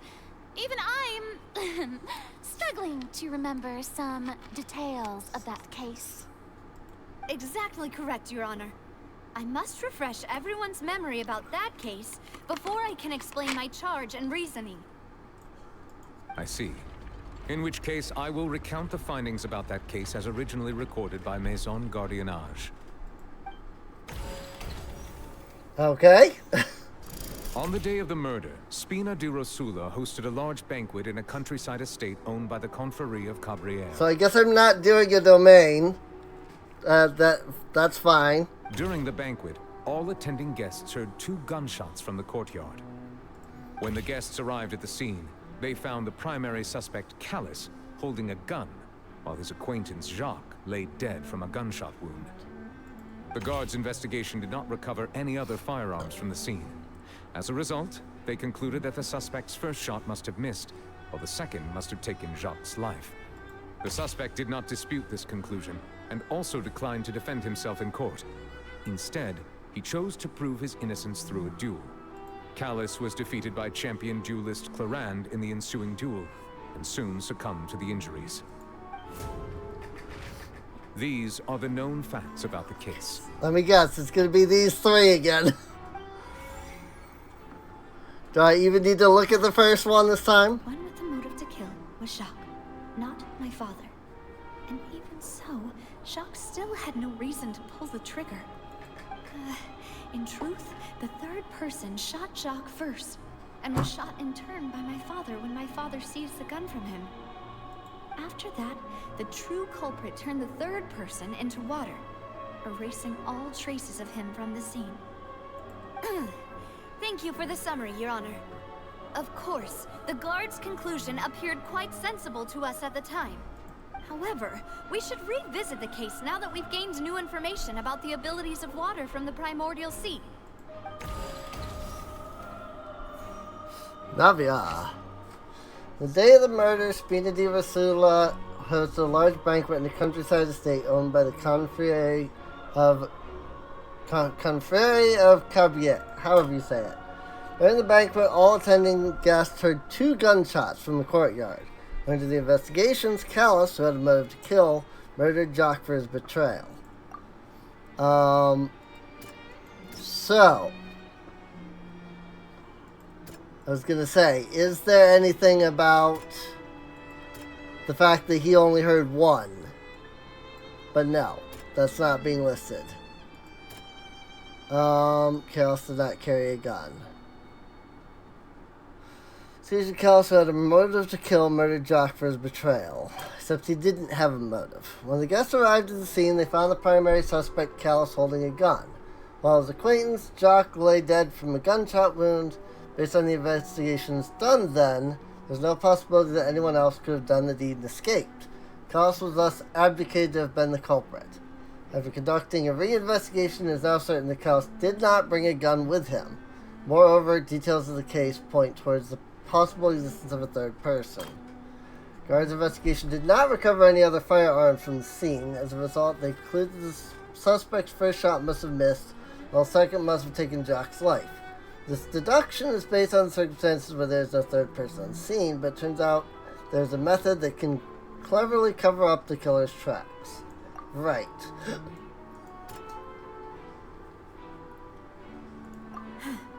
Something's not... Nope. Okay. That's where I would have put that, but okay. The suspect did not dispute the conclusion and also declined to defend himself in court. Instead, he chose to prove his innocence through a duel. So, I'm noticing that there's blue, blue, blue, and blue. But there's no blue here. So this one I don't have to do anything with. But that means I have to do these 4. Because that's the way it was in the other 2. So... Nope. I didn't... That's what I figured, but you never know. I've been shot and slain. The frickin' what? I don't want to solve it by just clicking until I get the right one, but none of this makes sense.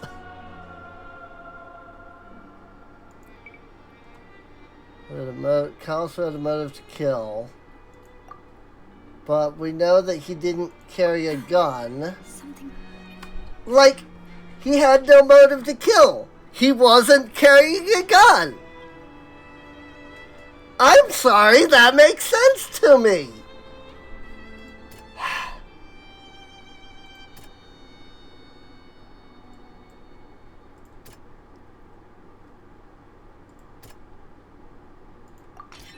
The testimony of the victim's family confirms that Jacques had thoughts of assassinating Callus when he set out for the banquet. However, in the end, he reconsidered, and instead shared everything with Callus, hoping to seek the latter's protection.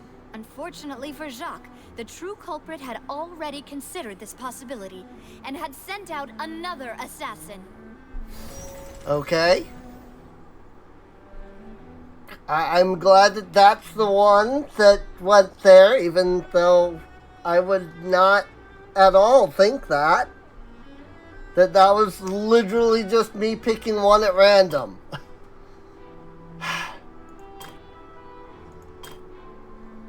Well, at least now I know one of them that's not. Let's see. It's now certain the Callus did not bring a gun. There's possible existence of a third person. So is it one of those?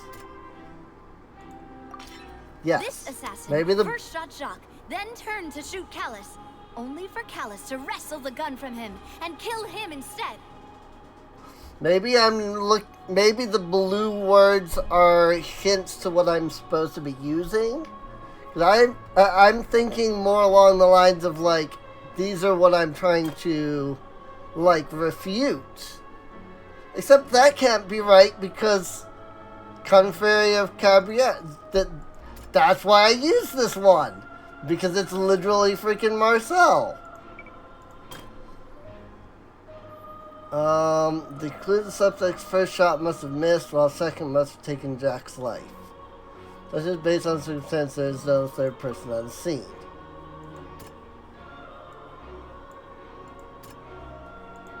Primordial seawater. Clothing was found at the scene. That one makes the guards sense. once believed they were used by Jacques as a costume to disguise himself. But now, it is clear that the clothes were proof that there was a third person at the scene, and that they were turned into water after committing the murder. Since it was raining that day, the culprit was confident that they could use the rain to wash away all traces of their dissolved accomplice. Okay, I didn't. Realizing It wasn't this, the first one at The all. true culprit caused the hired assassin to dissolve into water, leading everyone to believe Callus was responsible for Jacques' murder. This is the true version of events. So do the blue words mean nothing then? I'm so confused. Because once again, it's the same three. Freaking... It's the same three options. Ah, so that's what happened. Wait, you're telling me something as dangerous as water from the primordial sea has been used for all these years? What a great theory. It also explains Callus's and Jacques' respective motives. I guess they didn't shoot each other after all. Mr. Marcel, you are the one being charged with the crime. You should provide a rebuttal if you wish to prove your innocence. Ah, but I think I agree with everything Navia just said. In fact, there was nothing in her speech that directly implicated me. Then, may I ask some questions? In my opinion, we primarily need to determine two things. One, do you have the evidence to back up your claims? I'm afraid not. At least not at this very moment. Are you having some issue? That is the second time you have fallen down. What?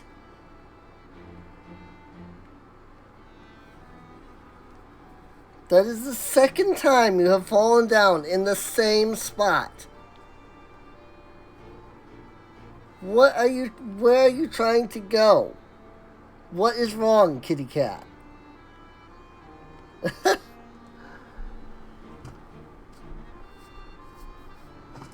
You have food. Boo! If you don't have any evidence, you should just go home. I may not have the evidence with me, but I know where I could go to collect it. If we look up the deserted clothes against a record of people who went missing around the same time, we should be able to find a match. Considering the serial disappearances case, the guards probably kept careful records of all missing persons from around that time, regardless of age or gender. That makes sense to me.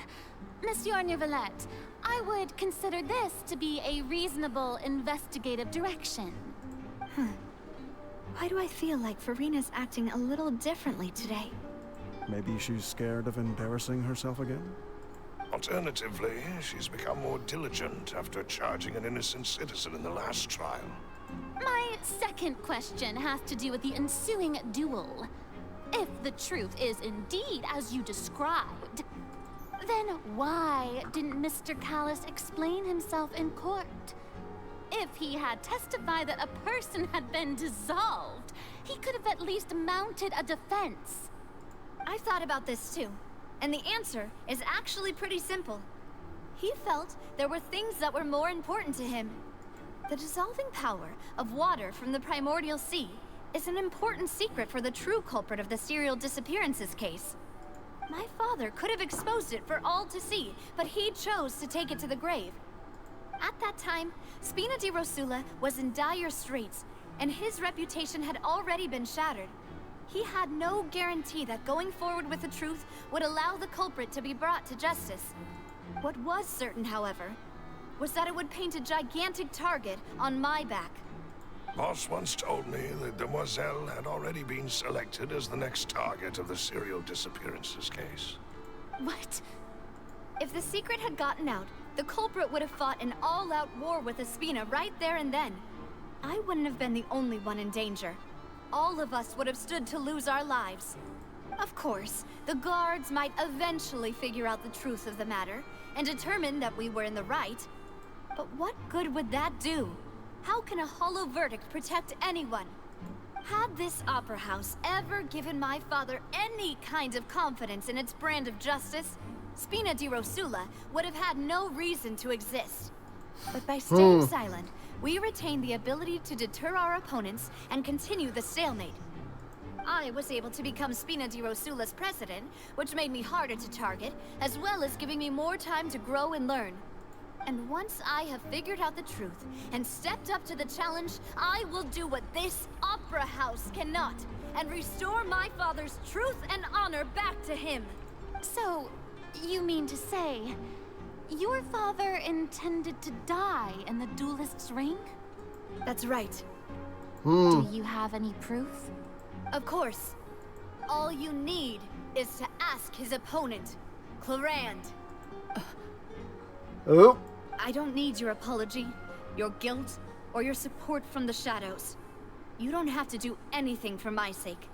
But since he entrusted his will to you, Clarand, you should tell us the truth about his sacrifice. So, during the duel, did you believe that Callus was intending to die? Yes, I did. As a champion duelist, I've fought many battles and taken a countless number of dishonored lives.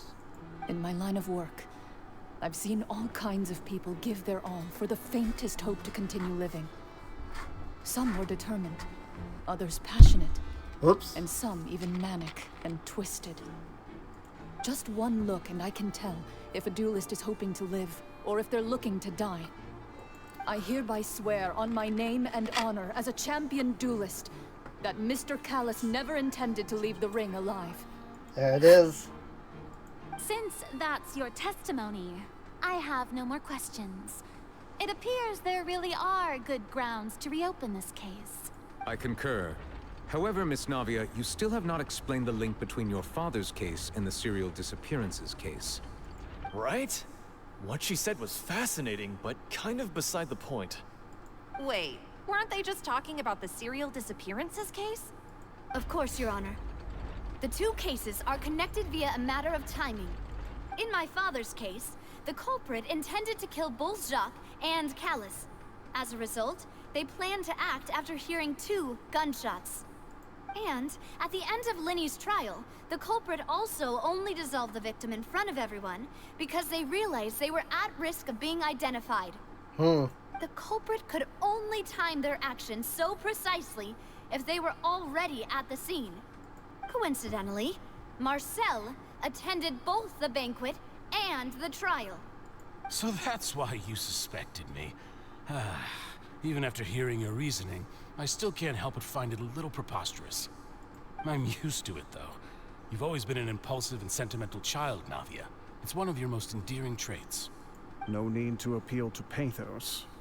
I won't try to refute your points one by one, but even if everything you just said was true, can you prove that I was the only person present at both events?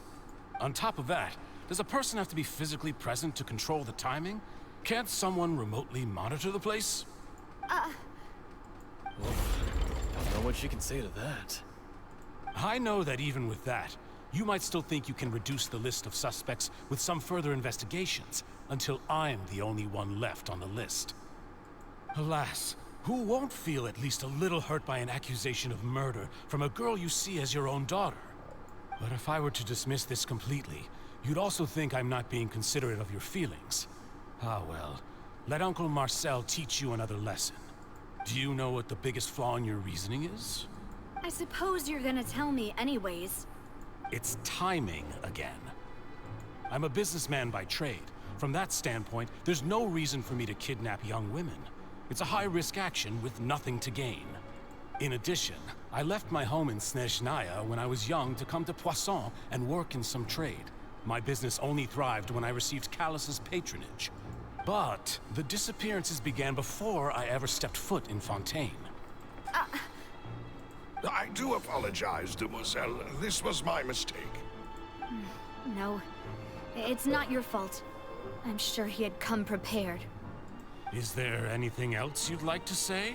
Would you like to check the date of my first business license against the first known case of the serial disappearances? You can also take a look at my border entry records, or ask my friends and family when I left Snezhnaya for the first time.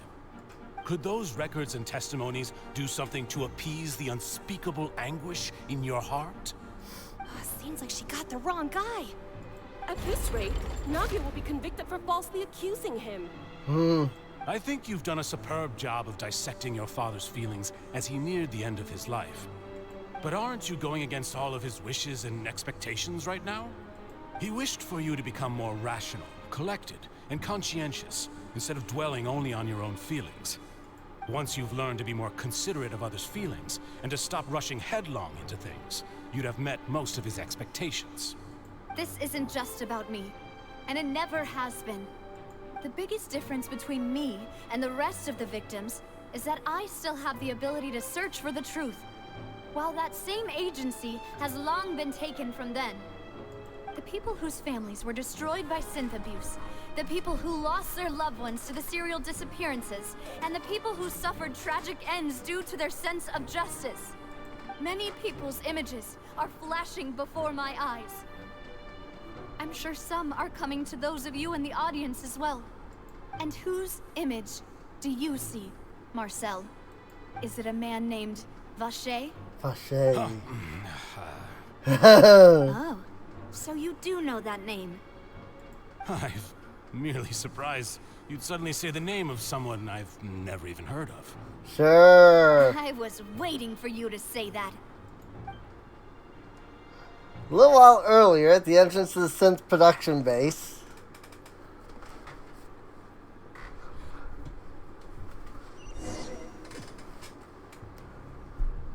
so we are doing a domain.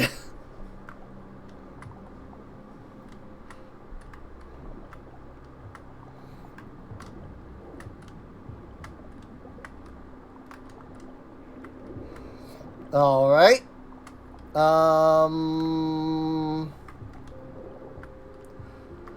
I definitely have a lot to go on immediately offhand here. Yep.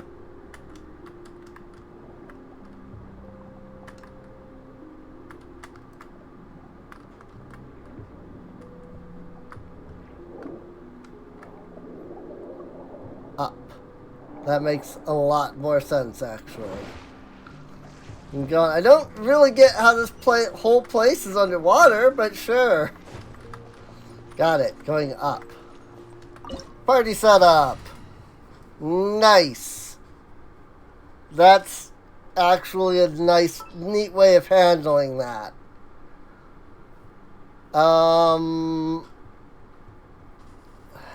just gonna put in Seiyu for the heals and the damage. Interesting. Shine down. Time for a light show.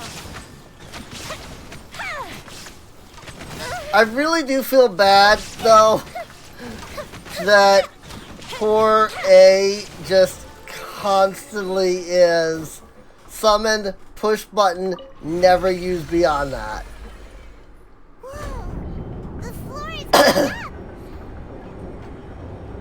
Is it because of this mechanism in the middle? That guy really prepared a lot of stuff for this place. Why don't I tell you a story?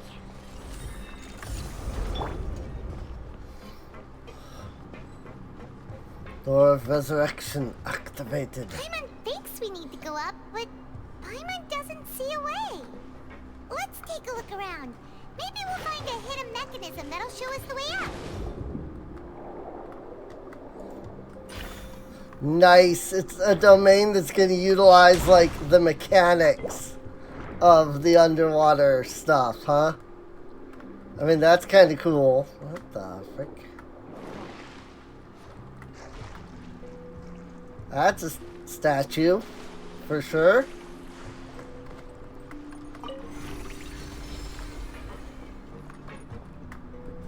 I'm a little confused how all of this is a workshop but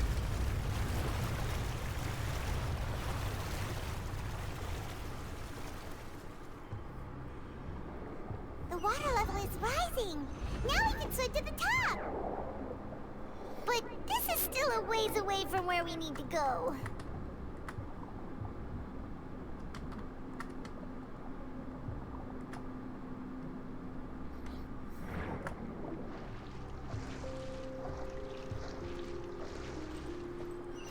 I mean, this is supposed to be like where they're producing it, right? Fuse is lit. Whoops. Yep. That cancels that, so that's unfortunate. Oh, I don't have my... In that case... Whirling snow.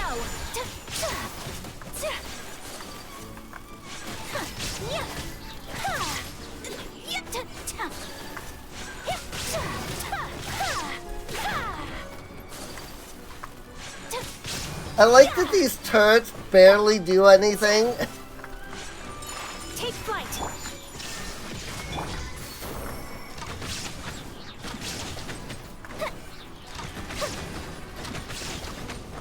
Maybe I'm missing something, but those turrets really don't seem like they even do anything.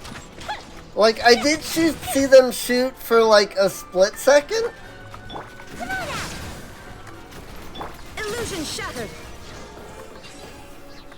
But it was literally for like a split second.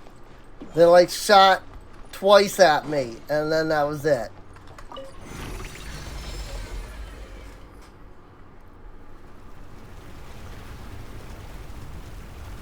I'm sure there's something about, you know, fairness and video game design and all that. You know? But it just, I'm just a little confused. Because again, it just didn't seem like the turret, like, did much. But, whatever. I'm not complaining, to be clear. I'm just, like, I'm being legitimate here. I'm just legitimately confused. It's like, what is the point of this enemy? Where, like, it shoots at me, like, twice. Over the course of, like, 10 minutes.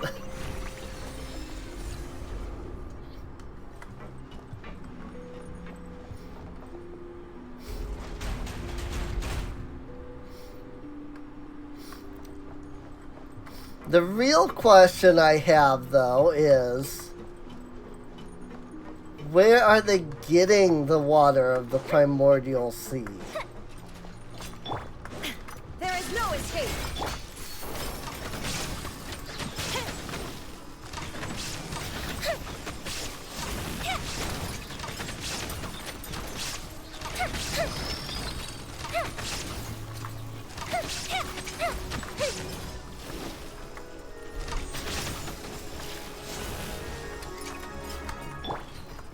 Shine down.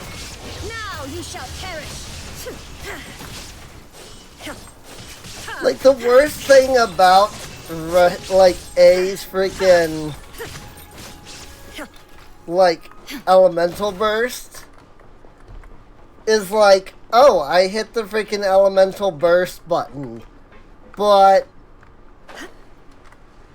like, I don't have another, and maybe it's just also my party setup. After all that, we finally made it to the innermost sanctum. But, like, I feel like it only ever really... Like, I feel like A is one of the only characters that has, like, a passive, you know, ability to constantly be generating something. Though, as expected, the mastermind isn't here. If I'm not mistaken, he's being charged by Navia as we speak. That's right. Then let's hurry up and find some evidence so we can get back to the Opera House and help Navia.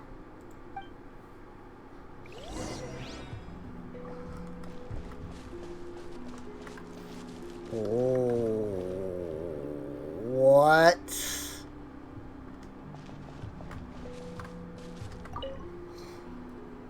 Oh, look!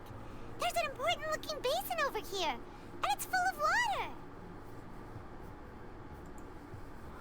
That must be the water from the primordial sea. That means this is where they make all the synth. And that special water is the main ingredient. If you dilute it with normal water, you'll get synth. But the pure stuff can dissolve a human. Paimon will take notes on this incriminating evidence. The pool found within the headquarters is filled with water from the primordial sea. The mastermind can use this to create synth and directly use it to dissolve people.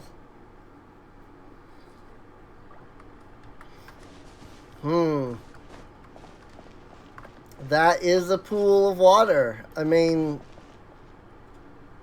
it's very interesting because it's slowly dripping up. So, I mean, there's that. Let's see what's written here. Nothing escapes Detective Paimon's eyes. Callus. Navia's father. Oh, this seems to be an investigation report on him. Probably related to his and Jacques' case. Yep. It's about finding someone to assassinate Jacques and Callus because of a lack of confidence that Jacques himself would go through with it. This should prove the existence of the third person, right? Anything else?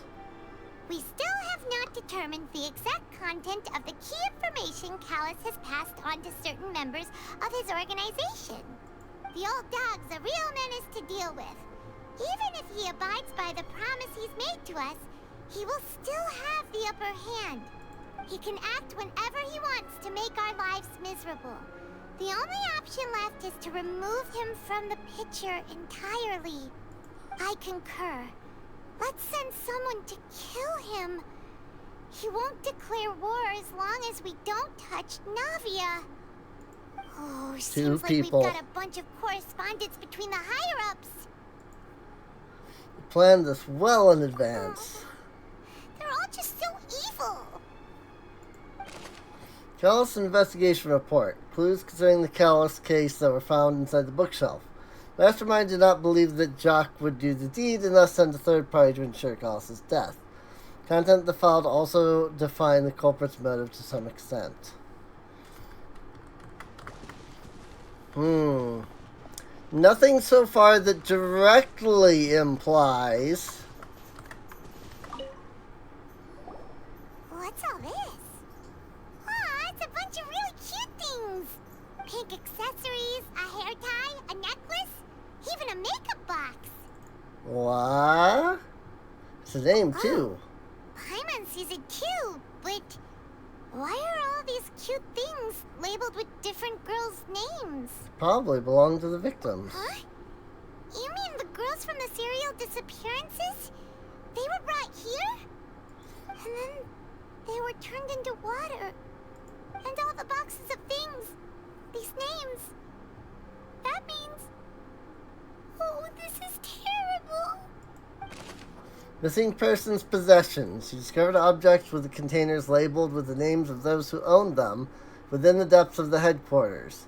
Names here must have something to do with the victims of the serial disappearance case. This might be proof that this was their final stop.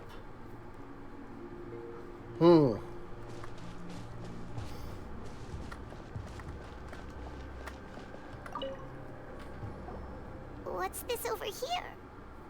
Looks like some kind of place for research. Experiment number 16 aims to verify Jacob Ingold's research conclusions on the primordial sea and use his theory as a foundation to achieve a breakthrough. The experiment was a failure. No individual managed to resurface from the water from the primordial sea. Female specimens 22, 23, and 24 were dissolved. Oh, jeez. I'm down, Paimon. Sorry, Traveler. Paimon will try her best. It's just that Paimon's never read something so scary before. How can someone write something that terrible in such a matter-of-fact tone? You read the rest. Paimon's too scared to keep going. Goal of the researcher is to save his lover, a woman called Vignier, who was dissolved. So that's why you did all of these experiments. But did he really think he'd be able to find a way just by dissolving people over and over? That's just insane! There's another name here. Vache. Isn't that the name you heard by the fountain? Paimon thought he was an eyewitness in the serial disappearances case. He is the researcher. Oh. You mean Vache is the one who did all of these... experiments? Yeah, he signed off on a bunch of the experiment reports. The voice I heard from the fountain was probably Vignier. So that's it! Vache was no victim, but personally took his lover and... No, that's not it either! If that's the case, why would he want people to resurface from the water? There must be more to this than meets the eye. In any case, Paimon will write it all down. The plot thickens. Experiment number 16 aims to verify Jacob Ingrid's research conclusions on the primordial seed. Uses theories of breakthrough. Experiments of failure, yada yada. There are many more records like these. Literally the words that Paimon said. Synth. Whoa. There's so much synth here. And so many bottles of ingredients that probably just contain the waters of the primordial sea. There are so many. Mixing in progress. Ready to drink. Stock sample? Huh. They've also got all the synth pretty clearly labeled. Whoa, there's even fruit-flavored synth? Well, it definitely proves that this is where they produce synth. Yep, it's super obvious. Popular potion circulating quite widely. Gives the drinker a very pleasant experience for a short time, but side effects are equally strong. Producer uses these special characteristics to earn a massive profit from its trade. Drugs. We looked at almost everything here, and it seems like our theories were spot on. But who really is this Vache? yeah, we haven't found anything that reveals his true identity. No wonder even Neuvillette wasn't able to find anything. Whoever it is probably destroyed everything to do with that name a long time ago. That way, even if we bring all this back to the opera, we won't be able to identify the true culprit. Clever, but maybe not clever enough. Let's look again. Paimon won't admit defeat to this guy either. Look for clues related to Vache.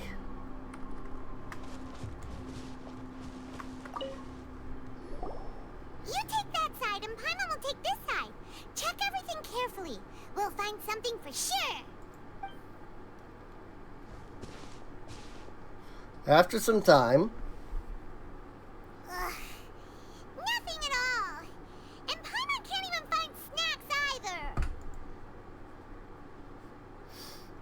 Paimon, I found it. Whoa, really? What Paimon see? Vignier. Oh. Isn't that Vache's lover's name? Then you found her diary. Let's see. Aw, it's just a normal diary chronicling their love story. She was so sweet, too. Oh, Paimon feels even worse for her now. Take a look at this page. She made a list of baby names.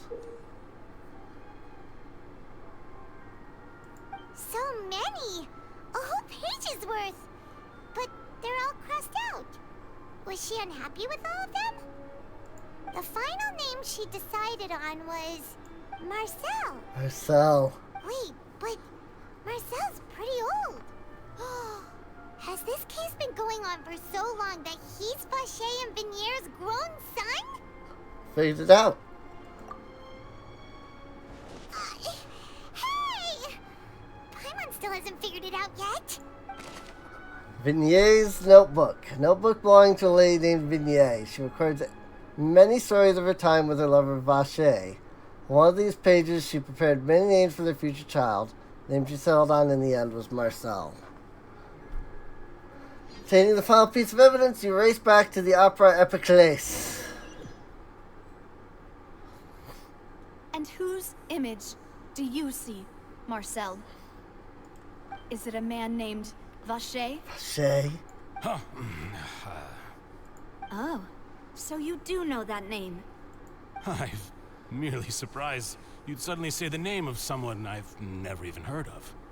I was waiting for you to say that. Navia! We're back! Wow, that's the moment we came in, apparently. As expected of my partner. I just knew you'd return in the nick of time. Just how often do you intend to flout the rules of this court? Right? It's all right, Monsieur Nervalette. Given their confidence, I expect they've found the crucial evidence. Indeed. You say you've never heard of Vacher. But I like that this is the only one I can view the details of. And, like, clearly it's the obvious answer.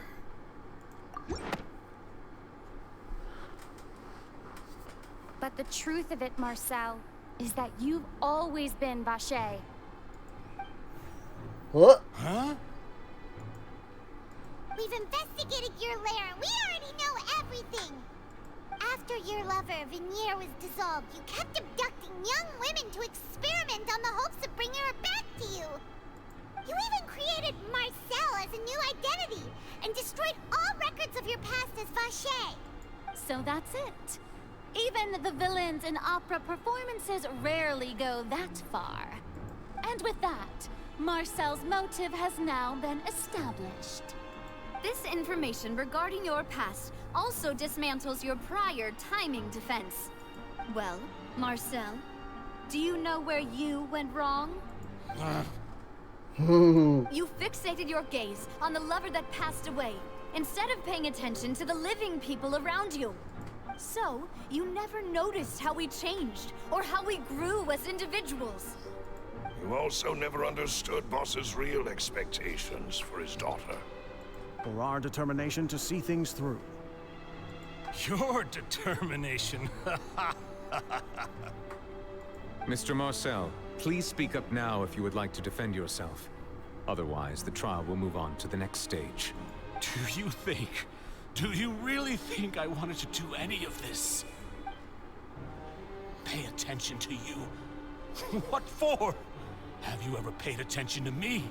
Ever empathized with my pain? Ever known how it feels to watch the love of your life dissolve right in front of your eyes? No one helped me.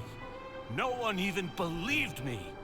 All those decades ago, even the officers from the Maison Gardiennage were laughing at me. They said there's no way a human being can turn into water. So I must have gone mad from grief. Vinier's death was brushed away by all of you as if it didn't matter at all. Well, now you know, don't you? Ha! Well, it's too late now. All those who were dissolved are gone forever. You only have yourselves to blame. You set up this ornate opera house in pursuit of your so-called justice. Your beloved drama, while turning a blind eye to the suffering of the people. Venier is dead. We promised each other that we would always be together. Wherever she goes, I will follow. But I'm not from this blasted place. So I can't be dissolved. No matter what I do. That's true. Hey, is that water from the primordial sea that he's drinking? I can't dissolve. Can't dissolve. Can't dissolve. Do you all see? I can't go. I can't follow. So if I can't go where she is, what choice do I have but to try to bring her back? I did all of that. And in the end, that accursed Callus still got the better of me. I spent my entire life living on pins and needles, only to get stabbed by his idiot daughter at the very end. The suspect is exhibiting signs of mental distress. Guards, please restrain him. Don't touch me! Don't anybody come near me! I still need to save Venier. I promise. We made a promise. Venier! Please, Venier! Don't think badly of me. All I want to do is fulfill our promise. At this point, the verdict of this trial is clear. With Mr. Marcel's conviction, the charges against Mr. Tartaglia no longer have any basis. Fine by me. I was in a bad mood, but after a show like that, I'm actually feeling pretty good. Traveler, please submit all the evidence you have collected to the guards, so that I might review and summarize the truth behind the serial disappearances case. The proceeds to review and compile all the evidence. The man now known as Marcel was originally named Vacher and worked as an adventurer with his partner and lover Vignier. During an underwater expedition, Vignier accidentally came into contact with water from the primordial sea and was dissolved in front of Vacher as a result.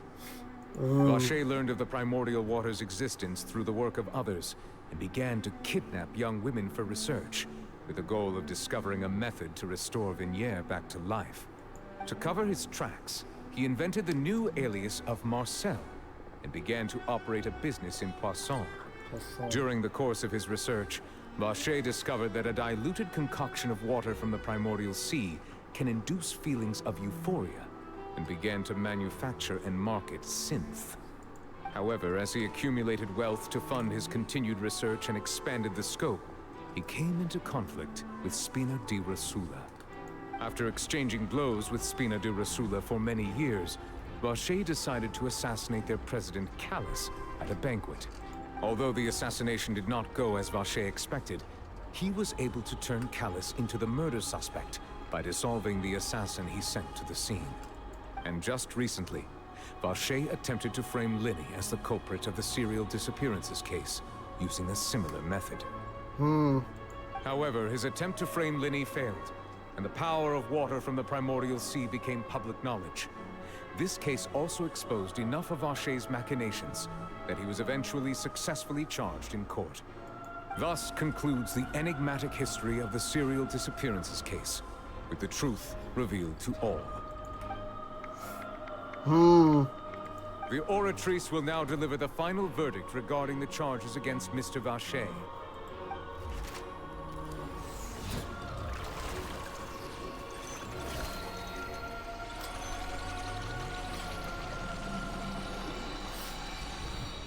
Seriously though, the Oratrice is pretty cool, not gonna lie. According to the judgment of the Oratrice Mécanique d'Analyse Cardinale, Mr. Vacher is guilty. Guilty. Guards! Take Vacher away.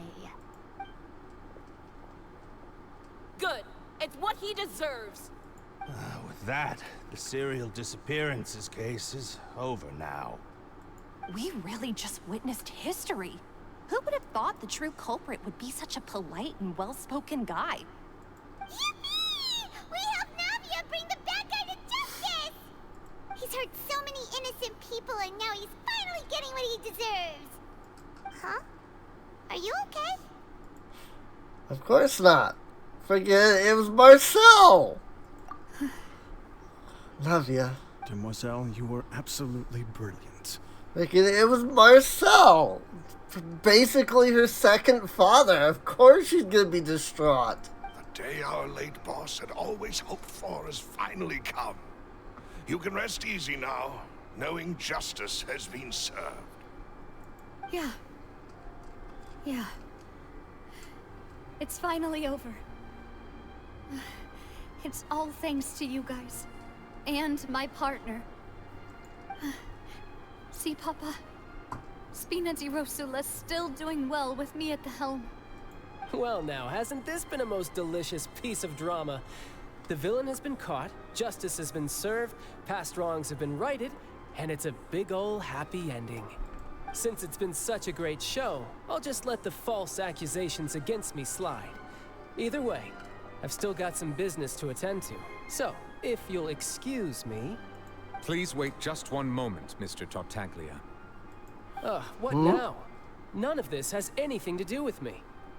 According to court protocol, since this trial was initiated due to a charge against you, a verdict must also be made regarding the initial charge before the trial can conclude. Oh, come on. Is this really necessary? Haven't you already caught the real criminal? Isn't it time for side characters like me to exit stage left? Please respect the laws of Fontaine.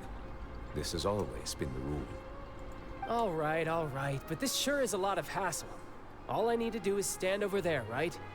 Let's just get this over with.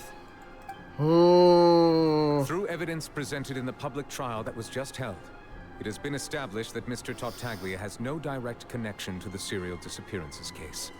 The guilty party has been identified, and thus it is logical to suppose Mr. Tartaglia is innocent of the charges. We now turn to the Oratrice Mécanique d'Analyse Cardinale to render the final verdict on the charges. And the Oratrice is gonna say he's guilty, isn't it? According to the judgment of the Oratrice Mécanique d'Analyse Cardinale, Mr. Tartaglia is guilty. Guilty. Yep. Hey! That's not funny! Didn't you just say I'm supposed to be innocent? What's with this verdict? Is your justice machine malfunctioning? Huh? This has never happened before. The Oratrice actually returned a different verdict from the Chief Justice. I mean, have you ever heard of an innocent Fatui Harbinger? Do you think the Oratrice might have just convicted him on general principle? But weren't the charges about the serial disappearances case? No matter what else he's guilty of, it shouldn't affect the verdict in this case, right? Child's been declared guilty by the Oratrice. Just what is going on here? The judgment Get of rid of him! Oratrice Mécanique d'Analyse Cardinale is, by law, the final verdict of the court. We must accept the guilty verdict. Guards, please take the suspect into custody per court protocol. Freaking get rid of him. Hello, Tazin. Ah, here's the scene. So this is how justice is done in Fontaine. What a joke. You've got your rules. Well, I've got mine too!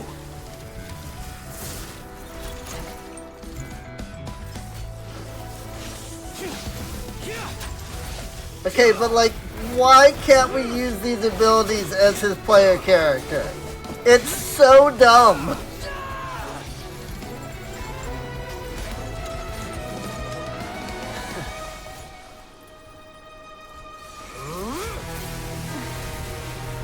It's so dumb that we can't do any of this.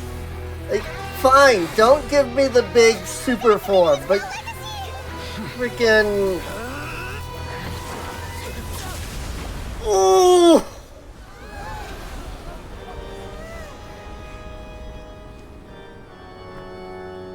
Ow! I am sorry.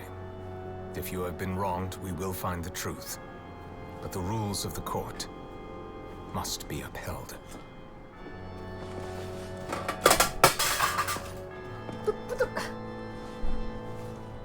Again?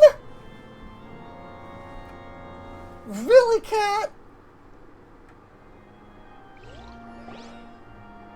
Hey, Monsieur Novelette, what's going on?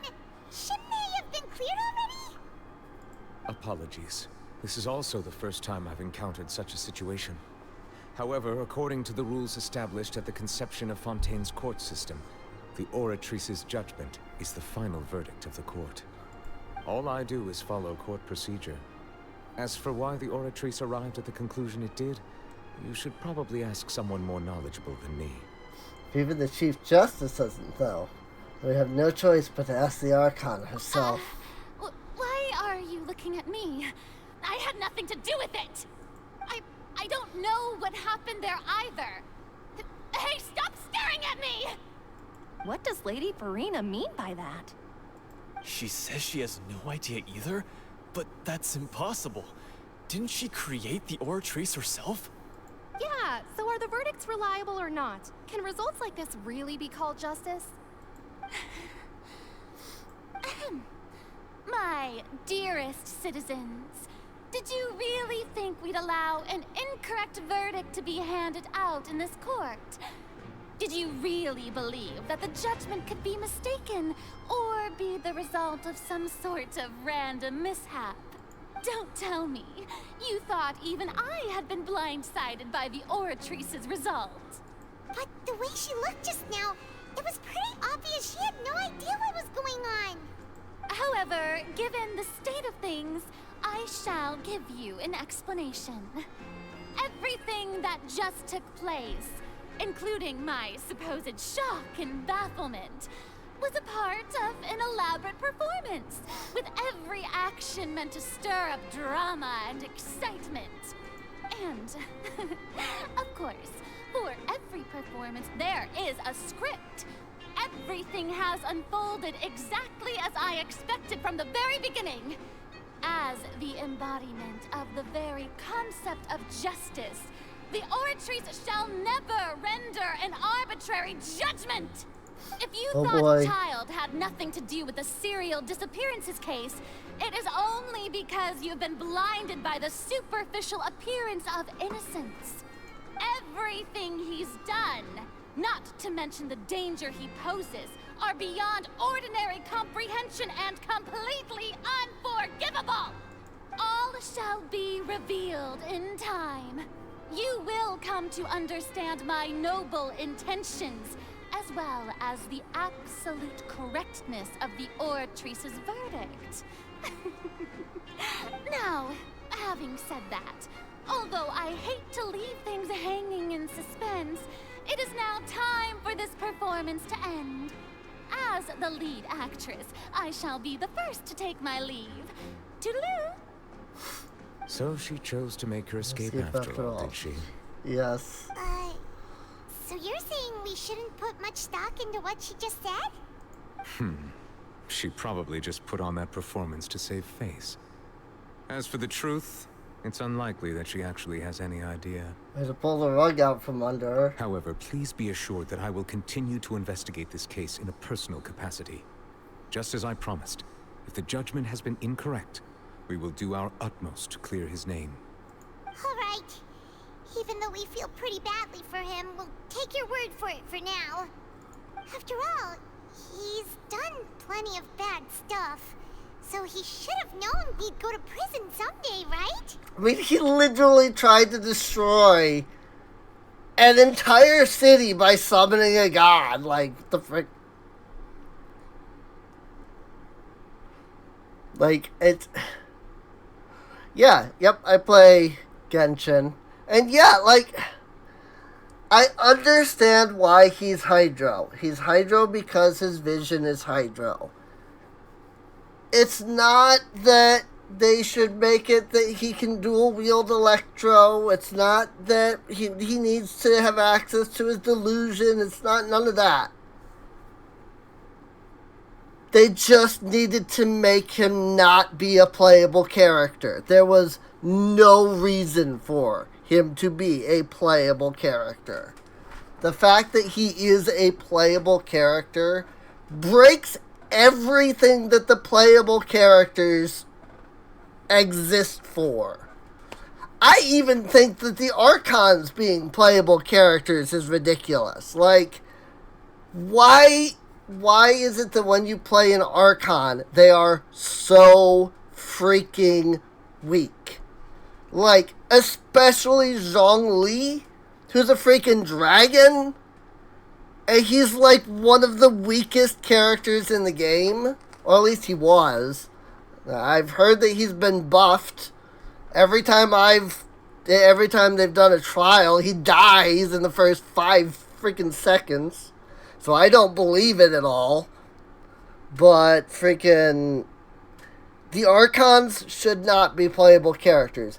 I put A on my team because I use her elemental burst and then Yeetus and play other characters. I literally have her for passive Electro. That is the only reason I use her. Like, yeah, I'll pop her freaking elemental burst. Yes, elemental burst, but the first one was elemental attack. I think it said elemental burst on that. Like, I will push her elemental burst when the ring is full, if I remember. But I literally have her on the team solely for passive Electro, because then I can get Superconduct, I can get Overload, I can get whatever. I have had no interest in ever getting any of the other Archons. I have never gotten any of the other Archons. I did not roll on Venti. I did not roll on Zhongli. I didn't even roll on A. I got her by chance. Like, I should say, when A's banner was active, yes, I rolled on it, but not for her. You know? Like, I have never once rolled on an Archon's banner purposefully to get the Archon. Every time it's been, I have 10 wishes, I'm trying to get more, good characters. You roll on the character banner because it's better than rolling on anything else. So I roll on that. Freaking... When I'm rolling on the banner, if I've got a guarantee and it's an Archon banner, I will not touch the banner until that banner is over. I got A on a 50-50, so I didn't even, I wasn't even guaranteed to get her. That wasn't why I got her. I literally tried to avoid getting her. Tartaglia should not be a playable character because everything about him, he is a boss. I'm sorry, are they going to give us Ajdaha as a playable character? No. Why would they? Because that would be dumb. Oh, but here's Tartaglia. You can have him. He's a dumb character, legitimately stupid. His character is fine. I have no issues with his character. At all. Because his character is perfect the way he is. He is an idiot. I don't even want to comment on the fact that I had to go through his stupid fight 11 times to finally defeat him. I got so tired of hearing him say, all that matters is the battle, over and over and over and over and over.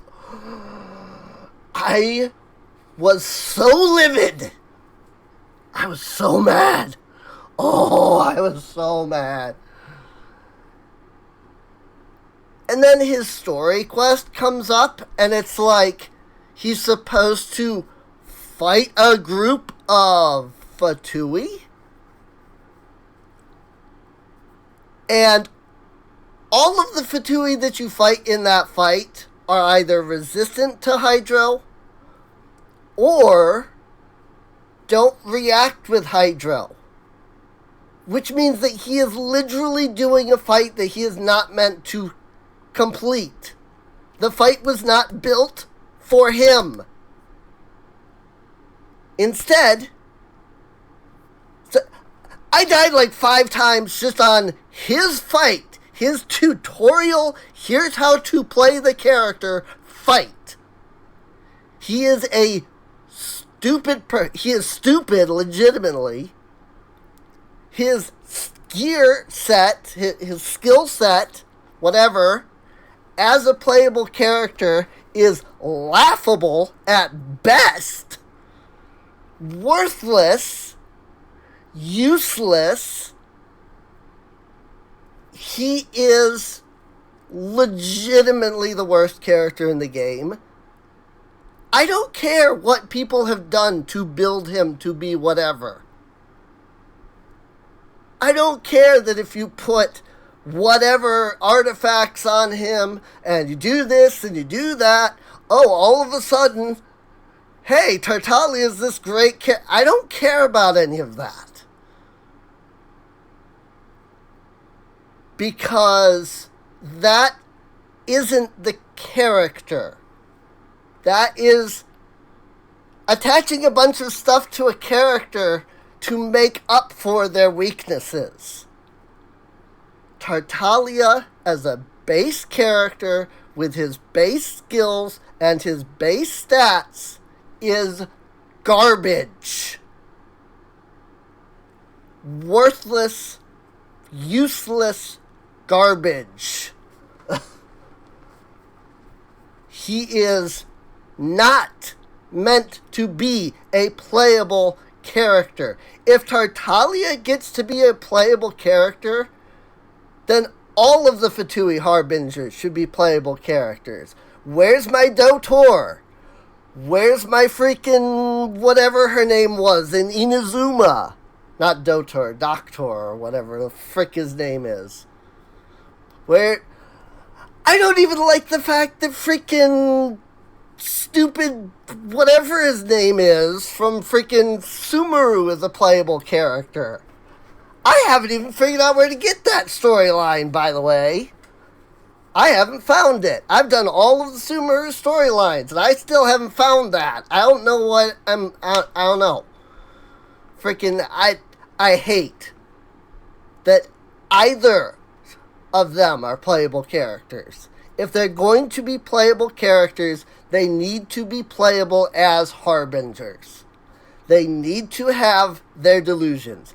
They need to be strong AF.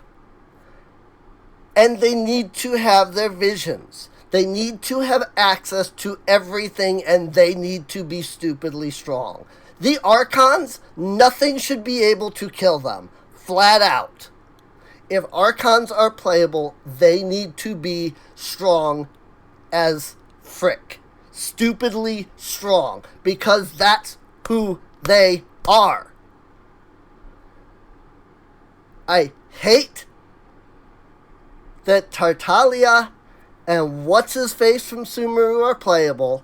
I hate that every Archon is playable and will always be playable. But I can get around that by simply not using them. If somebody could tell me how to do A's passive electricity thing without A, I would yeetus A out of my party. I don't even care. I haven't seen a character that I can push a button, get that passive electro, and then switch immediately. I haven't found any characters I can do that with other than A. Supposedly there's a bunch of them, but I've never seen it. Of all of the characters I have, none of them can do that. A is the only one I've been able to find that can hit a button, get passive, any element, and then switch to another character and continue to generate that element on another character. Barbara can generate hydro on myself, but that doesn't generate hydro on the enemy, you know? Noelle puts up a shield that generates Geo on me. That's not on the enemy. Plus, Geo is the stupidest freaking... It doesn't interact with anything. My complaint with freaking Dendro.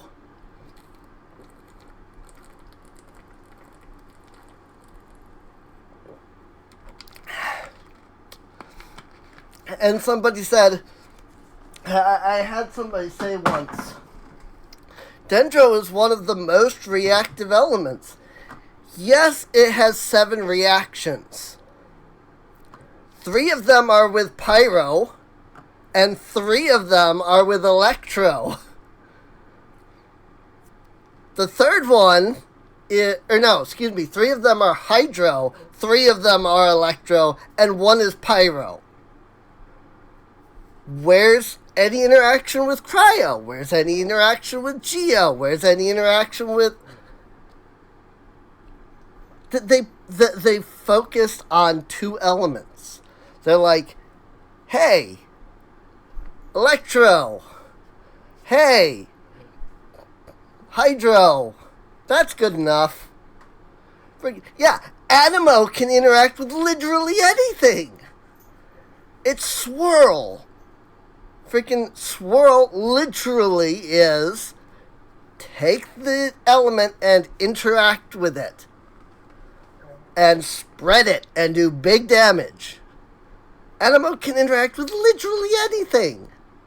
Geo technically interacts with literally everything because it has Catalyst, which is a completely useless move, I might add. A completely useless reaction, but it exists. At least it does something. Freaking Dendro has no reactions. It's 2 years. They started work on Genshin in 2017.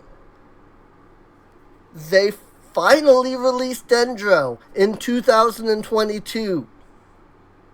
So well, that's actually more than 2 years. The game's been out since 2019, right? So 3 years, 5 years if we count the full production.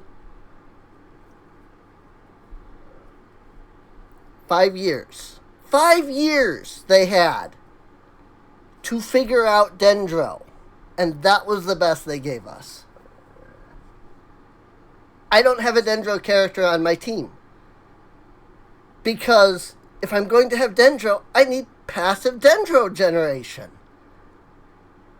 The only character that I know of that has any passive Dendro generation is a character I don't have. So there's no point. Freaking... These are the things that have made me legitimately upset about Genshin. Harbingers being playable characters when they're the main villains. Archons being playable in general. And honestly, the entire elemental system sucks.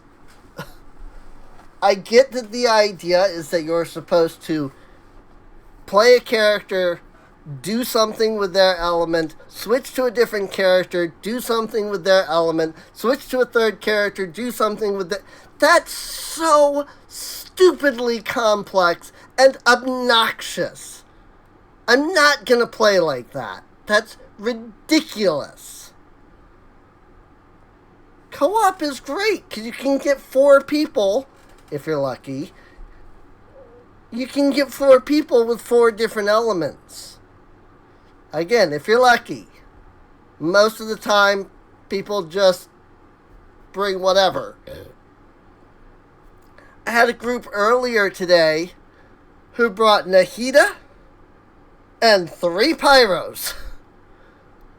I'm like, okay, I'm bringing Pyro because it's one of the recommended elements. The other 2 recommended elements are Hydro and Electro, and nobody's playing any of the others, but somebody's brought Nahida for Dendro. In a domain where Dendro does nothing. And I immediately understand what people are going to say. Well, why didn't you switch your character? Because that was the 3rd time we ran the domain. That we all ran Pyro. The 2 times before that, I didn't play Pyro. We got our butts handed to us. We died. Twice. We died twice. Because it was the 3rd time we did the domain. We died twice. Well, apparently just bringing Pyro just works in that domain. I don't even know what domain it was. It's one of the older ones. But just bringing Pyro apparently just works. Maybe it was because we had Nahida. So Pyro plus Dendro. Maybe what I was using was like countering Dendro or something, and that was the reason why. I don't know. I do not understand the element system in this game in the slightest bit. I have been playing it since the second day it came out. I still cannot figure out the element system. It is way too complex and stupid. 4 characters, 7 elements.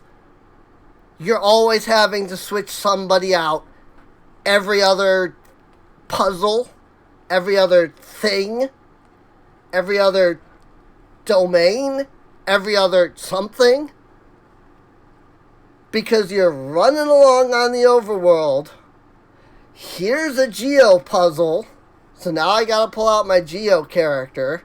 Because I don't even have Noelle on my team normally. I have Seiyu. Because she keeps all the freaking crystal flies from running away. So now I have to switch Seiyu for Noelle. So then I have to wait for the menu to load up. Switch out Seiyu for Noelle. Close the menu. Do the Geo puzzle. Walk 2 spaces. And now there's a freaking Hydro puzzle. So now I have to switch Noelle for Barbara. Except that then I walk 2 more spaces. And here's an Electro puzzle. Except that it's timed. So I can't actually use A's one Electro move. Because it's not it has a cooldown. I can't use it fast enough. So I have to stop. Take A out of my team. For another Not all characters are made equal. It's like, that's what I'm saying, is not all characters are made equal. You know what does it? You know what has a good elemental system? Pokemon. 18 elements, 6 party members. You'd think there's a problem there, right? Except that every single move is the element that it needs to be. If you need a dark move, you've got like 7 different dark moves that are all basically the same move, but they're all dark. If Pokemon had Genshin style puzzles, and it was like, oh, here's a freaking puzzle where you've got to use dark type moves. You know what? I'd be able to have Umbreon use Bite on the whole thing. Done. I could also use Dark Pulse. I could also use Dark Void. I could use Genshin. I need a Pyro character. Oh, but that Pyro character has a cooldown of like 15 seconds on their ability. So actually, they're completely useless for solving Pyro-based puzzles. That character has a ability where they summon a doll that does the actual Pyro stuff. Which means that on a puzzle, where I need to hit one thing, then move to the next thing, then move to the next thing, I can't use them.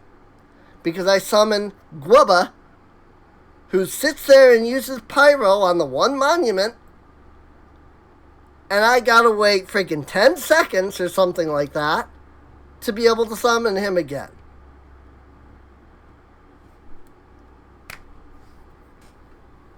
The game is not built around the system that it uses.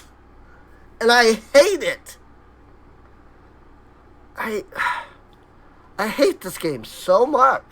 I really do. It's Princess Connect all over again. Or maybe Princess Connect is Genshin all over again, since Princess Connect in America came out after Genshin. But actually in Japan it's been out longer. I hate the game. I legitimately hate the game. But the story is so stupidly good that I'm willing to play through the story and then not play for 2 months until there's more story. Because I legitimately hate the game. But the story is amazing. The writing is amazing. And that's why I always advocate for story being more important than gameplay, because clearly games can get away with having these amazing stories and the stupidest gameplay.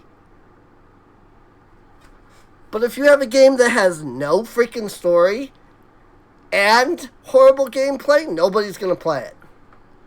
If you have a game that has no story but has fantastic gameplay, you might get 20% of the people that would play the game if the story was good. If you have a great story and really bad gameplay, you'll get like 70% of the people that would play if both were good. Story is always going to trump gameplay. And that's just the way it is. I hate this game. Legitimately flown into a rage right now. Hate this game. Ranting for what? 20 minutes now. Hate this game. Why do I play? Because the story is stupidly good. Because nobody would read this if it was a novel or a manga. But because it's a video game, this is why I want to make video games. Because I have so many stories in my brain that I know nobody will ever have any interest in. Because who reads nowadays? I can't draw, so I can't make a comic. Who reads nowadays? I have to make a game to get my stories out. But I can't even do that because I don't know how to program anything. And so here I am sitting here with a freaking Genshin level 50% Genshin level story. You know, not anywhere, probably nowhere near as good as Genshin. Like 50% as good as Genshin storyline, which is decent. You know, Genshin storyline is amazing, and my story is decent. But I know nobody's going to, like, read it. So I'm trying to make a game, and I just... constant struggle. Alright, anyway, I'm sorry for just rant. Freaking... I know people want me to finish this. I want to finish this because I need to freaking get out. It's freaking 6 in the morning. But freaking... this game makes me so angry, man. So angry. This game makes me so mad. Oh, and apparently I was at the end of the cutscene, so I could have just hit the button and been doing stuff while I was ranting. Good! That shows how stupid I am.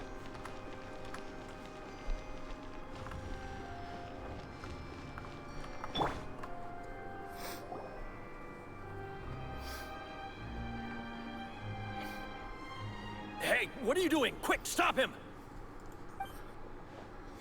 Traveler! Hey! Traveler! Marcel! What are you doing over here? Great guards, by the way. Cease, or we'll add another charge to the list. No, wait! I just want to ask the Traveler something. I'm not looking to run away. Please, just let me ask this one small thing. Great guards, by the way. First off, one guard is transporting this guy. Second off, he breaks free and runs off. This guard here literally yells, "Hey, stop him!" And the 3 guards that are there at the entrance are continue to stand there and do nothing. Great guards, by the way. Fontaine is a great place. I definitely want to live here. That's not a slap on the story. I'm like super enjoying Fontaine and I love the region and like Fontaine's amazing. But the freaking people here are stupid as F. No wonder freaking Tartaglia's going to jail. These people are freaking idiots. Their brain cells are on the same level as Tartaglia's. Go on. Thank you. I was being led away when I finally realized something. Where did you first hear the name Vache? Why did we not tell him this stuff? I erased all records of that name. So, unless... Like, she literally was like, hey, tell Vache, like, I'm good. Are you still trying to prove your innocence? Give it up. You've already been convicted. Yes, I met her. Really? You did? You're sure? You met her? But how could that be? How did you manage to do it? It was around the Fountain of Lucine. Something to do with my sensitivity to the hydro element. The Fountain of Lucine? Then she's been so close to me all along. And I just never... Please give me a chance to talk to her again. Just let the Traveler take me to the fountain to see her one last time. This is the last request I'll ever make in my life. You can do whatever you want to me afterwards. I don't care. What? Give an inch and you want to take a mile? Do you think serial killers get to make requests like that? Paimon agrees. Why should we give him what he wants when he's only done a ton of super terrible things? This request, is it worth as much to you as your life? Of course! Wait, no. It's worth even more than my life. Humans. Will they betray the instinct to live just to satisfy spiritual needs? Very well. I will grant your request. I'm just gonna say, I love this guy. Your Honor, I fear that... Like, I actually love freaking Justice Nouvelite. He seems to be the only person with a head on his freaking I will shoulders. go with him. You do not need to worry about any escape. In that case, I shall leave him in your most capable hands, Chief Justice. Thank you, Your Honor. Nouvelite really does seem like he's the only Fontaine character that has a freaking head on his shoulders so far. Aside from Charlotte, I liked Charlotte a lot. She was really nice, and I liked her.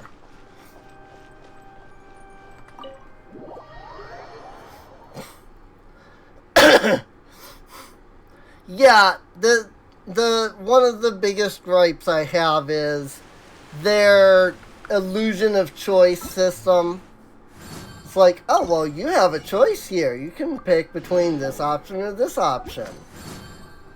And, like, obviously every video game has the illusion of choice because you can't ever truly make a video game that gives you the ability to just do whatever and say whatever.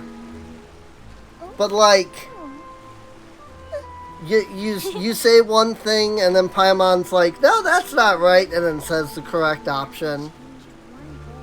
Or, like, they give you two options, like you just said there, Tazin, that are, like, opposites, and yet all the characters around you are like, oh, you definitely picked this option. It's like, don't give... Like, can we stop with the whole silent protagonist thing? Lumine is a character in the game with a very clear personality. Just let Sarah voice act, please. Like, she's a character with a very clear personality. Let her voice act. Let her actually be Lumine. Is this the place? You said she's here, but what do I need to do to see her? Back then, I drank water from the primordial sea. It heightened my sensitivity to the hydro element. Yeah, and even Paimon could hear her after drinking that thing. Didn't you just drink a lot of it on the stage as well? Oh, in that case... Vache. Oh. There it is. Yes, that's it. So you heard it too. It's me! It's me, Vache. Vache? Vache. I'm here! Where are you, Vignier? I'm coming for you. I'm finally here for you. Hey, wait! Be careful! Hey, wait! Vignier, is that you? It's me, Vache! Vignier! Vache, why did you come? Didn't I say? You don't need to look for me. You look a lot older than I remember. How long has it been? It's been more than 20 years. I've suffered for over 20 years since the day you left.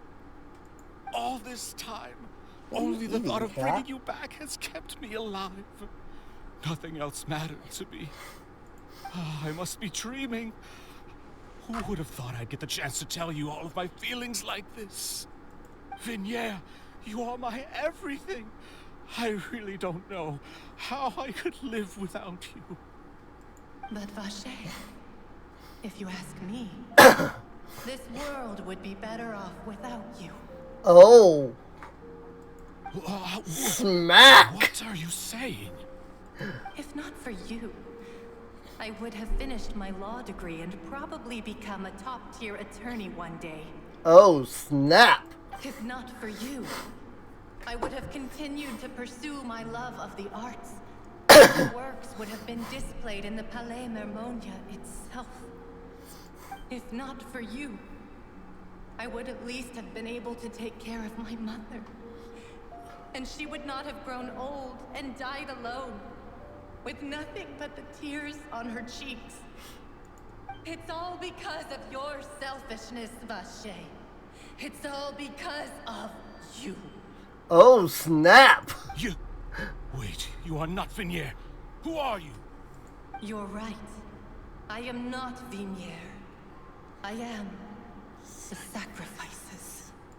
Every woman who died by your hand, as our bodies dissolved, our consciousnesses flowed back to the primordial sea. Oh, snap! Our thoughts circulated endlessly within the primordial sea. And we were no longer individuals, but we became one. Just as streams of water come together in the sea. I'm Cressy. I'm Lemony. I'm Azine. The only one I am not is Vignere. Why? But then, where is Vignere? She doesn't want to see you anymore. Every tendril of her consciousness is avoiding you. This is what you get for your selfishness. Your selfishness robbed us of our lives and our futures. You said time and time again that you'd do any and everything for her. But did you ever consider whether she'd want to see you do the things that you did? If she would despise you for what you became?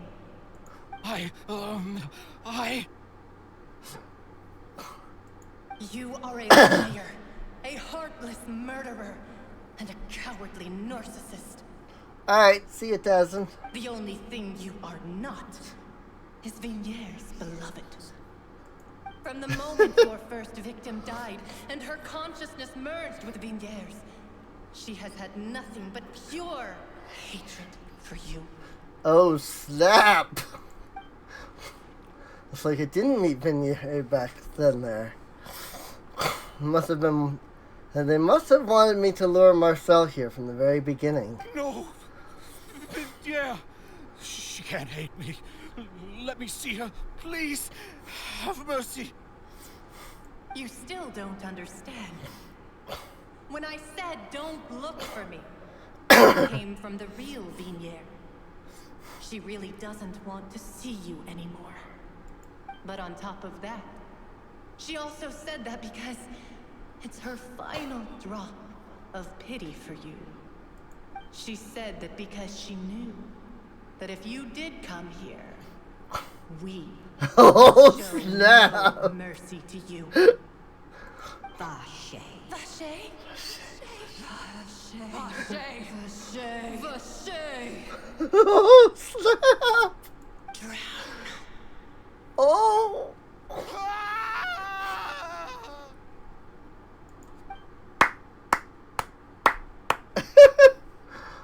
Appeared to have lost his soul. I didn't even get to read that. I was like, wow.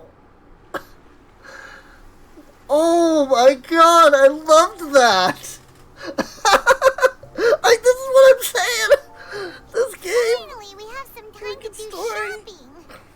Gosh, it's really since we've been able to relax. Shopping is stressful in its own way, though. Huh. Well met, partner. I knew Oh my something great was God. going to happen when I Just woke up got in such a good mood today. Even this weather can't put a damper on the demoiselle's mood. He just got It's a pleasure obliterated, to see and I you both love again. that. Oh my gosh. Hey, Nadia! It's been a few days. Paimon's already started to miss you. Oh my gosh. Oh, now that I believe. I'm easy to work with and always bring home the bacon. Who wouldn't treasure having a partner like me? That was Sounds amazing. like you're really enjoying life these days, Navia. What have you been busy with since the trial? It's just been one thing after the other. I've been making non-stop trips between Poisson and the courts in Sen. Everyone from Spina di Rosula organized a memorial for my father. We never held a memorial when he first died, since everyone knew that even if we held one back then, no one was going to come. Yeah. This time, though, everyone in Poisson, and even many people from the court, all attended. Yeah, now that they know the truth. So his name's definitely been cleared now. That's what we like to hear. It's been the dearest wish of Demoiselle all along. That blasted stubborn fool. I was right to put my faith in him. I'm so glad I didn't give up on the case all those years ago. Oh my god. I'm sorry, that's like... I know that the story is progressing, but I'm just like...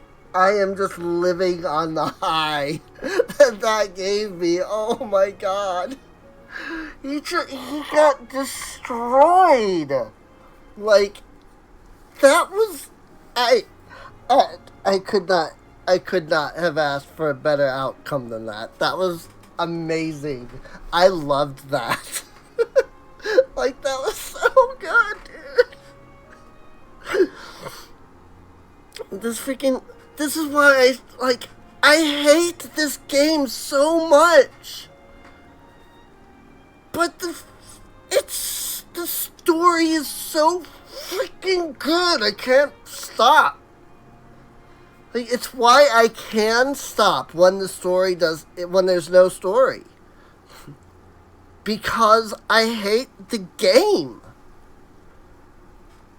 But I love the freaking story. Ever since Inazuma went sour for them, they realized what they did wrong and they have pulled out all the stops on the story. It has been so freaking good. Freaking Sumeru's story was amazing. Fontaine's story has been amazing so far. Like, it's so good. I would give this game a 10 out of 10 if the game was actually good. Things turned out as well as they could have. By the way, I ran into Charlotte just after I left the memorial service. Well, maybe it'd be more accurate to say I knew she would be there, and there was no way she'd just let me go. Of course. Huh? So you know Charlotte too? The Charlotte? Journalist from the Steambird? Yeah. Way back when I first became the president of the Spina di Rosula, she was all over me. Wouldn't take no for an answer. I believe the story was called The True Heart of Darkness, Secret Tales of the Yellow Rose. To be fair, though, it was a really flattering feature. So, we've been on pretty good terms ever since. I love She was Charlotte, trying to dude. lean on our friendship to get me to do an exclusive case on the serial disappearances case. Oh yeah, she told us about that. She's always been super interested in that case, so now her wish has finally come true too. Anyway, I told her to make sure that when she writes about you guys entering the opera house with the critical evidence, that you both sound really cool. Now that's another thing to look forward to. We trust Charlotte's skills with a pen for sure. Oh, and in other news, I also took Clorand out for a meal. Hey. Oh, are you two on better terms now? While you were investigating Vaché's headquarters, Clorand gave testimony on my father's behalf. It was thanks to her that we were able to turn the tide. I wanted to thank her. I mean, there's also no point in being awkward all the time. So we took the chance to reconcile with each other. Oh, that's great. Paimon also thought Clarend wasn't actually a bad person. It's always good to have more friends. Anyway, now that the case has finally been solved, perhaps it will slowly begin to fade from the public consciousness. Oh, actually, there's still one last thing I need to do. What is it? I should pay a visit to my father's grave and tell him the truth of what happened, as well as how it all ended. And on top of that, just how much people still look up to him to this day. That includes me, too. Miss Navia. Indeed. Indeed. Can I come? Mm-hmm. We want to go too. We also think Callus is a really admirable person. Sure thing. I'd like you two to share the moment with me. After all, without you, there might not have been such a positive ending. And in that case, everyone, let's be off. Considering the recent weather, we'll be lucky if we can reach Poisson before dark. Poisson. Yeah, you're right. It's been raining non-stop for a few days now.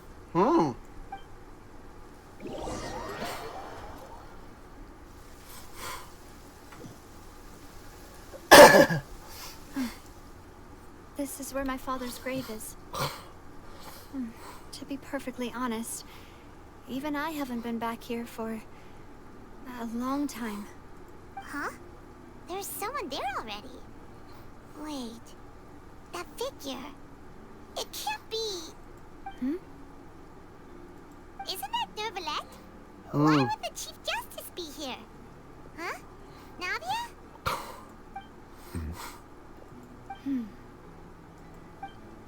My apologies. I should have asked before coming to pay my respects. Don't say that. Sorry about that. Oh, I was trying to say there's no need for you to apologize. I wanted to show my father how much I've grown. Still, I doubt I've grown to the point that even the Chief Justice would feel compelled to apologize to me over and over. In that case, I will stop apologizing for now. You really could use some pointers on understanding human emotions, Monsieur Neuvillette. In any case, why did you come to Poisson? Well, ever since that day, I've been turning a question over and over in my head. Just what is justice, anyway? Let's see. Neuvillette. Do we know who his voice actor is? By any chance? Ray Chase. You know, I'm not surprised. I'm not surprised at all. I'm trying to think of what I know him from. Because I do know the name. I'm pretty sure it's from a video game. I just don't know what game.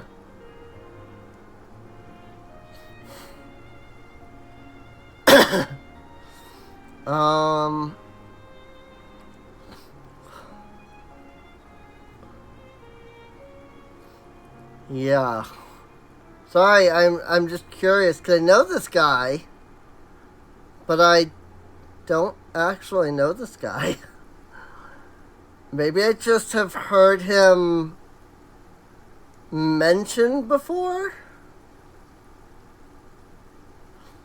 It's not that I actually know any of what he's done.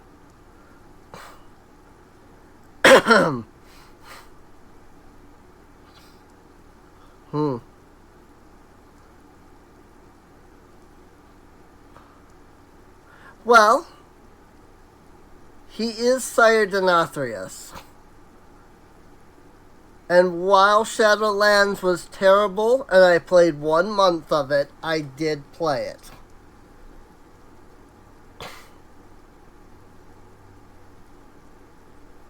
But I don't know that I would have recognized that voice from I don't know that I would have recognized this voice from Sire Denathrius, but maybe. There was once a time when I didn't want to believe that there could be anything more important to humans than life itself. Oh, rather than that, it's probably more truthful to say I didn't believe humans were capable of resisting the most basic instinct of living things. That they could rebel against their own nature, or consider certain things to be more important than their own lives.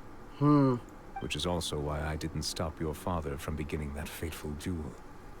I believed that a truly innocent man would never throw away his life like that.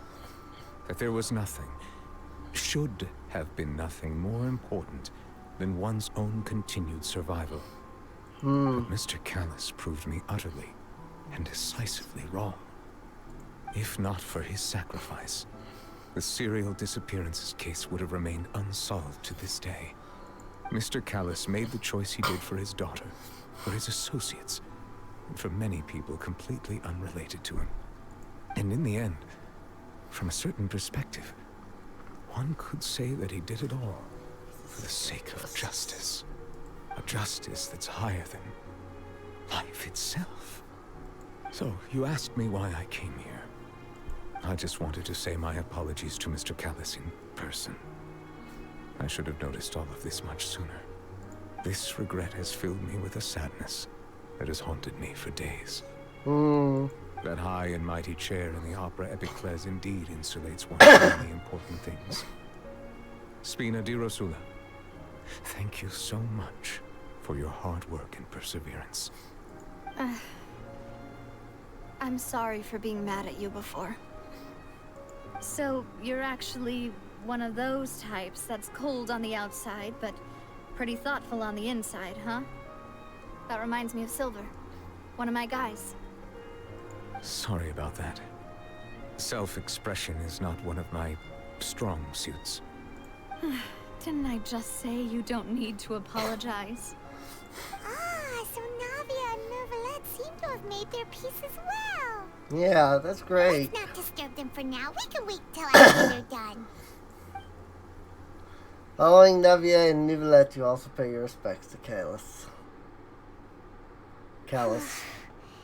Paimon's never paid respects at someone's grave before. Did Paimon do anything rude there? Well, not usually supposed to fly around someone's grave.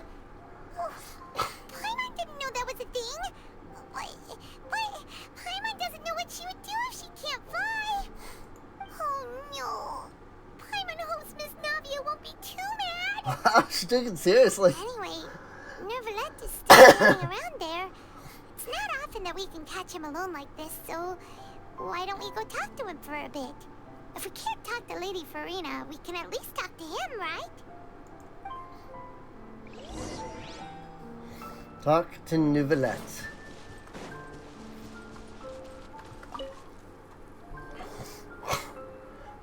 It's you two. Did Miss Navia invite you to come pay your respects to her father? We ran into Navia on the streets today, so we just followed her here. I was gonna say, other way around, Paimon. I see. Then is there something that I can help you with? Well, it's pretty hard to run into you like this, since you're usually super busy. So we figured we could try to ask you a few questions, if that's okay. Please feel free. Though outsiders, you helped us solve one of the greatest mysteries in Fontaine, and it would be my pleasure to return the favor. About water from the primordial sea. So, at court, the bad guys referred to that special water as water from the primordial sea, but what is it really? Truthfully, that name is already quite accurate. I can surmise that Vacher and his ilk only learned of its nature and existence after extensive research. There used to be a special sea on the surface of this planet. The nature of its seawater was rather different from that of the sea we know today. Most of Tevat's life forms were first born in that special sea. You could say it nurtured much of the life on this planet. So it really was where everything began. It makes sense to call it primordial then. Right. But today, the primordial sea no longer exists on the planet's surface. What Vacher discovered must have been some kind of special case, or a remnant from a truly ancient age. Huh. So that's how it is. Oh, you really know everything, Monsieur Neuvillette. But if that's the case, then why would people, at least people from Fontaine, dissolve in that kind of water? Indeed. Why would the primordial sea, which was known to engender and nurture life, suddenly reverse itself and devour life instead? To be frank, that also doesn't match my understanding of this world and its laws. There must still be some unknown secrets around the people of this land. Is there anything else you'd like to ask me about? About the prophecy that has been circulating. That the sea levels will rise and everyone will be dissolved in water, leaving Farina crying alone on her throne, but the sins of the people will be finally washed away for good. Does that appropriately summarize the version you've heard? That's right! It was Linny that told us back then. And that about covers all the main points. Yes, up to the present, I think we reached a point where we have no choice but to confront this prophecy directly. Rumors have it that this prophecy is rooted in the last words the former Hydro Archon left to the world before she passed away. A prophecy? Of the former Hydro Archon? Wow. This is the first time that we've ever heard of it. 2 parts of the prophecy have already proven correct.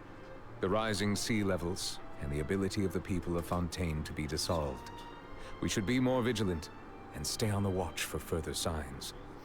Speaking of the prophecy, Farina has also always taken it quite seriously. Indeed, she has been collecting information and intelligence from across Tevat for this purpose.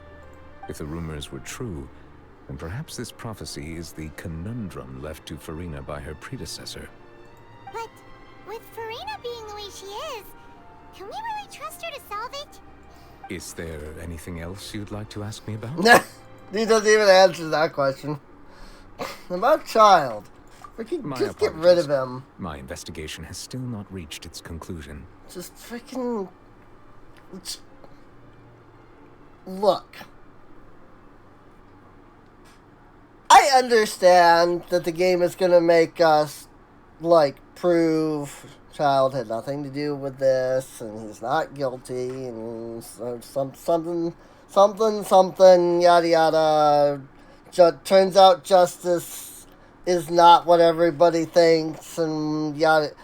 This has been the story of every region so far, right? Freaking... Mondstadt, I think, was the only one, really, that wasn't true for, because Mondstadt's idea was freedom, you know, and so it was like, oh, well, you know, freedom is just freedom. But then it's like, you go to Liyue, and it's like, oh, he's the god of contracts, and like,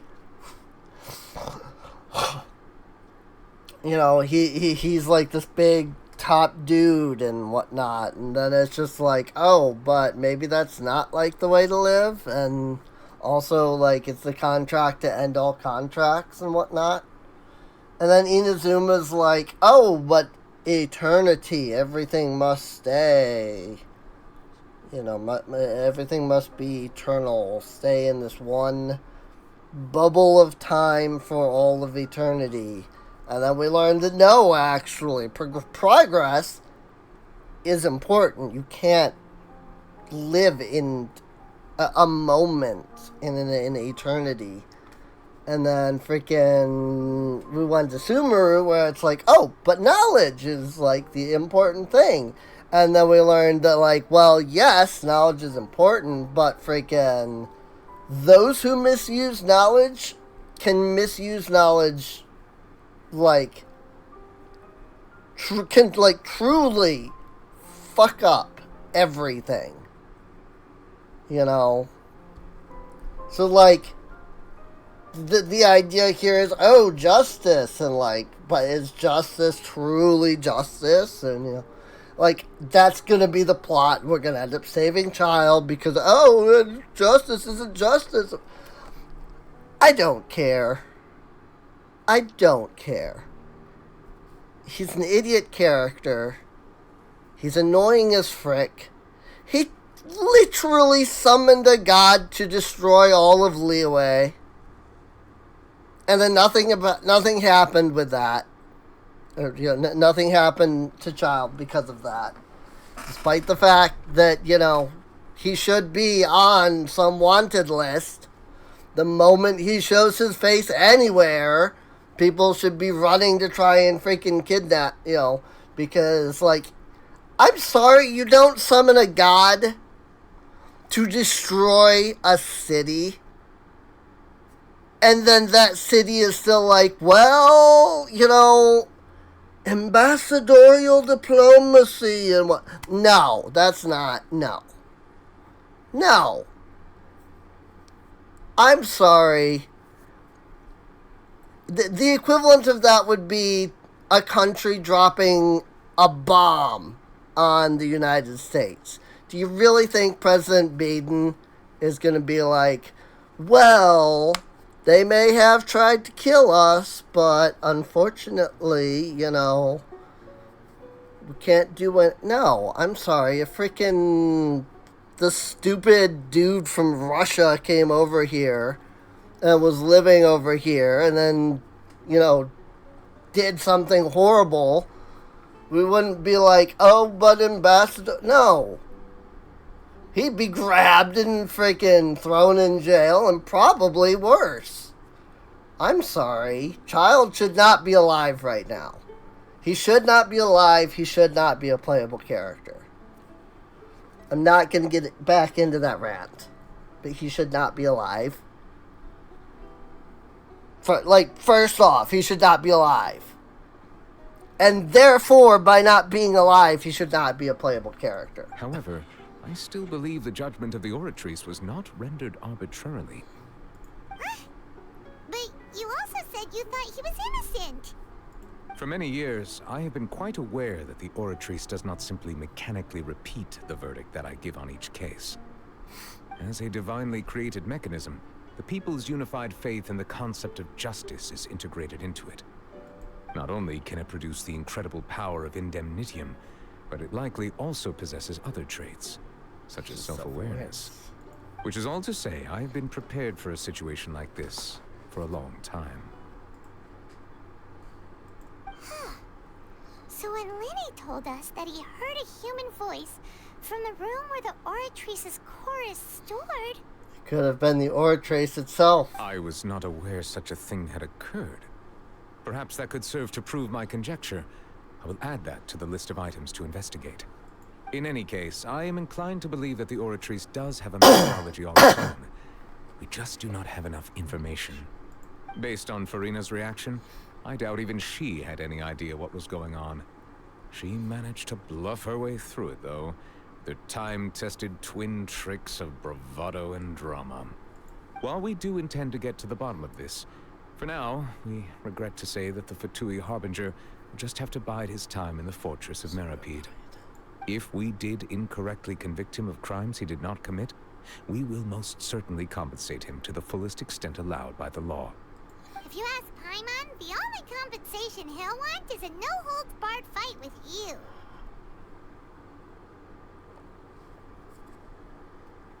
Just gonna say... Fontaine has thrown Child in jail. Fontaine, the land of justice, has thrown Child into jail. Prison, rather. There is a difference. I never know what. Legitimately has thrown him in prison. For what, we have no idea yet. If they can do it, there's absolutely no reason why Liyue hasn't done it. There's absolutely no reason why Child is still around. He should have died.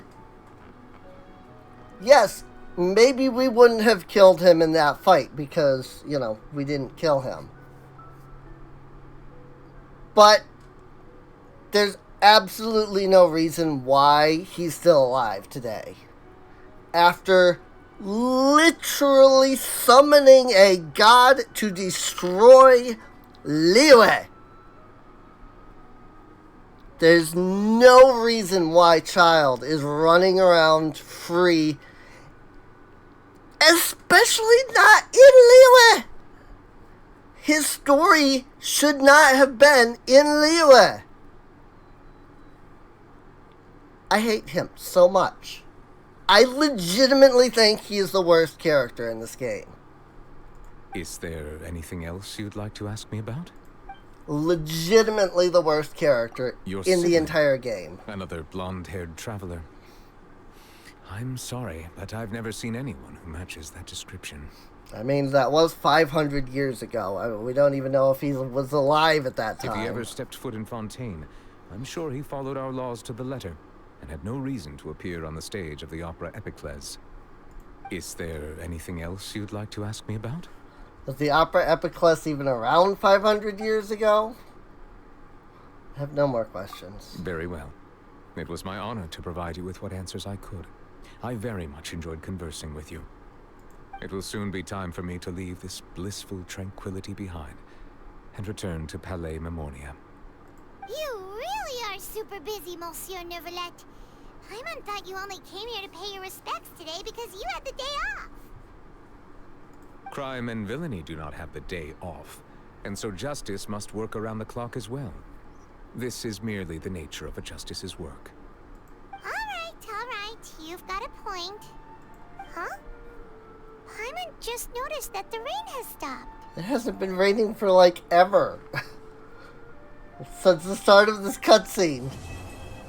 Slight rain falls without reason.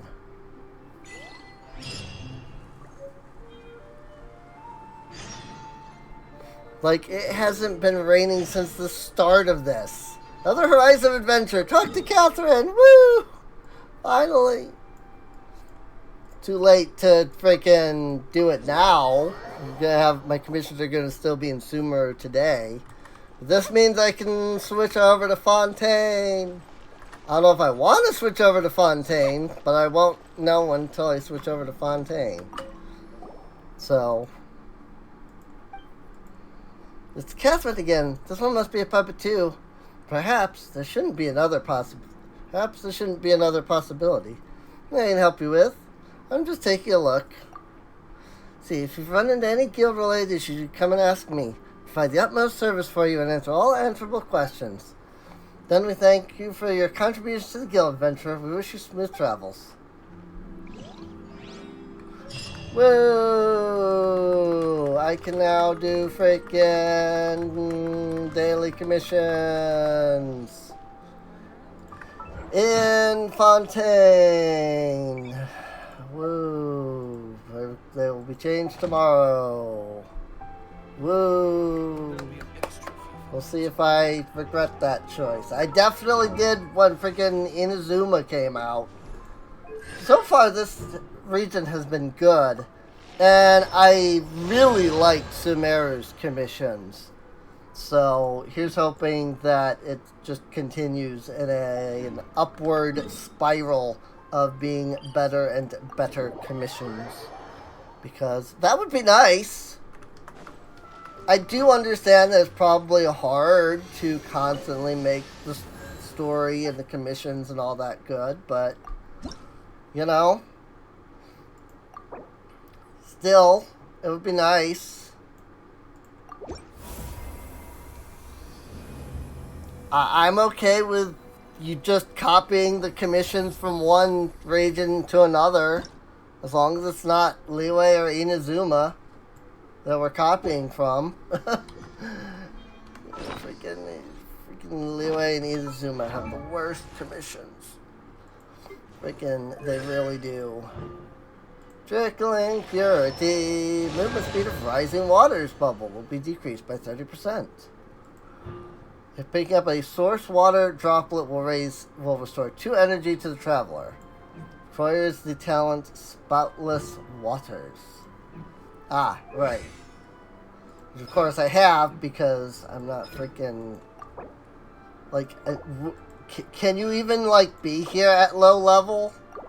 I guess you probably can. I really need these freaking stupid guides to justice. Oh, hey, that's what I can do today. Freaking get guides to justice. This is something else that I hate. First off, freaking the Traveler's inability to just switch talents. But also, it's like, oh, I'm in a new region. I'm level 90.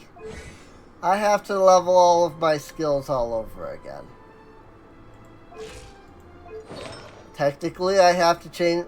I picked this artifact set because I was so tired of changing artifacts every single time I changed elements.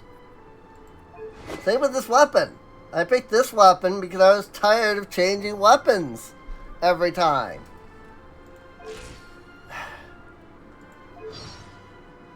Like, is it...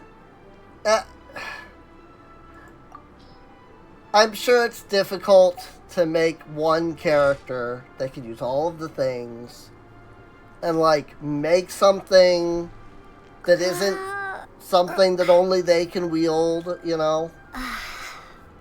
I get that, but just, I don't know. Just seems like there's a better way to do this than freaking reset. Basically reset your character's progress every region. But I don't know. I'm not a game designer. I'd like to be. I'm working on a game right now, but frick if it'll ever get released. Because I can't freaking figure out crap with game design. I am garbage. Alright, well, that's going to be it for this. I hope you've all enjoyed.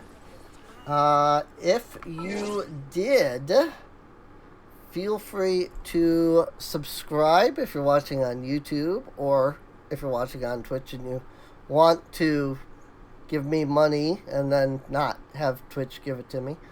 But if you're watching on Twitch, feel free to follow, because that's the same thing as subscribing on YouTube. So there's that. But also, feel free to check the playlist, I guess. Do I have am I gonna have a Genshin playlist?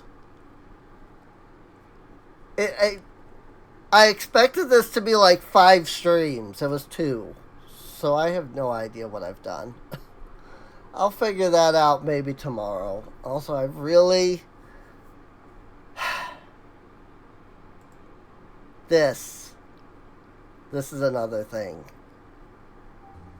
Like, I'm in adventure rank 50.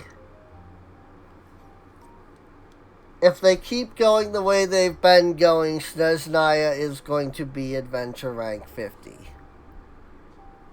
Which means that I'm eventually gonna have to level my world up. And I won't get the ability to do world level 7.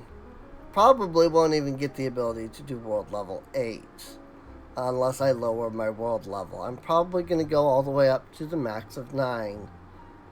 Because I have 1,000,000 adventure experience. And I know that adventure rank like 55 and up, you know, or 56 and up, take like 4 to 500,000 experience each. But also, I know that adventure rank freaking, or world level 8 or 9 or whatever, the max is at adventure rank 55, right? Maybe it's at 60. I'll probably not be at 60. Yeah. I think the world level system is a stupid idea and they need to fix it because... I'm sorry, my max level characters are only 90. Why am I fighting level 95 monsters? Like,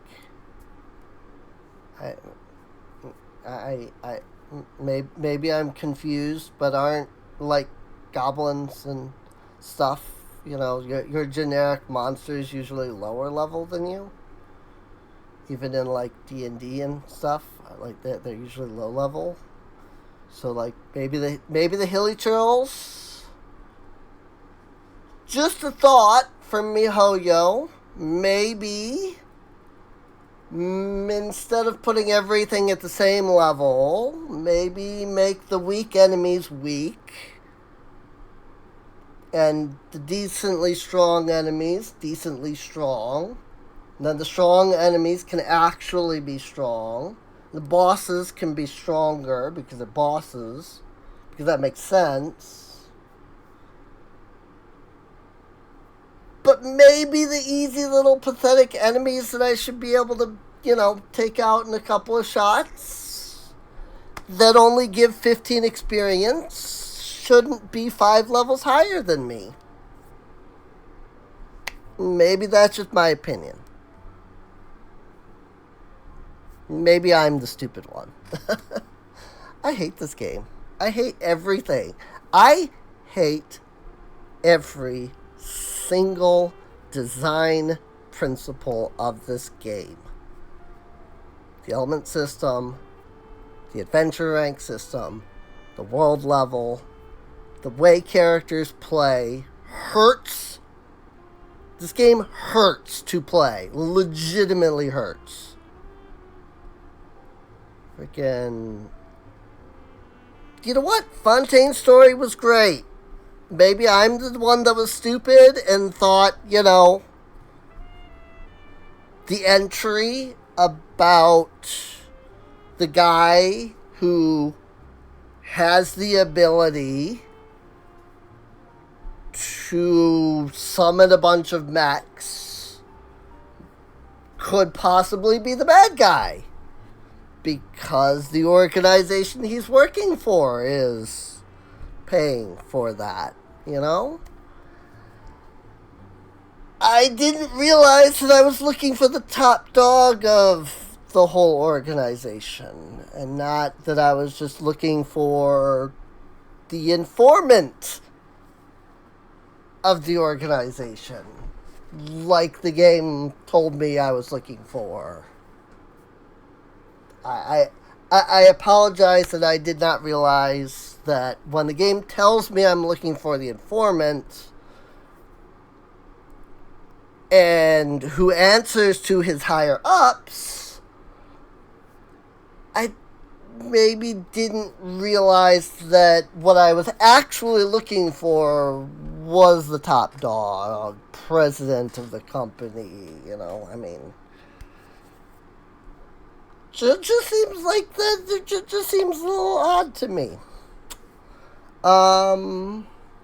Yeah, I'm gonna go before I hurt anybody else's ears with my ranting, because nothing but rants will come from me.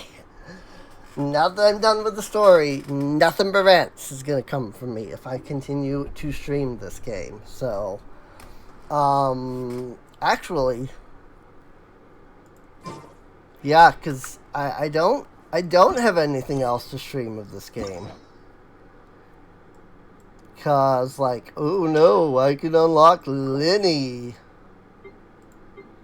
Oh no, I could stream all of these characters that I don't care about. Or all these other characters that I don't care about.